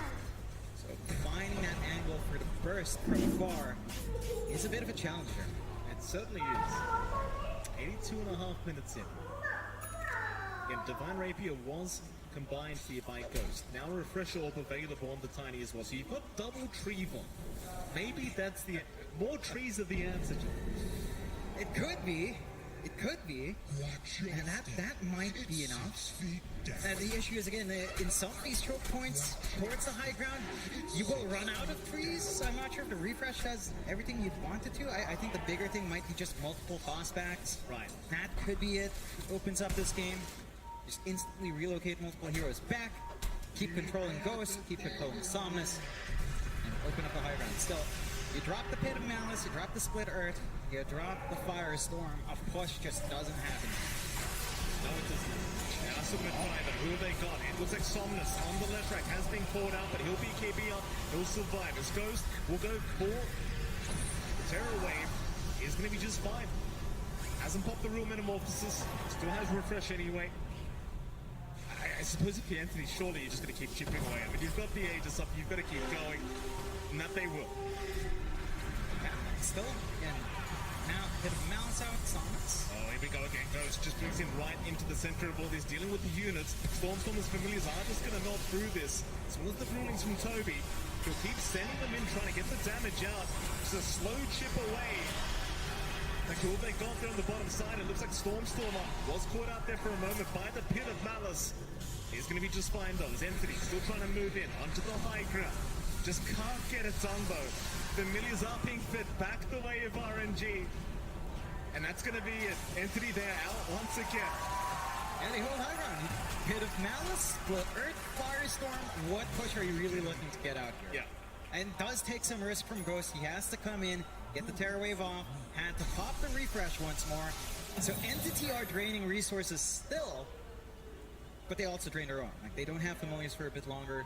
They're going to need to kind of finagle their way in somehow, and they're just going to have to go back and farm. Next Roshan, 4 minutes 40 until we see that timer up. Age is still up for a little bit longer here. It's maybe time to chill out again. Yeah, and for anyone in the crowd as well, by the way, if you do have work tomorrow, I highly recommend you end up falling in sick right now. And this one's not ending. They're going all the way. I don't know where the end is, Sean. I don't know where all the way is, but we're going somewhere. We're going somewhere. We're going on a journey with RNG and Entity. They're taking us all the way to truly explore the concepts of Dota, to explore the concepts of sieging high ground. This is really just a great class to understand how to play Defense of the Ancients, how to hold that high ground. So you have a lot of AoE, toss out all those spells, and eventually, Mike, we're gonna get the point where X Nova has 25. Why is he stuck at 22? He has not moved at all. Someone's buying with the tombstone, you know. These damn calls, they're like, oh, I'm level 27, let me get level 28. You know, I need that extra talent. Just get the healing, and then just heal up everything. Never let the game end. That's what I want to say. Exactly what we want. Bot lane. Creep wave being pushed out again. Wolves are in now. 4 wolves in fact. They'll wrap them around the mid lane instead. This is what the game's all about now. How well can you micro these units? It's not even about heroes anymore. Just about sending something in, sending the bodies in to try and rip apart. They find the tier tree tower down bot, but he can't move in onto the rack, so you're still fairly alright here in RNG's end. I mean, with all due respect, John, I don't think the Raxes matter anymore. I don't think the T4s matter anymore. I think the Ancient is literally the only thing in this game that matters at this stage. Right now, for both sides, they are still well protected. Nothing's happening. Aegis does expire on Entity, so your backup plan on Stormstormer is kind of gone. Time to wait for the next Roche perhaps here. And yeah, they just leave Arax alone. Can't really find a pickoff. That will force RNG to constantly look down bot, especially since you do have the shard up on Pure. He's had it for that bot lane is always just going to naturally shove in. without the tower to protect. 68k lead for Entity, 20 to 29. 69k lead now. Really doesn't matter. Dota, I didn't think I'd be asking you this on the TI stage. I really didn't. Have you had Very Ender today? I've got to ask you one. No, I haven't. I haven't been able to have my high tea, as they call it here. I've always loved myself a high tea, but it's been a while. I haven't been in Singapore in years. But always good to be back. And we are well past high tea as well, Mike. We're starting to approach supper. I'm aware. That's why I asked you if you had Very Ender, Jonathan. It's not if you're having Very Ender. I mean, it's TI. There's no time for it. Only time for Dota. And RNG and Entity really maximizing that time here in Dota. Next Roche, minute 50, even 40 away. Again, just lining up for that. Rage pack up on Toby. A little bit more damage mitigation. It's getting really hard for RNG to pierce through. Like, they just don't have enough damage. Even with that Divine Up and Ghost, it's not like Kataomi, you know? It's not like this big, tiny, with the crits, 3 volleys. It's just not the same. Gentlemen's agreement. Everyone deletes their items. 6 Divine Rapiers. That's what I'm thinking. Top lane. Stormer. Oh, in goes Ghost. He does pop the Terror Wave. Gets the Familiars. That's about it. We'll just respawn the Familiars once again. Just slowly chipping away the base of RNG. And I've said it a few times, but I don't think Megas are going to matter. If you get Megas up, literally nobody cares on RNG or Entity. They'll just keep defending. Yeah, you're way too farmed up on everyone. It's just not going to really influence the game state except for having check lanes alone. Ben, Thomas, by himself, just trying to go for those units. Does clear out the Familiars and the Ancient Black Dragon. So their units are gone. Though Pure does pop the Wolf Form. In goes the Tree Volley, but it's off the mark. Kataomi not able to find the targets he wanted. RNG still doing a fantastic job of defending in this game.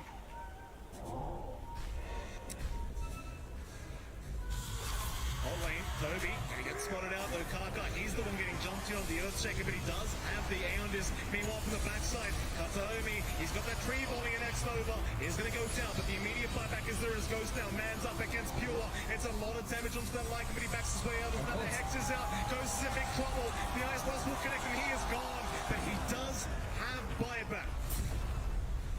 They've still got the options here. RNG not going to immediately pop that buyback. Entity, this is their opening. They need to find something off the back of this. Start to rip into the high ground. As we approach the 90-minute mark here. Onto the high ground they go. And they go once again. Divine Rapier now combined by our TV. Dagons are out by our AA. Everyone's just buying out as much as they can. Tier 3 tower. Siege. Somna's trying to defend by himself. Entity just understanding the buyback is available for Ghost. Do not want to throw a team fight back the way of RNG, but they are going to pop that Wolf Form again on Pure. Just trying to get the job done. Somnus, he'll get hexed up. There's a tree volley on Tex Nova, but he's barely going to survive the Ice Blast. Might connect, but it shouldn't be enough damage. And it won't. Entity still just focusing down the bot lane of Barracks. The Pitamal's will lock them down, just taking down all the Familiars. Somnus moving in with more stuns available. Stormer. Again gonna back off. That is a big, big splitter. It really is. And here we go again. That's a big fish up. They're not done yet, Entity. They're gonna keep trying. X is out. Kataomi just gonna slowly walk his way out. More stuns are just perma-stunning Toby here in this bottom lane. There's nothing he can do about it. Meanwhile, mid lane, they're onto Chalice now. They've got the Underlord, but he's got a BKB available. He's going to be just fine as the gaze now X-Nova. Look at that range onto Toby. But the Aeondis, it's going to save the day once again as Ghost. He does move in with the Terror Wave, but it's not going to matter. They just don't have the lockdown. No, they don't have the lockdown, but Entity can't clear out the racks or make a path for themselves onto the tier 4s. They do have Roshan up. They've got the double damage scouted out here. They've got the blessing into the Roche. Another help. I mean, at this point, the axe stuff. You're gonna talk about Roshan again? You want to talk about Roshan again? John? What number is it at now? I can't count. Even can't count. Nah, I want to say 8 or 9, but I can't be sure. Refresh out on Toby, just ensure they take this next Roche, no problems. RNG though, smoked up. Close fine. They're gonna try. They don't want to let this Roshan go down. Toby and Pure. Around. Oh no, they're ending. They're ending. Oh, they are ending. They're going for the ancient. RNG, they're gonna get away with it. They go. RNG. Can they get it done? The clip is there. They are moving back to rotate back in. This could be the play of the century as RNG. They're trying. X-Nova in big trouble. They're pure. Should drop. Meanwhile, Somnus still going. In the meantime, goes. He's handing up. He's popping his BKBs right onto the ancient. He goes. But he got to drop. He couldn't sunder. Oh, he couldn't sunder. They are not going to be able to end. What in the hell am I watching? That's what you want to see. You take the risk, you try to go in. I mean, tier 4s are down. They're playing defense of the Ancients now, an Entity's end. So they have to defend. There's a Divine Rapier on the deck. Literally nobody cares, Jonathan. Kind of who cares, yeah. He picks it up. It's his Divine Rapier. That's why he cares, John. It's alright. Alright. Just cleaning up some pollution here. But now, the next time Chalice decides to do that, Ancients exposed. Fortify down. They just need to find a way to get back there. Because you can always do funky stuff like that. It's Underlord. You see your creep wave shoving up top. You sneak in. And yeah, this is Dota. This is literally the name of the game. This is it. Entity are in a very awkward position. They do take Roche. They've got the security of Aegis. They have everything else that they're not going to need there, unfortunately, as everyone already has the Ags blessing up. Refresh is nice. Juice is nice as well. Oh, here we go. Chalice. He's got Beam Creep on in 7 seconds. Are they going to try again? It's risky. They need to fix that mid. They need to ensure their top lane is shoved out completely as well. And it's not quite shoved healthily enough to get through backdoor. So they're going to have to play defensively in RNG's and an Entity. I mean, they know something's up. Divine's gone from Ghost. Not going to be able as hard. They have managed to hold on to buyback throughout this entire time. Back into the Rax they go, Entity. And they are really trying to get this Rax finally down, but Ghost has respawned. They do at least find the range Rax. Ghost has bought it. That's when they're going. They're going for the Fire Ranger once again. He's got the rotation. They're going to try it, but Ghost, he's got the Terror Wave. They're just going to man up through this. The Echo's not being committed. RNG, have they gone too far? Or are they going to be able to make it? It doesn't seem like it. They are going to drop. Once again, they will go down. They've got buybacks available, though.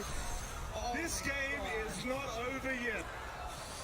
It ain't over until it's over. It ain't over until the Ancient falls over, and neither side is any closer. That RNG gets a few steps closer. They had no creep wave. Backdoor was there, but they tried to counteract it. You know what that reminds me of, Mike? That reminds me of when good old local boy Pronlo sold his hags and went for a Desolator and tried to backdoor as well. That's the same thought process, but it doesn't quite work out here. You know he gets a big head when you bring him. Well, you know, he's from here, so grow his head as big as he wants for now. 113k lead on Entity, and that brings them nowhere closer to ending this game just yet. Satomi, he's in that wall form once again, John. They are not done. Back towards that Borax they go. They want the mega creeps up. Entity, they are going to find it. Kaka, he's in with the Fisher.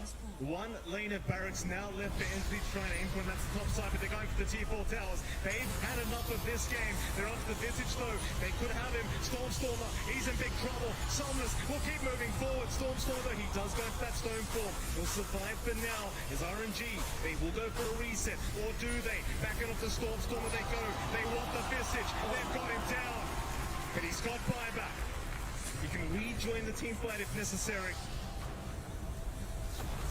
But now, no need. RNG, they'll continue defending. They hang on. It does cost them a lot, but those 2 buybacks, so options are growing limited here for RNG. I saw a refresh. Yeah, it was that. Refreshing out just to get more use out. I believe that. I want to say, I can't even tell. There's just too much going on. But what RNG needs to do now, right? Entity's got the right thought process with bash their heads against wall, get Kataomi forward, siege away. RNG needs to free up the top lane. That's the only lane they've got the advantage in. Needs to free it up and backdoor some lane. Somnus, he's going to be okay. Back the turnaround now, backing onto the Tiny, but the Tiny is fine. Everyone's got a BKB. Everyone walks out of there just safe and sound. Reset, come back another day.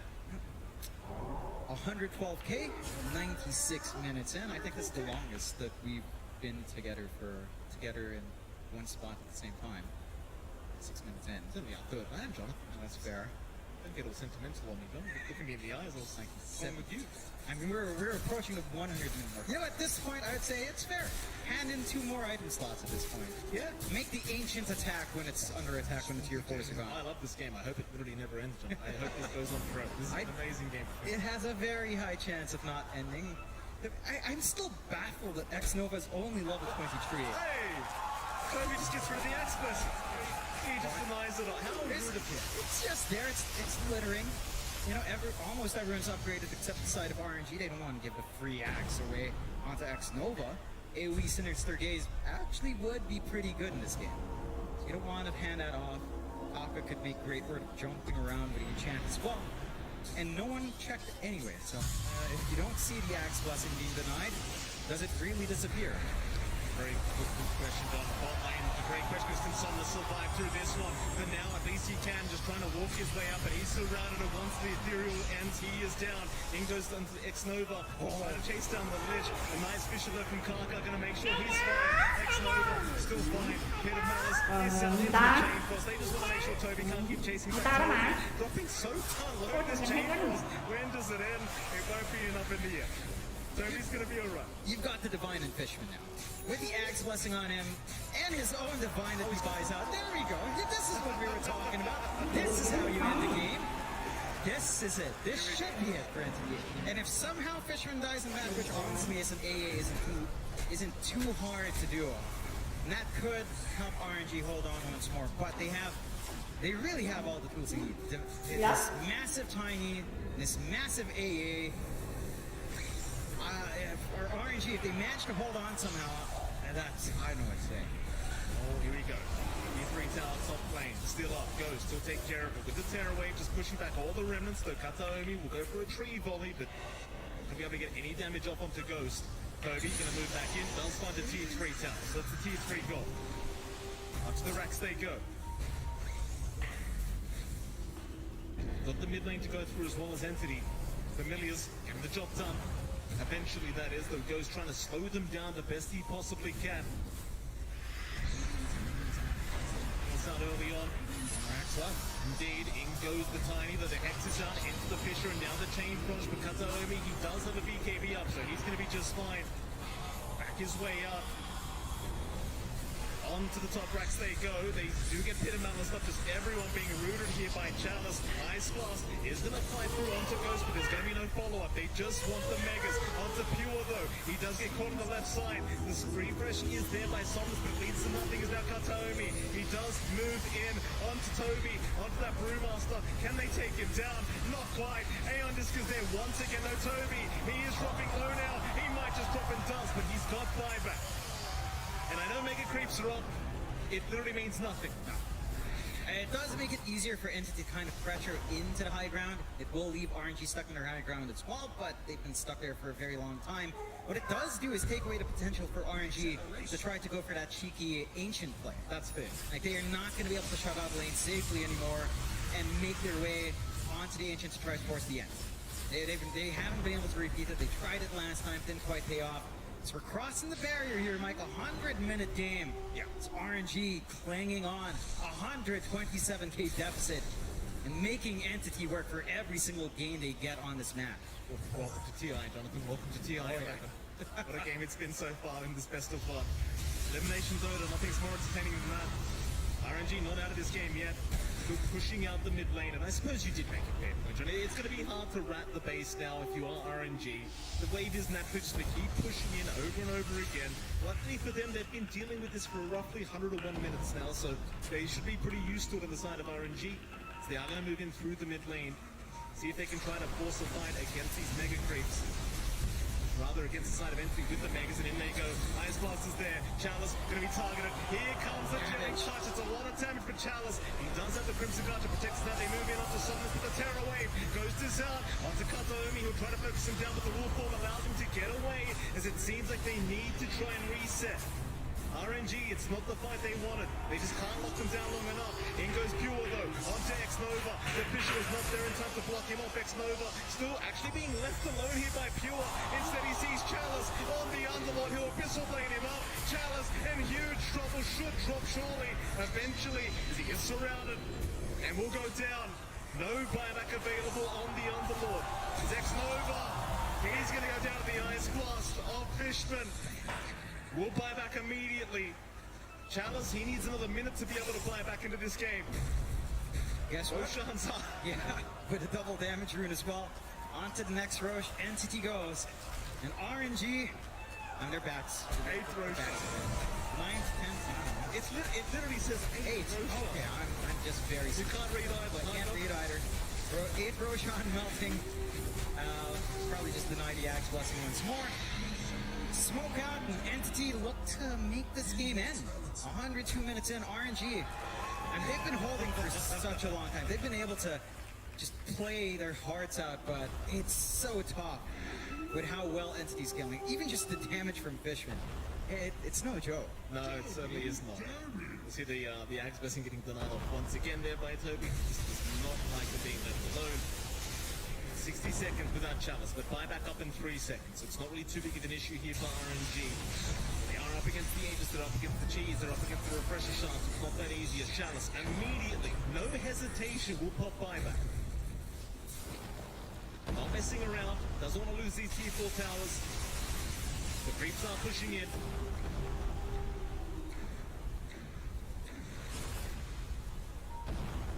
Entity, again, they've been patient for 2 hours now. They may as well keep being a little bit more patient.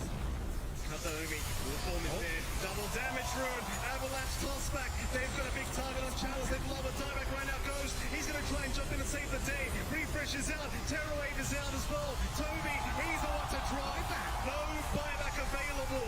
That was a dieback on the Brewmaster. They find more. It seems like for now they're going to hold because the creeps are moving into the base. Turns out the mega creeps are in fact doing something, Jonathan. Very, very pop. It makes it so hard for RNG to try to get anything done outside. They do manage to hold on though. Again, Entity with 129k. It's not enough. RNG still has fight in them. RNG still has a way of playing. They have a way of holding. And they do have 25 up on X-Nova. He does opt for the Chain Frost now, and there's not much to really defend with a regen on the Frost Shield. But they've got a good way of just holding back. And if they manage to keep at least one wave shoved in, I mean, they don't have tier 4s to rip through here, Mike. Yeah. The Ancient is exposed. It certainly is. They just need to keep that creep wave alive somehow. It certainly is. They've got the Fiend's Gate available if they wanted to try and abuse it. Parker, going for a fish, going to miss. Somnus, he's right in as well. In fact, it's Ghost that we need to watch right on this TVs. They've dropped 2 down. That's 2 Divines in the deck. Is this the turning point now? As they found another. It's going to be the Aegis down on the Visage. He'll respawn very, very soon. Toby, he's still got no buyback. They're back with the Stormer. They might just have him, and it seems like they do. He is going to drop, but he does have buyback. This is just... They're still going. Fishman, he's going to drop a second time, but Pure, he's going to be right to back his way out as Kataomi now getting caught out on the Tiny. He might drop to Boo, and he does. Pure, he does move back in. Chalice is going to drop. That's 2 down with that buyback for the side of RNG. How do they do it now? Well, I mean, their tier 4s are going to be under siege. Someone's got to go back and hold. None of their creep waves are shoved out. It's back to just having these mega creeps up, and we are now in the longest main stage game in TI history. This is as far as it goes. We're just going further now. In literally all of TI history, this is the longest game. Yes. Well, there you go. On the main stage. This is just a marathon from both sides. RNG again. They're still there. They made that gold swing from 123k to 84k. I mean, that's the biggest gold swing we've ever seen. And multiple divines being dropped. They're rushing level 30 talent up on Ghost now for the Thunder cooldown. And despite that win, because of the mega creeps, RNG are still stuck here. So they're gonna need to repeat that process again, Mike. Here we go. Need to knock him out one more time. Get started. They've got Ghost with a toss back. The TB official blade is out. He's gonna go down. He's got buyback. He'll commit immediately. It's gonna be a 4v3 situation. RNG are in trouble. And Somnus dropping low. Pops the bloodstone. Tries to rub it. It's not gonna make it out. He'll buy back as well. This could be the opening zone Entity needed. They can go onto those T4 towers. They've got the mid creeps incoming. Ghost, he's gonna find a way to fight. Kaka, he's in with the Echo Slam.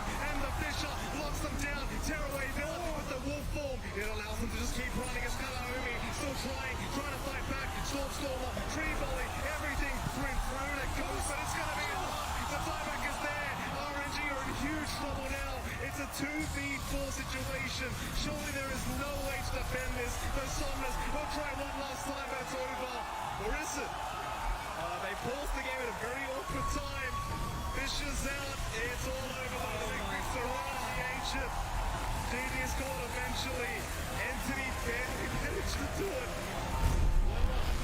107 minutes in. I don't know what else to say here, John. Oh, that's just insane. I don't think the longest game in the main stage ever.